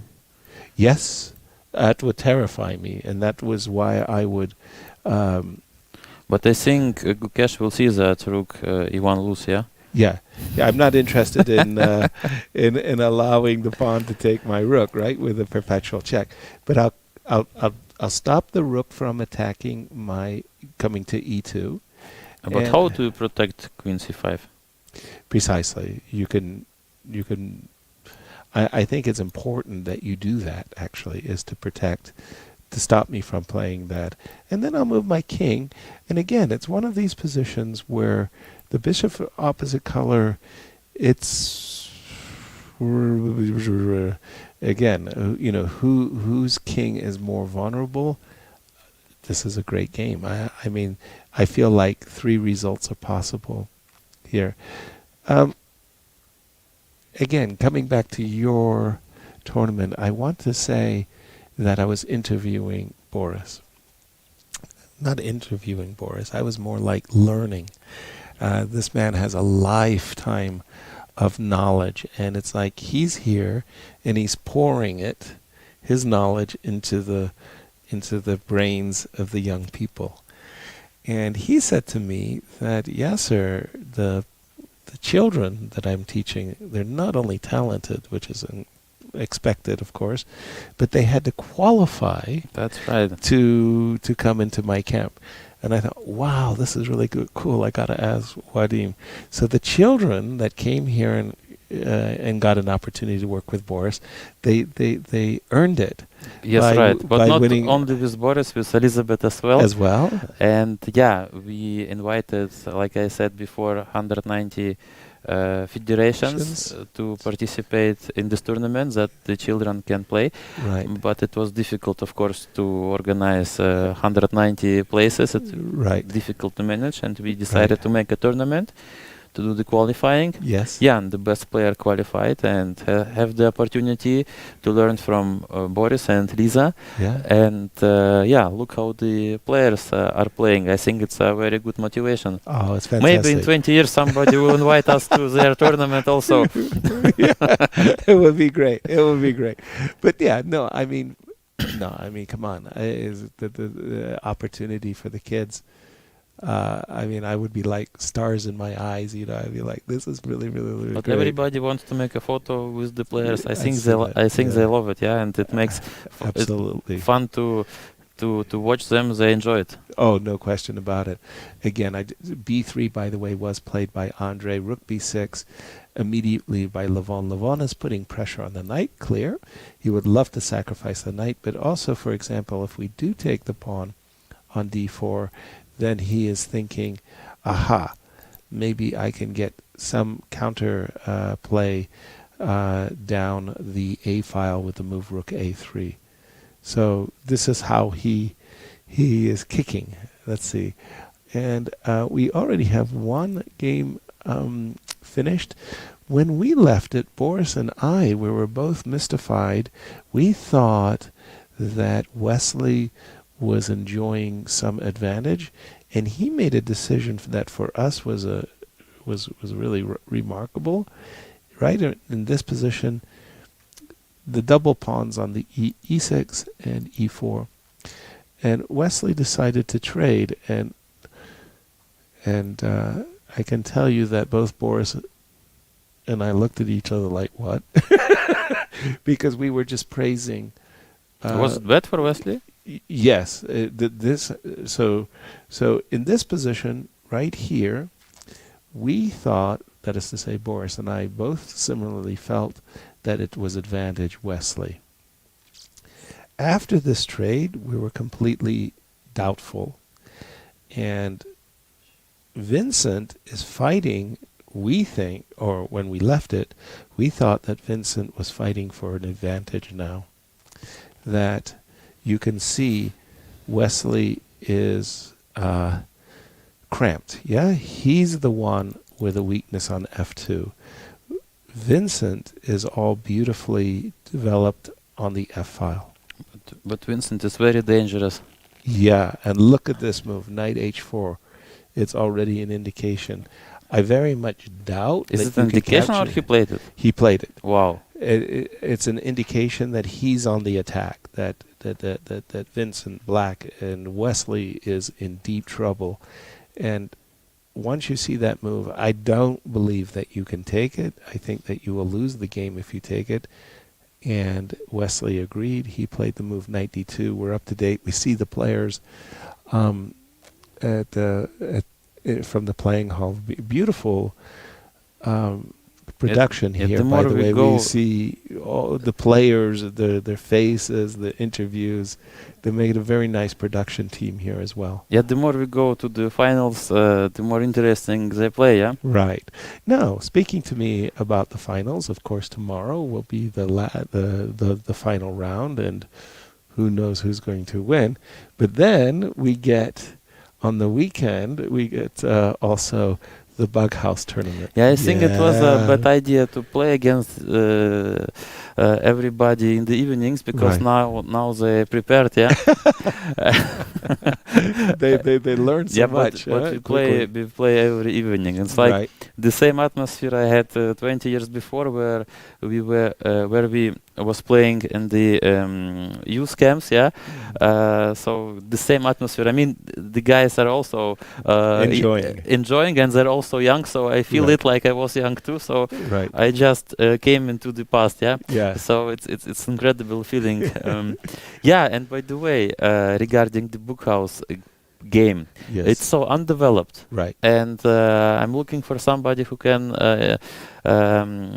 develop an engine for Book House. It's not given in the world, yeah. Maybe somebody do something. I know the platform chess.com allows Bug House, and it's popular to play Bug House. Chess.com, as I learned in St. Louis, they have American rules, yeah. Yes, that's true. We play German rules, or European rules, I want to say, because Holland plays the same rules. Not the same. We played with Luke, and they play differently. What's the difference between the Dutch and the German? As I understood it now, 5 minutes ago, if you promote a pawn, you cannot grab the piece from the other board. You just create a new pawn. To a queen, yeah? Yes. And this is the big difference, because this is a game changer. Oh, absolutely. And in my opinion, if you promote the pawn and if you grab the piece from the other board, it's much more interesting, yes. Just let me explain what Vadim is saying for those of you who are Bug House aficionados like myself. I credit Bug House with making me much more interested in chess. So the way it works in the German Bug House rules is, let's say I'm in a situation where I'm facing checkmate. The moment I make a move, my opponent is going to take his queen and put on the board checkmate. But my partner is so cool, he promotes a pawn, and he takes the queen that's going to checkmate me away and puts it on the board. Yes, and by the way, that's fantastic. It's difficult also to show, yeah. I don't know how we broadcast it, because it will be very difficult to show the audience how amazing this game is, and we need for the next tournament somebody who can develop a professional broadcast for this game. And of course an engine. Yeah, don't start to play, and you wait for opponent, and somebody grabs a piece and you put it on G6, for example, for white. Maybe that will be a new cool rule, but I don't know. I just I just say that Bug House, most importantly, is a team. 100%. So the clock is huge. So let him play quickly, because he's going to stall, and you can win the game on time when they can't move, and so you have to play quickly. So we understand that sometimes it's important to make bad moves, but very quickly, right? And the engine won't. Yeah, and we will have a problem with Wesley and Prag, because they both play quick, and not bad, by the way. It was great. Sometimes you get in those moments where that board is fixed, but we have to play on this board, and our team doesn't have to resign because of the time. Yeah, we have to play. So I was playing. My partner was Maurice Ashley, and we were playing against two players, but my opponent was Maxime, MVL. MVL from France. The position was equal on my board, and they're stuck, so we don't have any material coming or anything like that. And Maurice looks at his clock and says, "Okay, just beat that guy quickly." I said, "Dude, MVL is like the world blitz champion." Yeah, I hope to see Maurice next year also in Düsseldorf. So Maurice, if you will have time, come join us too. Absolutely. Looking forward to the Bug House tournament. That'll start in the same time as the... we start at 12:30 because 12:30. a lot of people need to departure. Okay. And we start so a little early earlier. on okay. And how many rounds? And I believe we will have live translation because Yes. I think it's very difficult to how should I say it correctly? It's very difficult to broadcast or commentate? To broadcast, but also it's difficult to receive tips from the others. So this is why I don't think we will have a delay. Yeah. Yeah, and the other true. We don't need no cheating on this one. No worries about the cheating on this one. But also, I wanted to say, and this is very important about the German rules in the Backhaus, is it's permitted for you to say to me, your partner, don't trade queens. Don't trade knights. We decided today in the breakfast that it will be allowed to say the partners the moves. I wanted to ask. Yeah, because previously we talked about it that it's forbidden. Yes. But nevertheless, you communicate with your partners. You can do like this, or whatever. Right. And so it's not necessarily better you speak directly because it makes the game more interesting. Right. Normally, I would say something like, "Okay, for the next few moves, just don't trade knights. I'm vulnerable, and I'll tell you when I got out of the position." So normally I'm not the one to say, "Oh, play bishop d7 and take the knight." I will just say to you, I need a knight. And then you have to find it. But you're going to allow that, the moves, actually, between the partners. Yeah, and the moves ends when you put on the clock. So you can grab a piece. It's not necessary that you play with this piece. You can make another move. Right. It's not touch move, it's touch clock. Yeah, and that makes sense. Yeah, I think everybody will love it. Right. No, and I want to say, no, seriously, I started chess at 12, but I fell in with a group of friends who were 14, 15, 16, and older, and play what we called Siamese chess, by the way, not even Bughouse. We play Siamese chess. What's this? Bughouse. American Bughouse. Siamese? Siamese. Like you have the Siamese cat or Siamese twins. Now I understand. Yeah, the Siamese twins. Yeah, the two. Okay. So we would play Siamese chess, Bughouse, and I was thrilled with the partnership, and it made chess so much fun for me that later I became a strong chess player. But it was through Bughouse that I really enjoyed chess. Okay. Right? And then we never had more than just social Bughouse playing. Yes. But you saw it's very popular in St. Louis, right? I mean, you saw it yourself. Yeah. But we played two kinds of games. In St. Louis, we played 3 or 2 minutes. Yes. Maybe 2 minutes we played. Yeah. But here we play 5 minutes. Exactly. It'll be a lot. So it will be more interesting also for you to comment. Of course. Because you will see more moves. Exactly. Vadim, thank you. I know you've been very great, so thank you for what you've said. Thank you, Yasser. Absolutely. We're going to see you on the other side of the break.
welcome back to the WR Chess Masters Round 8, and I'm very happy to be reunited with you today, Rasa. It's been a while. Thank you, Lizzie. No, hello everyone. Welcome back. It feels normal. It was just very unusual, fantastic day today for me, especially as I got a chance to interview Boris Gelfa, and I know the children here are enjoying his master class, but I get to enjoy his master class too. And then the organizer and sponsor, just joined us as well. So it's been a day of guests, but it's also been a championship round, a penultimate round, where some extraordinary things are happening.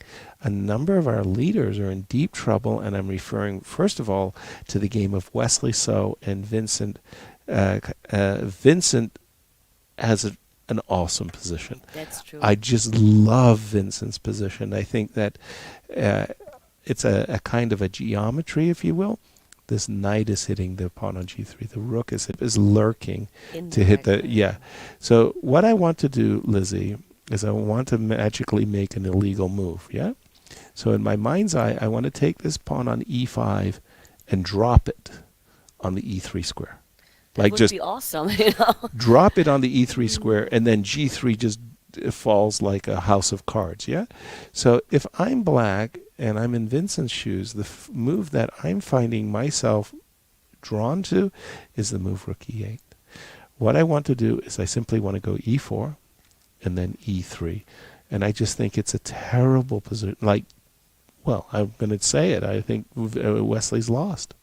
Yes, it seems like Wesley is lost, because also like after e4, the rook has hardly a move. I mean, you can go to a3. You can go somewhere along the third rank, but I think after e3, the defense is breaking apart. It just completely collapses, and I don't care where you move your rook. This is what I meant by the devastating idea of e3. I mean, just everything is crashing. So this is completely unacceptable for Wesley, and he's going to have to find some way of preventing his opponent. And let me just, by the way, I do think rook e8 is on the board. Yes, Vincent espied the absolutely key idea of just going e4, e3, and splat. Now, Wesley, yeah, let's take a look. Knight f1, let's do it. And let's do it. What else? Yeah. Well, I mean, it's not like that white has a great choice apart from knight f1. Exactly. And then, I don't know, we'll just put and I don't deviate, right? Okay, bishop takes c3. Is it yes. that bad? I just want to check as well. There is a queen g4 that could potentially... I've become a little too enthusiastic as I'm looking. There is a queen g4 that will this is somehow save the day. So it means that I can just wait one turn before playing. I could play h5. Okay, knight. Thank you, Lizzie. The knight f1 is absolutely required. It was played, actually. And my question is, in this final position after knight f1. Let's say we play the way you like. You play e4, I take, the rook goes, and I go, for example, like knight h4. Oh yes, that is also eyeballing. Because if the knight now moves, then the question is, how is e3 now? But then, okay, I have one force less. I can trade rooks more. I can trade a few it still doesn't work, actually. Also, I just realized for the first time, I was so, how do you say? Enthusiastic. Well, coldly dreaming only of e3, that there is actually something pretty good that's just positional. The rook is a monster, patrolling the fourth rank as well as the open e-file. I like it, Lizzie, that you like the sweet center, the d4, e4, e5, d5 square, and look at what black is doing with the sweet center. Actually, I was wondering, because while you were here with Boris and with Vadim, the move c4, c5 is quite a commitment, right? Mm-hmm. From the positional point of view, because I think Earlier. after this move, if you don't really like manage to cut the bishop out of any diagonal, then you just lose the tension in the center and give it to your opponent. That's right. And I guess probably like Wesley overestimated the cutting off bishop strategy. Yes. And this didn't work out, and now he has a problem of not having any control in the center. Exactly. No, it definitely, in the words of Magnus Carlsen, it boomeranged. There you have it. And just catching up to the game of Levon, let me see. I think when we left it with Wadim, we were about here, and we thought b3, rook a6, knight b7, knight d7. Okay, so these repetitions, I mean, I think Boris is going to hate repetitions from now on. And but it's very mean, like everybody's now doing these repetitions against Levon to give him some kind of memory of yesterday. Exactly so. And we're now caught up with the players. It's strictly speaking, 2 minor pieces versus a rook.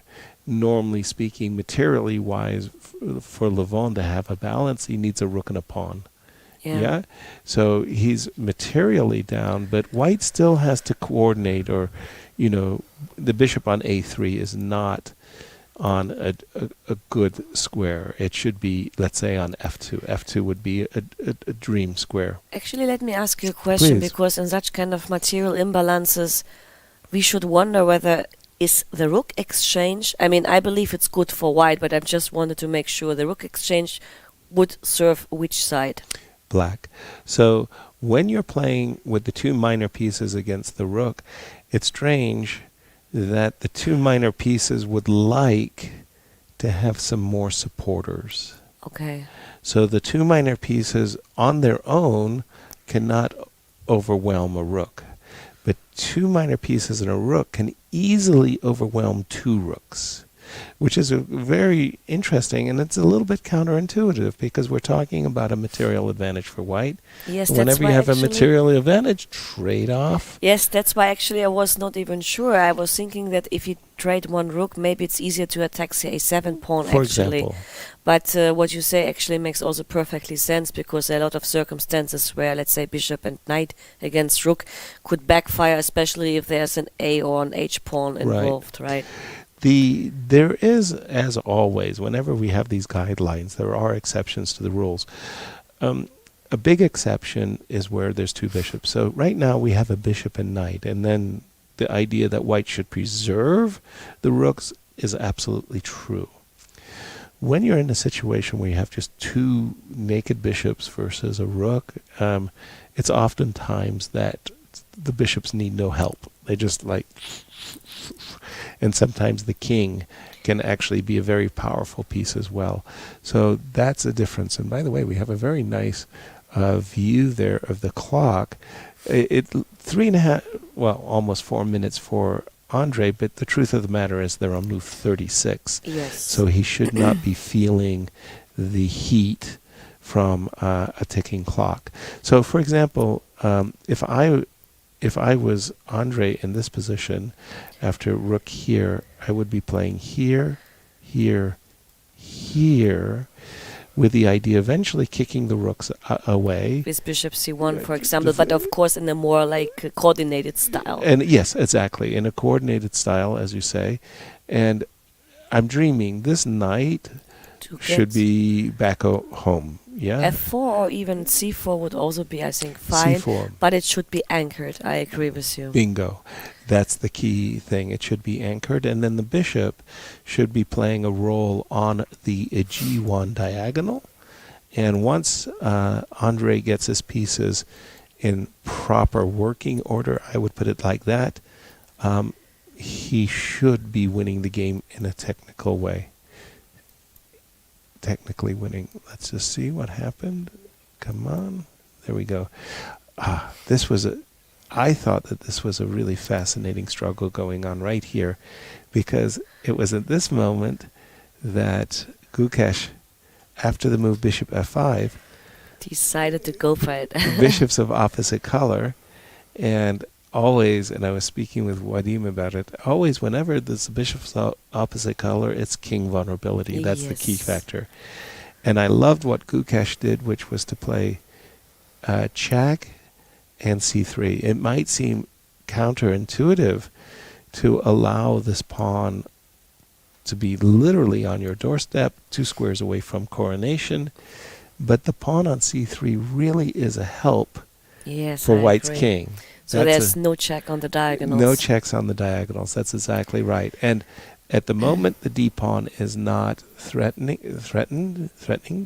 G6, Queen e5, and so Gukesh, again, a repetition just to say I have control, and Rook e1, and we caught up right now. We've caught up with the players, and Gukesh, who once he saved that game against Anish, an ending that we thought was that Anish could win. Once he saved that game, Gukesh has been playing maybe the best chess. What he did yesterday was fantastic against Andre, and he's now enjoying an extra pawn against Duda. But can he actually hold the extra pawn? Hold the extra because pawn? H3 is hanging, and if he's exchanging the queens, I'm not sure he has objectively a chance to win the game, because, I mean, his pawn structure on the queen side is not that great in order to create quickly pass pawns. Right. And besides, the pawn on d3 takes some of the space and is very nicely protected by the bishop on f5. Yes, no, you're making a wonderful case there. I was just forgetting that frankly speaking, I was just forgetting that the h3 pawn was an issue. Oh my, that... So could I just ask you here, if I take, this is, I don't even think I'm winning this, by the way, but my goal is pretty obvious. I want to go flooding 4 versus 2 majority on the queen side. Okay, here I have to calculate a bit. Please. A bit. Just tiny bit. A smidge. I mean, okay, let's imagine I take on h3 and I will give you the d3 pawn against the h3 pawn. I understand. Now I go bishop e6. Back, yeah. And then the move before is a little bit harder, and I will play h3. Yeah. So you will play h3, and at least when you have a pass pawn and you're tying down, my pieces are tied down because your pass pawn requires that I keep it under control. It's one thing that you made my bishop do the hard work and then versus the rook. So I don't know. I think that this position is actually much closer to a draw than a win. And actually maybe not even bishop e6 but bishop f5, because then we can also use the rook for the e-file. So actually, like, this bishop e6 move was, I mean, I wanted to be prophylactic against b4. Okay, sorry, I made a mistake there just a moment. So instead of here, bishop f5, he takes a tempo actually, and then go h3, because if you go bishop f4, they have rook e2 check, and I think and that forces my rook to play the defensive role. Very good. I agree with you. And here rook e4 probably also should be a way to prevent you from playing b4 a lifetime.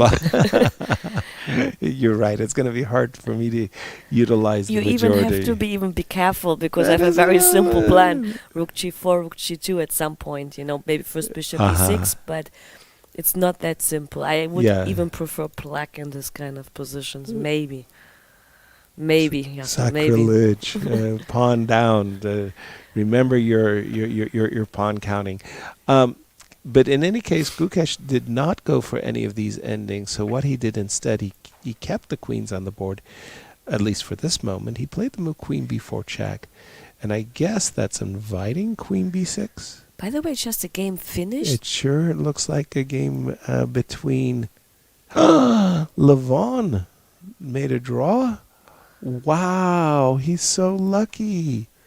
What has Andre done? I think Andre underestimated his advantage. What did he do? Uh-oh. Let's go back. And what did he... Levon will be very, very, very pleased indeed to save what I thought was it. Oh, he played rook e3 and offered a draw, and Andre did not go for it. Go for this position. Maybe I have f4 here. Can it be? I mean f5. I mean something concrete. First of all, it's definitely a move. No question about it. But no, I mean this is terrible. Just terrible for black. I should. Okay, let me say that I want to bring my knight to c4. Okay, let's say I play f4. Nothing else to do, right? And here's, I use the rule that I don't want to play rook takes g3, right? Yeah. So, but I do want my bishop on this diagonal. No, I agree with you that actually, like, it still looks very nice for white. Safe so king? It's hard to say why he agreed, actually. I think he misjudged his advantage. It often happens that you think that you don't have so much when you have these types of positions where it appears that after king h2, rook f3, rook here, it appears that black is threatening you. Yes. Yeah, that you've got that you're tying me up, but it's actually an illusion. It's only a temporary thing, and once I get my bishop to g1, it's over. So, wow. Well, this a actually good luck. A good luck for Levon as he goes. At this exact moment, he's back in first. Yes, and that's he very goes into important. the clubhouse for his game tomorrow. And you know who he's playing tomorrow? Gukesh. Yes. But with white, actually. Yes, they're tied for first. Yes, and this would, of course, feel much better than if he had lost today. Well, without question. And that will set up a fantastic championship round, final round tomorrow. But wow, you're right. I'm quite stunned myself by that. Well, you know, this is the timely draw offer. We kind of made reference to it, that somehow in the past we had the rights when we were the higher ELO-rated player to offer a draw from a position of inferiority. Yes, but I mean, like, Esipenko is like a player, well, with a kind of rating, where I'm sure that it doesn't matter who he would play. If he's convinced that he's better, he would obviously play on. Obviously, yeah. Something about the final position he saw like, a ghost, I suspect. Okay, Gukesh, probably at this point, I mean, it's still early, but the probability of a draw is pretty high. That would set up a fantastic finish. Nepo on the outside looking in, he's saying, guys, you know, make some room for me. When we left it, and I was looking at the positions with Boris Gelfand, we actually liked Prague's position for quite some while. And by the way, blessings to you, because I was the one with the cold, and I have the horrible feeling that I'm passing it to you. Oh, and I'm not sure, because when I got it, I was not here, actually. Okay. So maybe some wisdom, you know, like some helping kind me of feel better about myself. Taking on b5, queen c5, f6, queen takes. Well, now I think he's fine again somehow, because the b7 pawn is quite weak, even though he has a better minor piece. Yeah. But if the bishop gets on the diagonal g1, a7, then white will be very fine.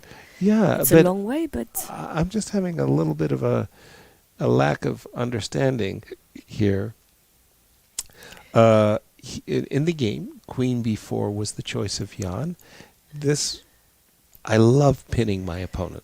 Just like that's like, you know, the thing I'm always dreaming of. So I'm guessing that Jan didn't want to see I was this thinking position to do it with rook a8 and rook a6, same okay. idea.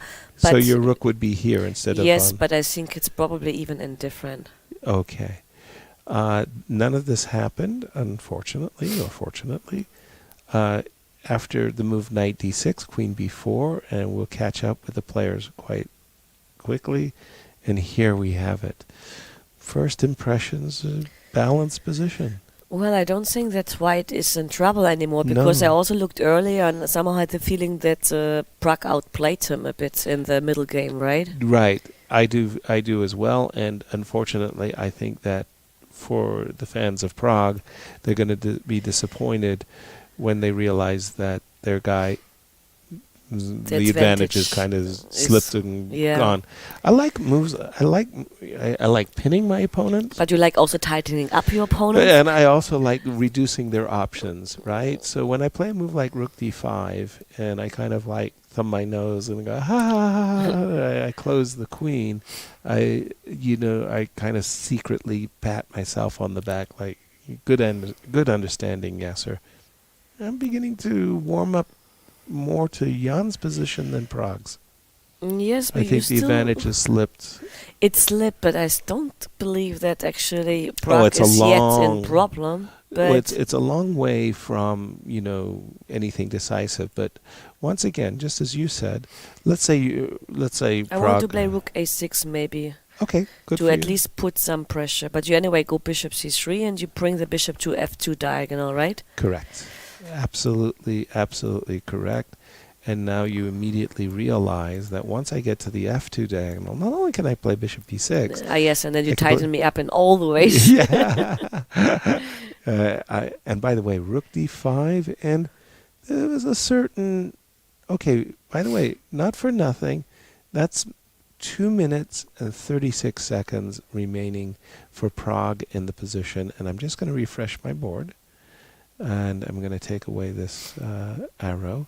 Queen d7. So you start feeling that time trouble. It starts to gnaw at you a little bit. Now this move, queen d7, stepping into the pin. Yes, but I think his goal is queen c7, and then maybe with queen c7 and knight c4, he would have a way to attack a5 quickly. Okay.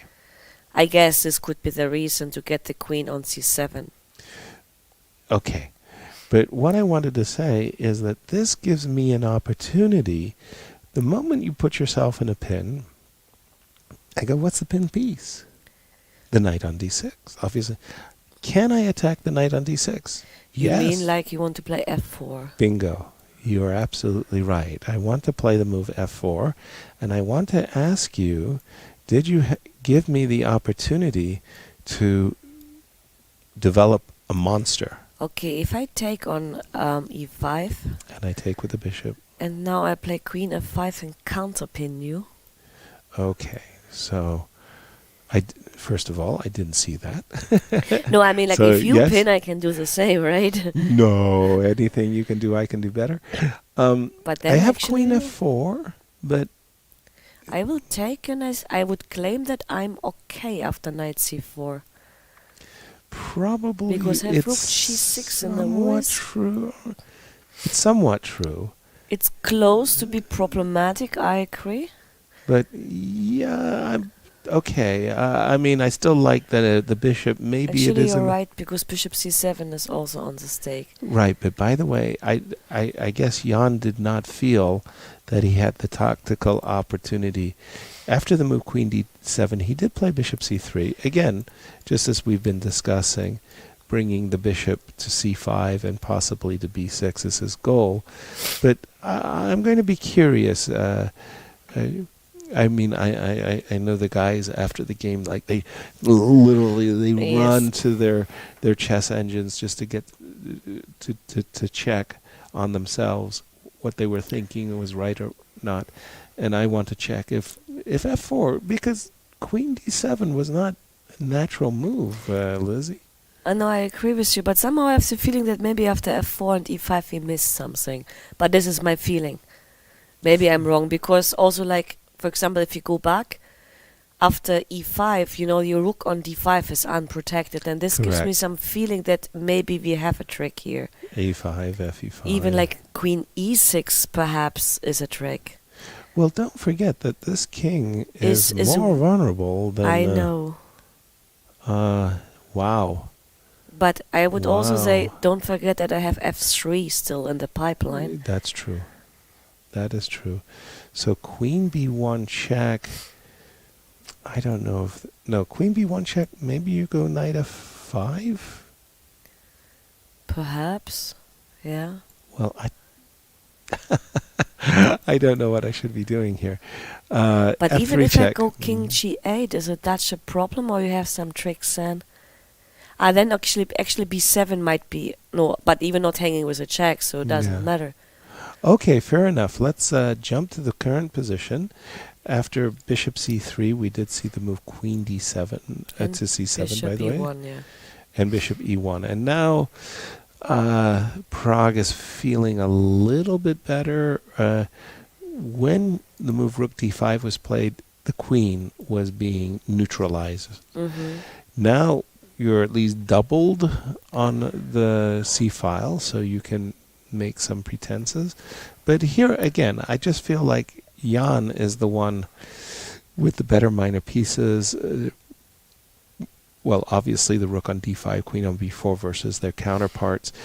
Always in these positions, I think about... mating on the back rank. Well, not just that, but the vulnerability of the king. You know, like, is the king vulnerable, yes or no?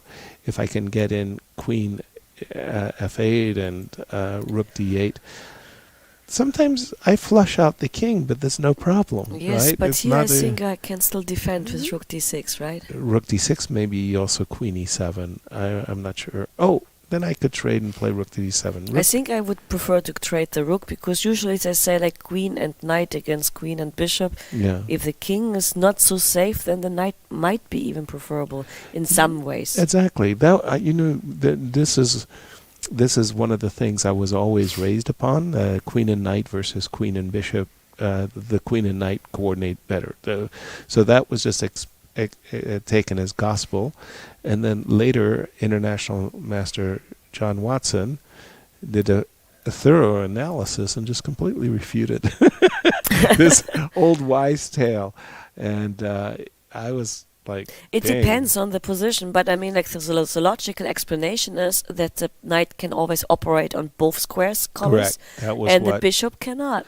Yeah, that was what convinced us of that. By the way, we do have a draw, Gukesh. We even predicted this almost. Right. We're good.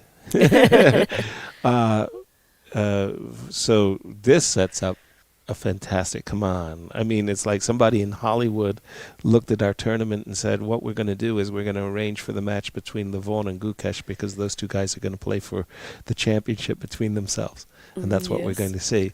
He's at +2, is Gukesh, as is Levon Aronian. They'll be matched up tomorrow. Wesley So on the outside looking in currently, as well as Jan on the outside looking in. Yes, but if Jan by a miracle wins today... Yes. And this was by the way, queen f8, rook d6 on the board. Okay. Okay, sorry. So yes, if he wins today, but even so I think he's still very, very, very far from that. Yes. Then of course he has a chance, because I don't know he's playing Vincent tomorrow with black. Okay. But black usually with white Vincent actually never has a problem, so I don't think that this is an issue. Okay. Wow. I mean, what I want to say is like very hard to beat a player like Vincent with white if Vincent wouldn't push himself very much. Exactly. So winning on demand against any of these players is really a challenge, and winning on demand with black, I mean, you can win if there's some risk taking. For example, like Esipenko would be a player, you have better chances in terms he might take more risks. Exactly. But if a player doesn't want to win of this level, it's very hard. Let's put it this way. I agree with you wholeheartedly. And in this game, by the way, between Nepo and Pragg, they've made their time control. The more I'm looking at Queen f8, even though I was the first to suggest it, the less I'm inclined by it, and I think maybe he should have just stuck to his guns. And but what about rook c2 here? Okay, and I'll ask you a question. What about your knight? Yes, I was just realizing that rook c2 was a little bit too optimistic. So you understand that domination, yes? The theme of domination. So there's a knight on c8, and then you put your bishop 2 squares away from the knight. The bishop goes to c5, and it dominates. Yes, you put the knight on a4. Yes, I and agree. we call this from the Japanese game tsuji. The bishop, okay. Yeah, the bishop dominates the knight with this move bishop c5, and I like white, but he didn't do that. He did play queen f8, and he did just allowed the move rook to d6, maybe in a time. I mean, obviously the dream is that, hey, what's the problem? I'm winning. All I got to do is go d6, d7. I'm winning. Except the problem is that our king, if we tuck this pawn over onto g3, then we're winning. But with the pawn on f2, I can. Yes. Well, first of all, the bishop is hanging, but I just wanted to point out that you've got this type of perpetual check. But hang on, actually, in this position, which we are just having on the board, instead of d6, can I play queen c5? Yes, let's go back. One move just going back, like after e takes d5? Yes. Now... queen c4. Queen c4, and let's say queen c5. I have a check, of course, on f4, but after king, let's say on h1, I control the most important checking square. g1, yeah, and you're ready to... Yes, the only question is, and that's maybe the interesting one, if, for example, I give a check on f4 and then play knight d6, or I start with knight d6. I mean, this is probably even indifferent. Oh, maybe in this way there is a problem. Yes, that's why I would prefer, or that's why the other way is probably like... a better... but it's not even clear whether this is a perpetual, right? Right. But let's check it. Queen c1. Oh, sorry. But on the other hand, I don't see... no, he can play g3 and I don't have a check. But I can take on f3. Exactly. And Queen here I have c5. Certain doubts, yeah. Because I can run towards the bishop. I don't think you're getting a perpetual here. It doesn't feel good, Liz. Let's say if I go here and here and here and here, yes, and I just start, I just kind of keep walking. Oops, excuse me. You can't play d2. I keep walking towards the bishop, and I'm a happy camper. Yeah. Okay, let me refresh the game, and let me play, therefore, the obvious move. Okay, bishop b4. More or less. Is he forced to take? Not necessarily, but at least in this case, I would ask you, why did you play rook d6? Yeah. Yes, and I mean, objectively speaking, it was move 40, so Pragg didn't have so much time to calculate that. Right. So let's go back to taking on d5. All right. And give a check on e4. Okay. You give a counter check on d6. And now I have to think, but maybe it's too late. I have queen c1. Okay. You're eyeballing the same perpetual check. And your check. queen is cut for the moment, which is important. Yes, which feels better. Let's put it this way. You have to play d7, only critical move. Okay. Then I give a check on f4. Okay, and then I have to play king g1. Because if you play g3, I take on f3, and you're still in the same trouble. You don't have time to queen, right? Correct. So I go queen. Yeah, this is probably not much of... Let's say queen c1 gives less options. You have to go to f2. Right. So you like this one, yes? Yes. Okay, I do have to go to f2 as you described. And now, I mean, like, I'm looking for a check where I take the... yeah. Everybody understands and your I will find desires. I will find it. Yes, I will play e3 check. And I will run away. Then queen c7 check. That is... Aha, you got me. I fell for it. Yes, we are here. Yeah. After e3, yeah. Okay. Sorry, I'll click on it. e3 check. So king e2. Yep. And now queen c4 check, and then if you take Queen e6 check. Yes. That is the... And, if Pragg was calculating this in 40 seconds, then I would say, like, bravo, you just but tip your hat. It could be. Could be. Easily. Wow. Great stuff between world champion challenger contender Jan and the very youthful Pragg. And by the way, he's had some very long matches. Yes. These last few rounds, he has been really pushed to the limit, tested, if you will, in some of his games. And here again, excuse me, this is not what I wanted. I wanted to go to the game of Vincent because I thought when we left it, Vincent was putting together a beautiful killer attack. Let's see if that was the case. By the way, I think this is more or less a position that we reached. Yes. And e3, we had knight h2, and we said like after e3 he can trade the rooks. Remember, and then we didn't look it deeper. Too much further than that. But this is a way to do it. He's threatening bishop takes h2 double check, followed by queen g2 mate. Okay, if f takes g3, then you go queen takes g3. Pardon me. If f takes g3? Because I have rook takes c1 at the end. Wow. But I'm not sure that I have fancy. enough. I don't have enough material, don't I? Yes, you do. King f2? No, you got to take the queen. You got to take the rook. Yes, I take. And king f2, and at the end of the day... But it's just a pawn, but it's a winning position anyway, right? Right. Because that's why Wesley went for knight g4. Exactly. By the way, just a pawn? Yes, I know, but it's not only sacrilegious. Okay, let's go back for just a second. So we do have this move, bishop takes g3, as Mickey Adams would say. Okay, that's a visual. Take the pawn, knight g4, and Wesley says, I'm competing. I don't want to resign. I don't want to give you an extra pawn.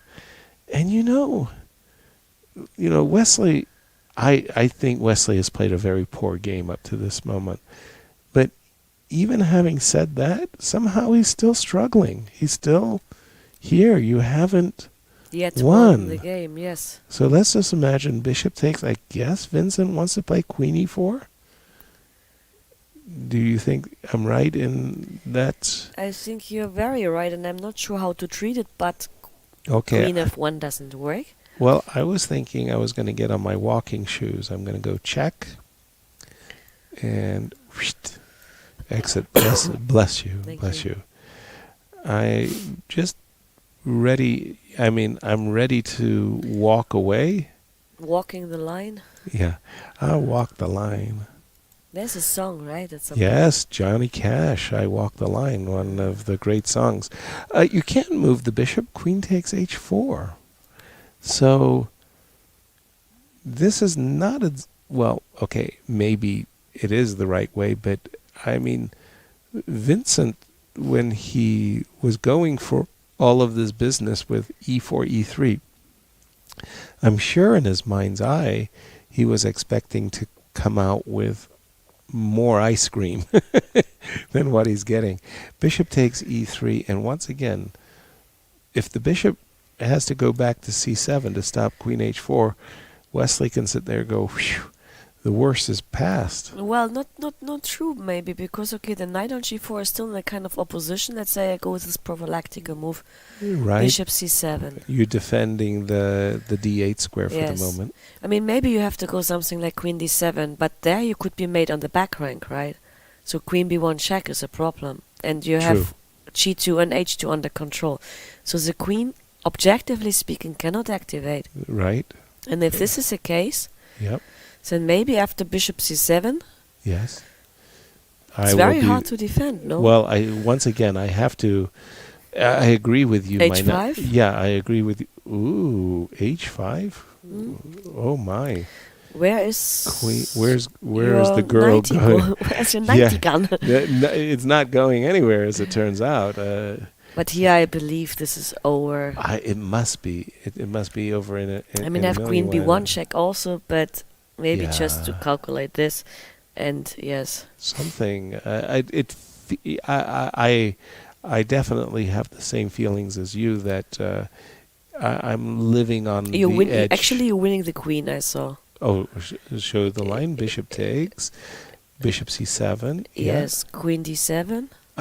King. King f1, h5. Right. Now I went queen d7. Yes, we take on g4. You take on c7. Yes. I play queen d3. You have to go king g1, only move, otherwise it's mate on g2. Okay. Queen d1. Queen d1. Yes. Knight f3. King. And queen g1. And sweet. queen h2. Who put my queen on c7? Well, this is a question which I can't answer. Exactly. Nice. Very nice line, Lizzie. Well spotted. So rook takes e3. Well, maybe knight takes e3 has to be played. I was about to say, I mean, necessity is the mother of invention. Wesley does not look happy, but considering the fact that his knight doesn't have any moves after bishop to c7. But I can play bishop f4 and bishop takes c3, no, and then you have a problem on g2. The queen is there. Yeah. That one I missed. Easy to miss. Hang on, queen e4. I'm like a small trapper, you know? Wow. Look at you with the fancy moves. Queen trick maker. I'm telling you, takes bishop h2, the old discovered double attack. Yep. Well spotted. So bishop f4. Does it really mean I have to move my king? Ugh. Well, I think you still can play the way you played, just then you cannot take on h4 but play king f1 in this way, or you play king f1 in that way. But here I can take on e3. Yeah, you have to take with the bishop. By the way, this minor piece where I have 3 pawns on a5, b4, and c5, that's like the worst bishop I think you ever. just win with queen g2 and queen takes h3 in the worst case, right? Oh yes, oh yes, oh yes. Or you even can change the queens, and this is like a forced thing, probably. Can you force the trade of queens? Yeah, queen g2, and the queens are off the board. I think that this is just a terrible minor piece endgame for the first player. Yes. So Wesley will not be happy about knight e3. This is actually an easier task, I would say, for Vincent. So maybe queen g4 has to be played. Okay. Queen e4 and now king f1. Okay.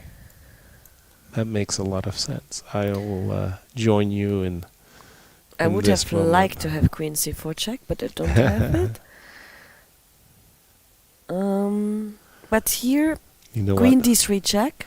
You know what Mick Jagger said? You can't always get what you want. Okay, queen d3 check. I will get what I want.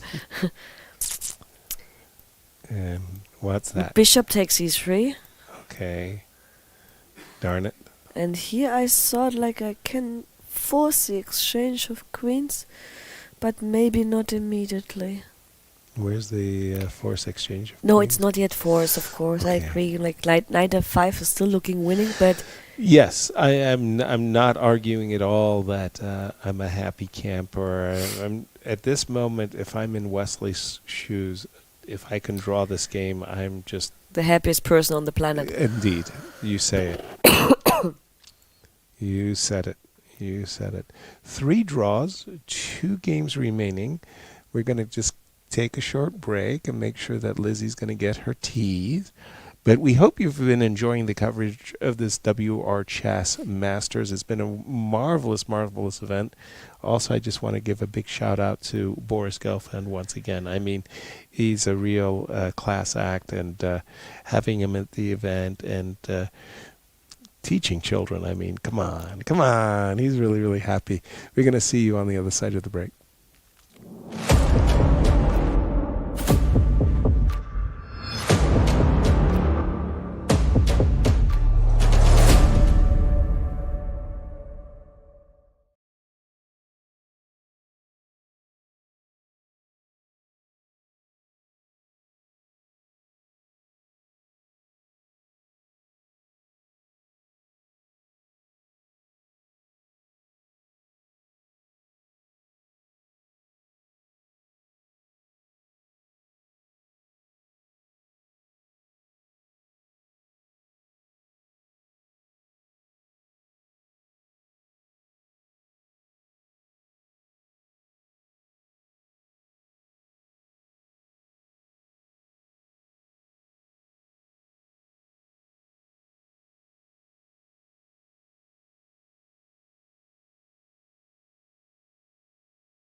Welcome back to the WR Chess Masters Round 8, and we still have 2 games to go.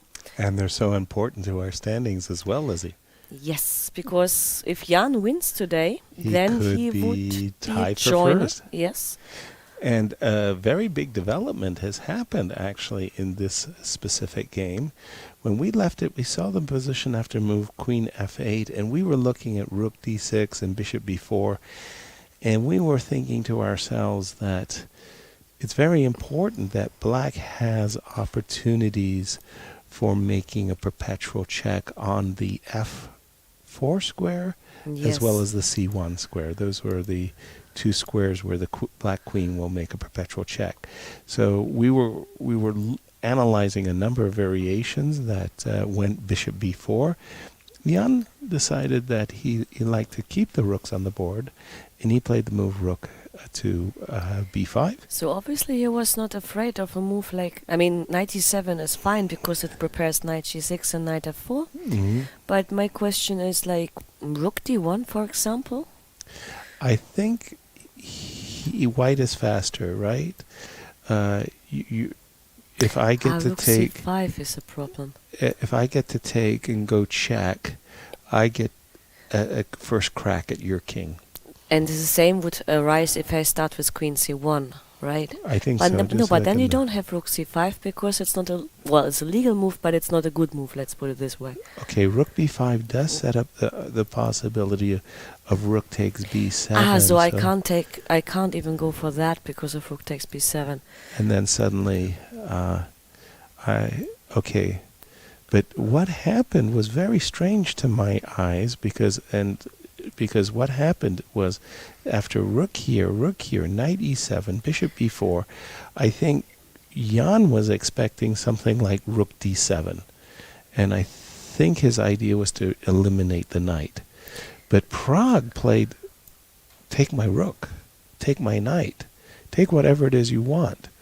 And after this move, just a second, he took the rook. And this is going to be a draw, unless... Just a second, no, it's a draw. It's a draw, yes, but I mean, like, can you, run out of the perpetual? Apparently not. Nope. Because I would try it, with king exactly how you go. Yep. The queen goes to d2, and that's... always the same, yeah. I just stay on the... and... nothing to discuss. I thought that Jan was pressing, and we were looking at bishop b4 and seeing how it's possible for Black to hold. But wow, this was a fine escape. Indeed. By Pragg. Now the only question is Wesley, who is at +1, looking to go to +2. Can he possibly save this game? And Vincent had such a wonderful attack. It's hard to believe that he didn't. He took with a knight, actually. Yeah. And he played queen c4. Was it like as we predicted, actually? Yes. We are good. But knight f3 we didn't predict, right? Well, we don't want to give away everything, right? Check. And knight e3 and knight e5, and that's how we win the sec. We are not a pawn up yet. No, we're not a pawn up yet. We do have a double attack. Bishop to d2 defended both. And knight e5. And now our threat is very simply bishop takes e3, followed by knight takes g4. Now, the problem is, I desperately want to avoid getting into a position where I have a bishop and you have a knight. But you can't do this because I can take actually the bishop on... no, then you take back with a knight, right? Because if you take the knight on e5, I can take on b4 and take on a5, and then a pawn is over. You eat everything. You eat everything. But you can go knight takes d2. And this is where I'm hoping, I'm dreaming, maybe... to hold this one. Well, at least if I can... Yeah, hold is strong, but yeah, you know what I'm dreaming. I'm trying to my best. But after knight f6, knight e6, knight e5, knight b7, and knight b4? That I can never agree to. I can never agree to that. But I might be able to play here. Oh, that's a tricky one. Yeah, these pawn breakthroughs are always one of those things that you have to pay attention to. Where did you get this one from? I don't know. I once read it in a book written by a great grandmaster, by the way, Yasser Sarawan. He wrote Pawn breakthroughs. Pawn breakthroughs. No. But okay, we can go back because, I mean, obviously, like, he That may was have my- other Yes. solutions. After knight e5, but however, knight c4 is forced, right? I have no doubts in my mind. Like, if I play a move like king e2, for me, this is like resigning. Yes, this is over. This is just out of chance. Yeah, I got agree. no business in this position, to play this position. So I do feel that this is forced. Takes, and as you said, you didn't have to necessarily play knight f6 and knight d5, but it looks reasonable. It looks like a chance, at least. Yes. So we get here, you get here, and I get here, and then I think you take this pawn. Well, it's not that clear because... What's not so Well, clear? it's well, I was just thinking like maybe I can take another pawn, but yes, I would then take with a b pawn. It's anyway symmetrical. I was just hoping for knight b4, knight a6, but actually it's much better to have it on c6 the knight. Yes. So c takes b5, Yes. knight takes b7, and knight b4. Yes. That is the... Okay, once again, Knight everything e8. is unacceptable except knight e8. And this is going to be... Maybe that's why you should... I mean, Yeah. I'm making it... I don't know. I feel like I'm making it a little bit Tough. murky, confusing. But It's if not you- what Vincent wants. Yes, but if I take now with the other pawn, because then in this case you cannot encourage the other the pawn. a pawn to move with a6. So you want to... To take with a takes b5. Well, oh my gosh, I'm my spidey sense is tingling because Yes, I understand, that's an a pawn, right? but I mean I wanted to play knight b4. Or c7. That's No, well, you knight don't- d8. It's maybe there is a difference actually. Okay. Maybe. So I beg your pardon. You want to play knight b4? Yes, you have to. I mean, you don't have to play. But you cannot move with the king because of my h pawn. That is bad news. That is very bad news. Lizzie, I hear you loud and clear, and I think this is winning. Yes. This might be winning. Yeah. Yes. I think that's our conclusion, that, you know, I'm trying to desperately throw some patties in Wesley's favor, but wow. Because coming into today's game, you know, Wesley at his best has been looking superb. Yeah, he's looking Yes, like I really almost regal, untouchable. +1. He had the white pieces.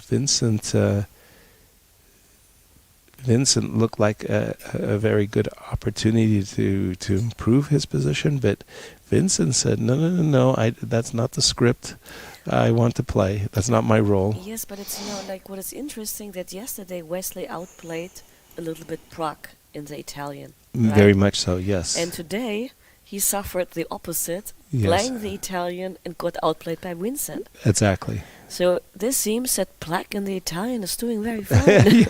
That's a easy conclusion, right? Yeah, something happened there, and what happened is way back in civilization back here, we had Boris Gelfand on the show, and for those of you who are joining us late, shame on you, and for those who missed Boris Gelfand, I can only encourage you to see the archived materials, because Boris understands chess.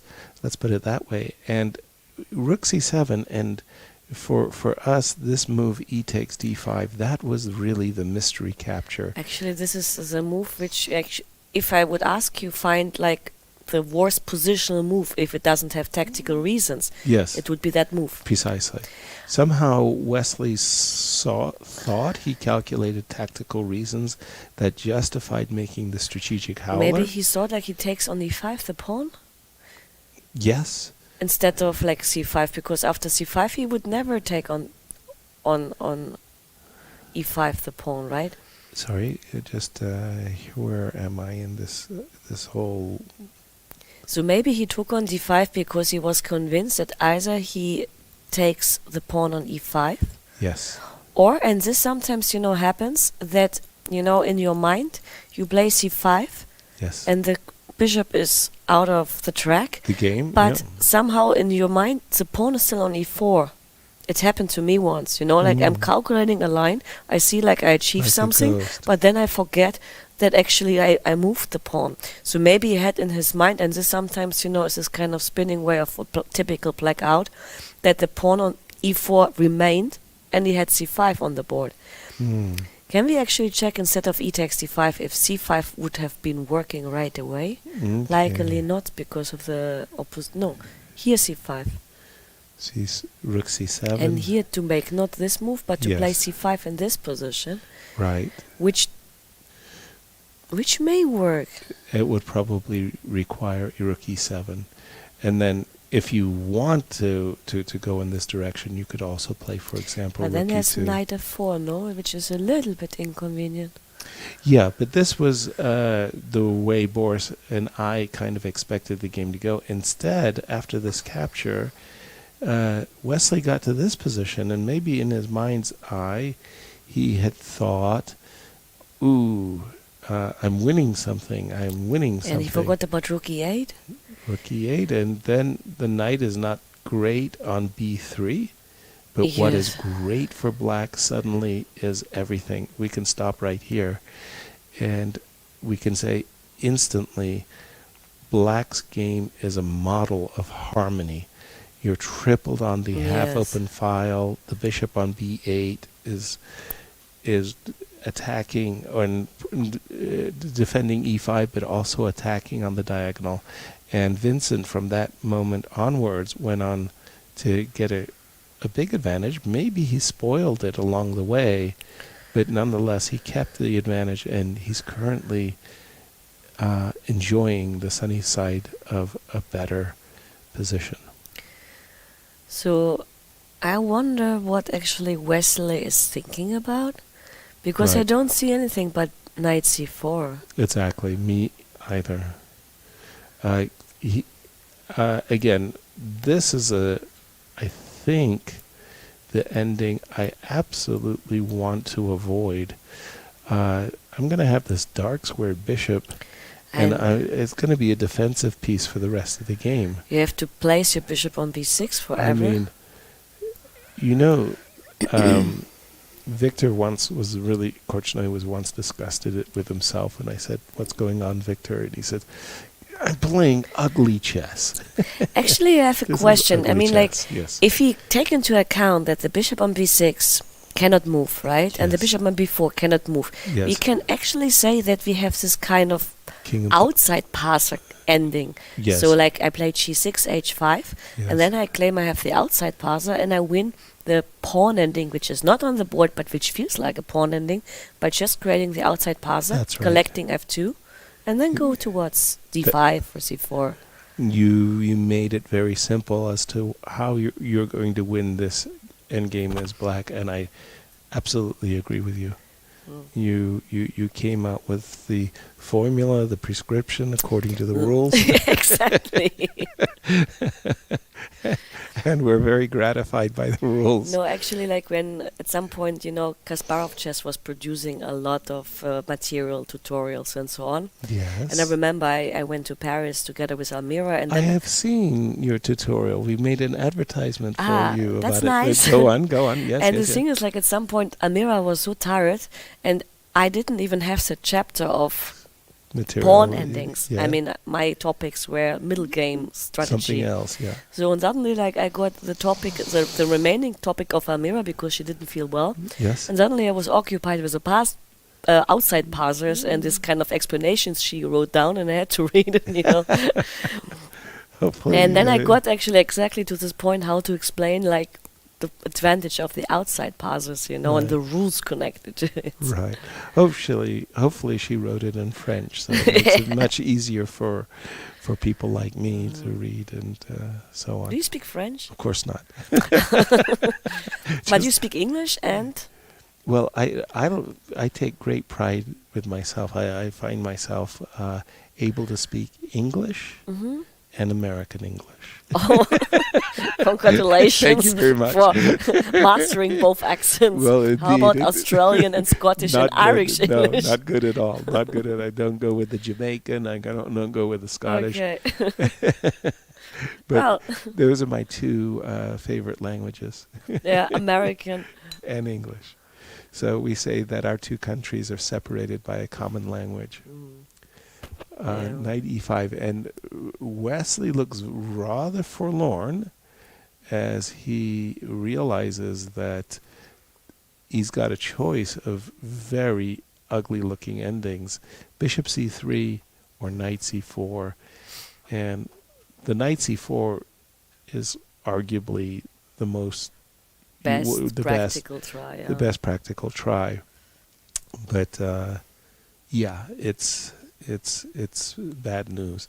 One more look, shall we? I mean, I don't think that there's anything to look at here. We've been looking at knight takes d2.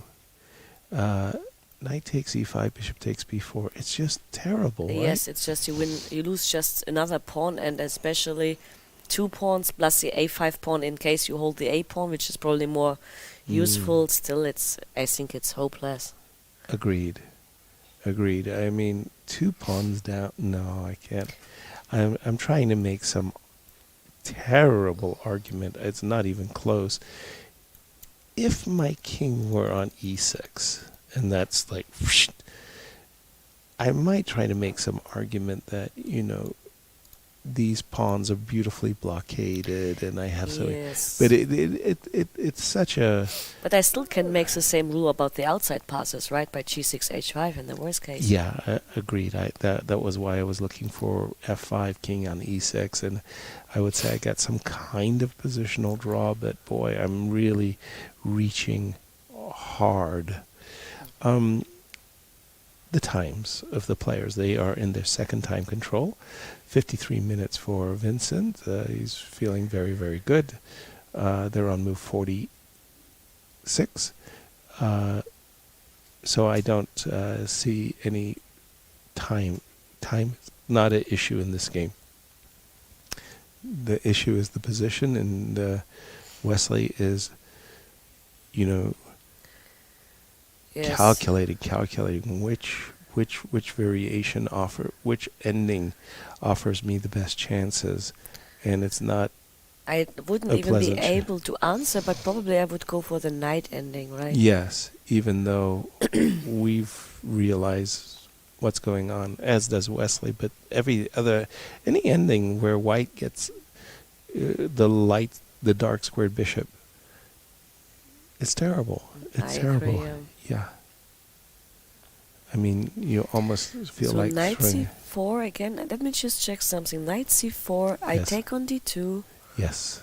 You take on d2 because here instead of knight takes g4, I also have knight d3. I'm not sure whether this is better, but maybe this is cleaner. I like knight takes g4, and the reason why I like knight takes g4 because of the h5 pawn. Yeah, I agree. But here, okay, just let's go down. You hold. Yes, actually, this would have been not a good choice. That's a good way, a typical Lizzie way, how to spoil the party. Yeah. How are we going to spoil the game, Lizzie? It's impossible to spoil this position. No, it's possible. Trust me. I'm talented. Give me a chance. So we take on g4. You hop into d6. Yes. Correct. And I liked your choice very much of knight f6 to d5. Yes. And he has played king e2. Oof. Poor. I can almost feel his distress. Sorry, let me just go. He played king e2, something I'm sad to say I rejected right away because of bishop takes. Now, what do you think he could possibly be imagining? I can't imagine the king anything. moves inside? Yes, something like, because this is a check, you have to do this. H5? H5 is an excellent move. Because otherwise, I mean, like, you have to pawn to F2, and I don't want to give you a tempo to march in. Exactly, but if you, the moment you ever activate your king, I mean, it's death. And yeah, there you almost saw Wesley is like, that's he's in trouble. Wow, we came into today's round feeling that 4 players had very decent chances for the first place, and Wesley losing with the white pieces would absolutely spoil his dream finish of these championship rounds. And of course, Vincent just came back and said, "Give me that knight. You can have this. You can have this bishop." Did he move yet? Yes, he played bishop takes e3 very quickly, and now Wesley's thinking. I mean, I'm sure Wesley had been calculating king takes. But after king takes, for the Your funny outside part.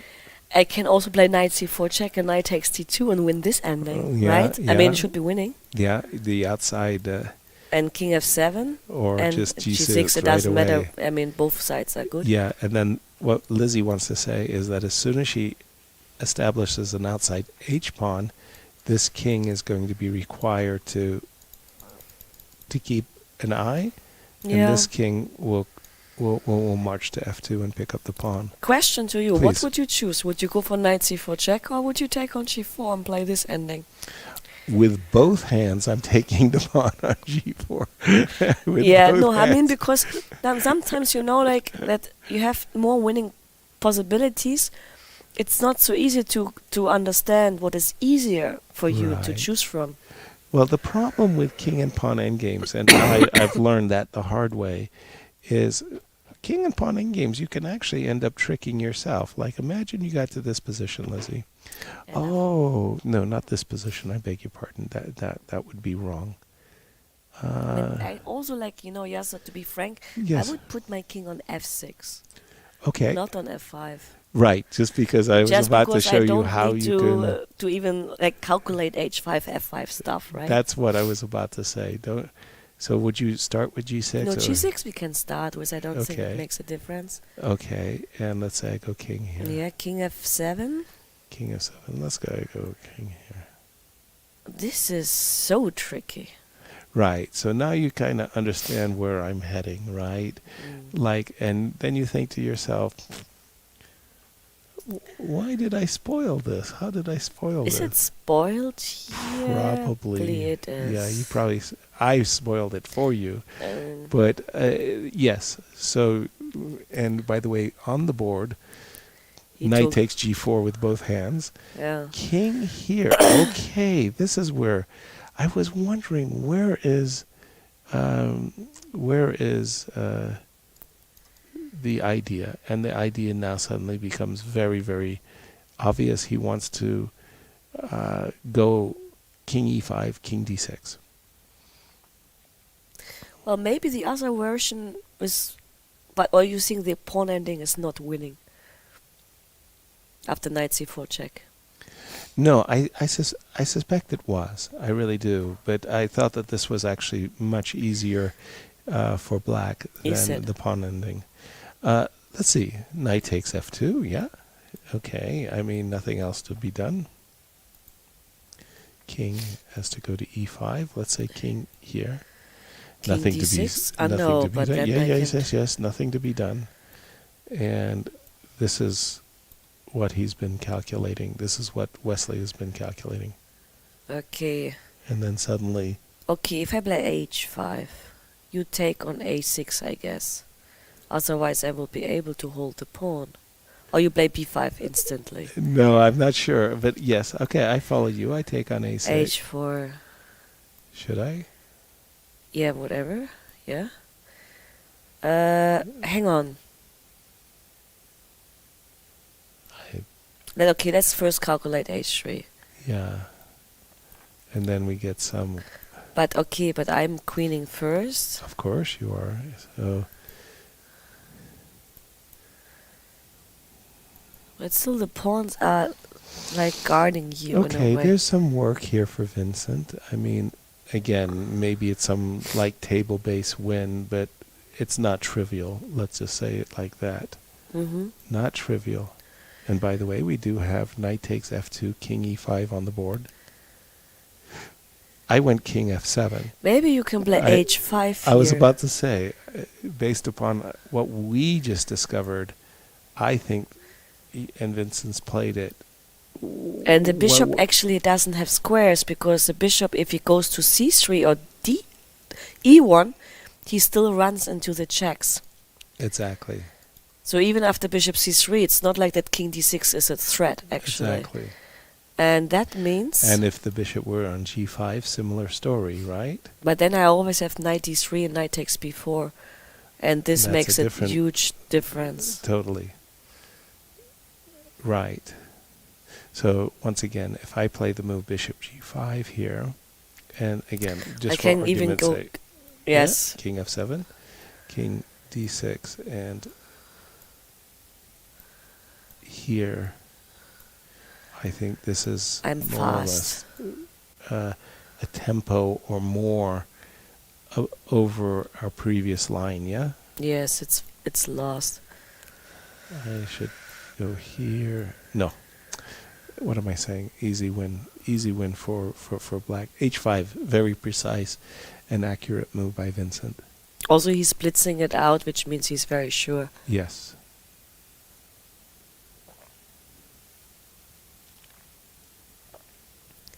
And by the way, if I'm black, I'm so eager to play h4. It's almost like a pre-move. Yeah.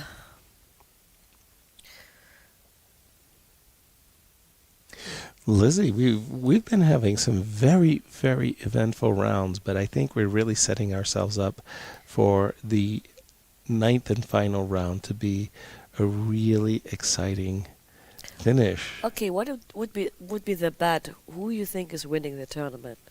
Well, let's just say that Levon and Gukesh playing for first somehow feels like, a great clash. A really, really great. The last 2 rounds, Levon has been very shaky. Today, he was very fortunate. He'll be the first to tell you. He messed up something in the opening, in his preparation. He mixed something up, and he's very fortunate to make a draw today. He was unfortunate in his game with Ian because something psychologically took place during that whole, I claim a draw, disallowed, that somehow threw him off. So I'm thinking that Levon and Gukesh are playing, and that will be very, very exciting. Jan, outside looking in. Okay, but he's playing black. I mean, if Jan was white tomorrow and he would score, let's say, and the others would make a draw, then we would have 3 people, and especially Jan beating Levon would give him the best tiebreak from all of them. I'm sure that's true, yes. That's because you're right. Because otherwise everybody made a draw, but Jan beat Levon, so he has the best tiebreak. Right. But anyway, they will play a tiebreak match. But I'm not sure all of them play. Are they going to play? That was my question. That's what I heard today, that they are playing a tiebreak match. Just I'm not sure whether the first 2 by tiebreak would play the match or all of them. Okay. But I heard and when would they play the tiebreak match? I don't know. Presumably on the Bug House day, which that would be fun. But the Bug House is starting at 12:30. I was interviewing Wadim, and Wadim said, "Well, or maybe then they don't play a tiebreak match." But someone told me today there will be a tiebreak match. Okay, but maybe it was an assumption and not like we'll get a law. clarification on that. Yeah, we'll get a clarification indeed. And again, I think Wesley is facing this move h5 and realizing obviously that his opponent his 2 extra pawns, he's going to push one of them, and the h pawn was great. Yes, the h pawn here is It's a nice young fellow. Very fast. With great aspirations. Yeah, today we can say that it was really like a very strange day in terms of decision making for Wesley. Yes. Very strange, and he's gonna. I am absolutely sure when he played the move e4 takes d5, he had calculated some variation that left him material ahead. Yeah. Got to whatever position he got to, and suddenly realized he had miscalculated and actually just strategically spoiled his position. I agree. Yeah. Then, of course, Jan, I don't know. That was a very peculiar game between Jan and Pragg, because it was one of those games where it just felt like Pragg had outplayed Jan right to... I was with Boris, and we both had the impression that... Vincent just won. And Vincent just won. Yeah, we just had the impression that... That Pragg had outplayed Jan, and then suddenly the opposite has happened, and it was Jan outplaying Pragg. Somewhere around here, I really felt quite strongly that Jan was a 60%er, that he should score 60% out of this position. But on the other hand, like, the bishop was still too far away to maneuver around to claim this advantage. Yeah. And, I'm going to run to my room and convince myself that the move f4 was not a missed opportunity, because Jan is very tactically gifted and he catches those moments. But we do have a result today. Wesley has lost, which immediately once again sets up a fantastic clash in our championship round tomorrow between Levon Aronian and Gukesh. Gukesh will be playing. They're both tied for first. Yes. Jan will be following them at +1. Wesley slips down to 50%. Vincent climbs up to 50% thanks to his victory today. Yes, and then there are still a bunch of people remaining at -1, right? -1, yeah. Yes. Outside looking in. Certainly playing for great prize money here at the WR Chess Masters. And I'm going to say, see you all tomorrow after a wonderful commentary today. We were very blessed to have a very exciting final round, and we may see a winner today. We may see a tie-break, or we may see just a tie-break winner tomorrow, so we'll see. Well, you'll have to join us to find out what it's going to be. We'll see you tomorrow. Thank you, everyone. Bye. Good night.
Hello, everyone. Just kidding about that earlier signing off. No. We couldn't leave the broadcast without having Vincent join us and talk about a very important victory over an undefeated player. First of all, Vincent, congratulations. Thank you very much. I mean, at times Wesley is imperial. You just can't touch him. The guy just plays just such an accurate game of chess. You think to yourself, he will never lose. Today he lost with the white pieces. Tell us about the game. Yeah, I mean, first of all, I was extremely happy to win such a game. I mean, Wesley, I have also huge respect for him. I know that, when he's in his best shape, I think he's absolutely one of the best players in the world. Anyway, he is, but then he's, I think he's on one level with Magnus, absolutely, if he's on his best.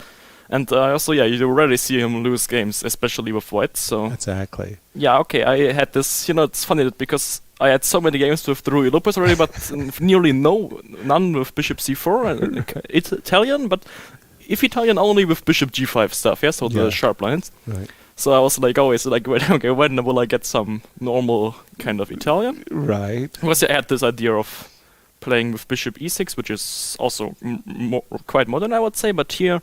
I mean, I think the modern games were with Knight H5, also in the candidates what Fabi played and so on. And you knew, of course, all of those games because it's sort of like what, strangely enough, Wesley is satisfied as white to play. It looks like black could build up a big attack. Yeah, and then he puts his knight on H2 and F3, and then he says, okay, I stop you. Yeah, I mean, normally Fe6 was considered not to be such a good idea, but obviously, nowadays with new engines, nearly everything is being okay. So, I know, Knight H5 is also a very modern move, but I had this prepared for, because, I think that it holds everywhere anyway, but especially if white makes human moves, it's quite nice, because, for example, I think Rook A2 is a very natural move, but I think in terms of critical, it's already not the best, which is, I mean, everyone think Rook A2 is a very nice move, defending F2, very nice prophylaxis, but it's just, and D5. Yeah, I mean, E5 is complicated, so I understand that, he went here. And I think if here E5, it's CD5, Knight E5, Knight E5, Rook E5, and Queen C7. And just he can't move the rook because G3 will be hanging. Clear. And D4, Queen C3, should be a draw, But what about Queen E1 and and then Knight D7, Then the same idea. Yeah, just I will have Knight D7 and G3 will be an issue. So I think A5 again was a nice move, and I was trying to remember whether I had this in my file or not. Because it's this kind of weird position where I have to make a move, and I don't really know which move I would like to make. I mean, C5 is always generally an idea because if I'm afraid of C4, but it's not such a nice move. So I thought maybe to play Queen E6 because I think after C4 I can take, although it looks very suspicious. I think I can just take everything here. Okay. At least that is what I thought. Intended at the board. Yeah, but Queen D6, the issue was that there was Bishop A3. This disturbed me a bit, and I'm a bit in the diagonal. Yeah? It's just not nice, Okay. So I remember that, probably Rook C8, because I had, at least in some position, I knew that there was the line where I managed to play C4 and C5, but black got some solid stuff, and I think it's very important that if white pushes C4, C5, that I'm in time to consolidate, because, I mean, if I have issues with E5 or he gets the B4, I just crush with the bishop on A7, so tempi are really important here. But I think here it works, and I think here he just miscalculated something with ED5, because, I mean, this is a normal position. After ED5, it's getting terrible. Quite dangerous, and after C5, I think it's probably just bad.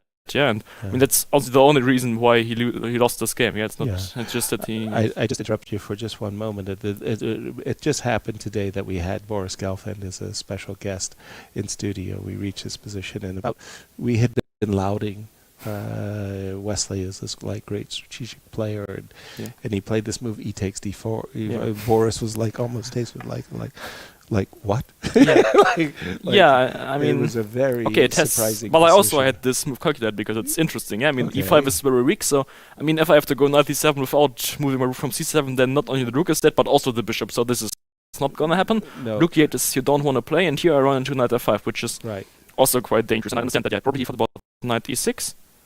I mean, he said that he blundered Knight E8, which was annoying him, which is probably a very strong move. What we wanted to ask but I would have played Queen E7 most likely, I think. You want to play Bishop B8 on your just next Bishop turn? B8, and also Rook AE2, which would be interesting, because Bishop B8, there's now Bishop B2.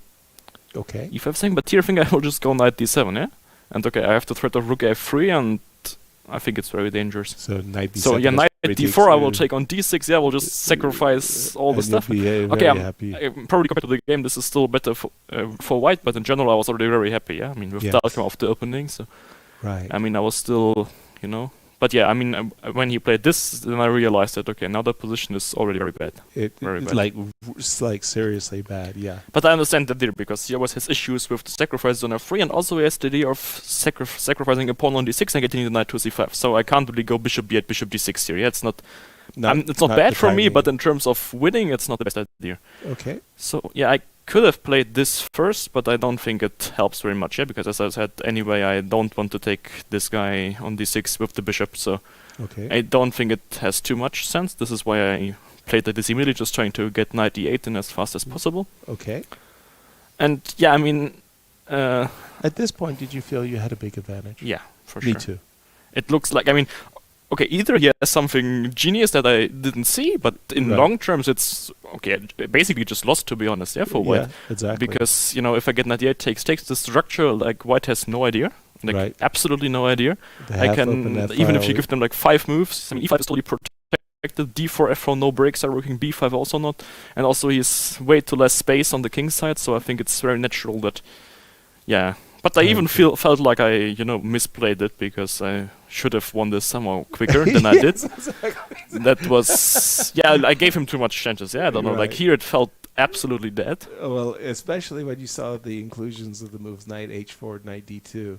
And it just felt like, okay, if Wesley survives the next 5 moves, it's already a miracle. No, but I just blundered this queen e3 rook e3 move. This was not a good idea. Because I thought he will have to move the king, and then I have knight f3, and it's just, over, yeah? Right. But rook e3 was this kind of annoying, yeah? And, I understand I can go d4, but, he will go back, and picking up this pawn is probably not what I want, yeah? I mean, of course, it has to be better, but... no, maybe it's not better, because I'm hanging f6 with check, yeah? Maybe this is not such a... a good idea. Okay, anyway, d4 I would never play here, yeah, because I always have the opportunity to go here, but now I don't win immediately, yeah, this was somehow the issue, because knight d4, I think he also goes back to e3. So you think that the culprit here is a little bit this... here I need the winning move. I need the winning move. But it just feels like if you play knight f3 check. Yeah, probably this was... I thought about it. I thought that I would get the better version with queen g6, which was totally wrong. So I fully understand that, knight f3 is probably just crushing. And then queen f5. Yeah, also I'm putting already e4, bishop g3, I mean, it's... That's what I mean. And in my mind's eye, white can't... I think it's just right. So maybe queen g6 No, queen g6 was... in the wrong direction, I can totally believe that this was the wrong move. I would totally accept that. Yeah, I mean, here, then I had this idea of... e4, e3? Yeah, and of course I was a bit annoyed that he went to a3, because on b3 the rook is always a bit shaky. Okay. I mean, and... Yeah, for example, I think... here we have to calculate this, of course. Right. And that was what I think this. Yes. This and this is only move. Yes, this was the problem. Queen g4.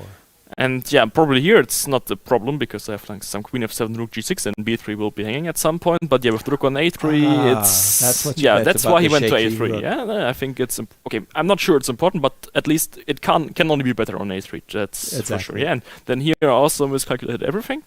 Because, I thought this is also good, but I just, for example, I only calculated other moves, not this rook with queen g4, because nowhere else queen g4 works, but of course exactly, knight g4, but I mean here, I think, probably here also works. So that's the issue, I always only thought about queen g4 and never knight g4, yeah? But this is just the same, I mean, the good thing is that this position was so bad that even after me misplaying it and miscalculating some stuff, it's still bad. Yeah, I mean, because this is still, I think, a very unpleasant position. Exactly. I mean, I didn't even see any. I mean, I'm just thinking that queen g4 should be lost. That's for sure. And king f1, I understand that, I mean, if you have to take back, you lose. But I saw that there's this check, and you take back with the queen, and at least you don't lose the pawn, Because if you lose the pawn, then, I mean, black will just always have this idea of exchanging queens, and with such an open king, you won't be able to generate any counterplay. But here I also thought that I will just probably be very greedy and try to pick up this guy on b4. I mean, it looks very weird, but he has no move. Just it looks awful. Queen d2, I have queen b3. Yeah. And here I give check and then go to d3, and I picked up the pawn. This feels like some kind of ladder. Yeah. Nice. No, so of course, this is also. But yeah, it's incredible, that basically all like rooks are exchanged and equal material, and still it might be. I mean, I wouldn't say, I'm not sure it's lost, but I'm sure it's bad. Yeah. And it was. But also, those pawns are of course a huge problem. No, we have only the dark squared bishop left. Yeah, and I mean those are basically untouchable if the king doesn't arrive. So I think here is just nothing left to do, I would say. Right. Exactly. Here we were looking at knight c4. Yeah, knight c4. This I thought about take, but okay, I think this is just knight b5. Yeah, but okay, I will just run. Yeah, I mean, I will just queen. Yes. King e2, and then this guy will queen. Yeah. I mean, one of them will queen, or I will tie down both pieces and then run with the king. I mean, if you have to go to d6, no, I would go c6, of course. You can still. You're not. Oh no, it's not it's just true. I can't get back with my knight. Okay, you can. Yeah. Well, that's what I mean. Yeah, you're tied down on both sides. Both sides. I'm not sure because you have king d1, king d2, king c1, king b2, but. I mean, normally this could go king d2 instead of king d3, yeah. So you don't have knight b4 but check. Okay, still it should be. But I mean, it's just lost. Yeah, I mean, if I pick this guy up with the knight, it's too far. But it's still an issue. I mean, I'm not saying it's easily winning, but I feel like it should be winning. Exactly. Yeah, that's the point. He went into a long think. Yeah. And you started to think, okay, dude, what could you possibly be looking at other than knight? Yeah, this c4, I think it's not so easy, yeah. But then he came up with this. I mean, idea. king f3 also thought about because first I thought, okay, knight f6, king f4, king f7, king e5, king e7, and okay, just knight e7, king f7, g6, and I win. But here he goes back, and then it's a little bit of an issue. But I think I just have to do the right move order. Meaning king f3, knight f6, king f4, and start with knight d7. Yeah, and okay, then this I will slowly will. Yeah, at some point I will win. Yeah, it's g6, h5, knight to e6, king comes, something will be there. I mean, and then he came up with king e5, giving you the second pawn. Yeah, knight takes f2 and king d6. Natural. And then you just have to admire that he comes up with something in his totally lost position. It just maybe creates a little window for you to go wrong. Yeah. But I mean, the problem is that also he's such a strong player that I think he also believes me that, if I have a winning position where I basically run no risk and I will win it slowly. Yeah, I mean, he has no active plans, then, I just have time forever to think about everything and I will figure out the winning plan eventually, if there is one. And I mean, I think we both thought that there should be a winning plan, so then I fully understand that he was trying this, but I mean, and okay, we can show some h5 was lines. I mean, king d6. Okay, I wouldn't even have taken here. Yeah, I would just push. Oh, you would? Whoa. No, okay, I can just push. Yeah, it's no issue. Bishop f4, knight d3, king b7. No, okay, knight f4. There's still b5. I would even just take this guy. Yeah, just go with the king because there's absolutely nothing. Yeah. Very good. Very good. And there was also one more line, which was like. For example, like this. Okay. Yeah, because then he stops the pawn. But the issue is that he can't kick me away. Yeah. No. I mean, just bishop d2, h4. The pawn is just promoting. Gotcha. So I think this is probably one important line, at least to make it easy. Yeah, I mean that's just straightforward winning. Because otherwise, if he stops the pawn and starts running with the king, I'm sure there's other ways to win. That's not the point. But it's nice to just see one straightforward way in every way, and then you're safe. It's winning. Well, yesterday Jan kind of broke the tournament wide open by defeating Levon. Today you defeated one of the players who'd been leading throughout. Undefeated. It must feel really good. Yeah. Also, coming back from -2 to 50% is back. It's very nice. Yeah, and also feeling better about the tournament. Maybe a little upset that it's not a double round robin. That you're warming up. Yes, but I also have to say that one shouldn't underestimate the kind of energy it takes to play here, because one thing is to play long normal tournaments, but here you just need a whole different level of energy. I mean, normally you can just make a few moves that are just natural and you won't get punished, but here. It's like on this level, you really like one inaccuracy. Yeah, for example, against Duda, I think like I made one wrong move, one inaccuracy, and this therefore I suffered 6.5 hours. Yeah, it's just one inaccurate move, and that's everything. Wow. So that's why I'm saying that it takes a different kind of energy. You have no real moment where you can start relaxing, and I think that's So yeah, I think rest day was important, and also now after 9 rounds, I think everyone will be tired. But then Backhouse will be a lot of fun, I'm sure. Exactly, we look forward to it. Vincent, once again, congratulations. Thank you. Nice to see you back at 50%. And there you have it, everybody. Vincent Keymer, as he knocks Wesley out of tournament contention. Join us tomorrow. This time I really mean it, as we say good night from Dusseldorf.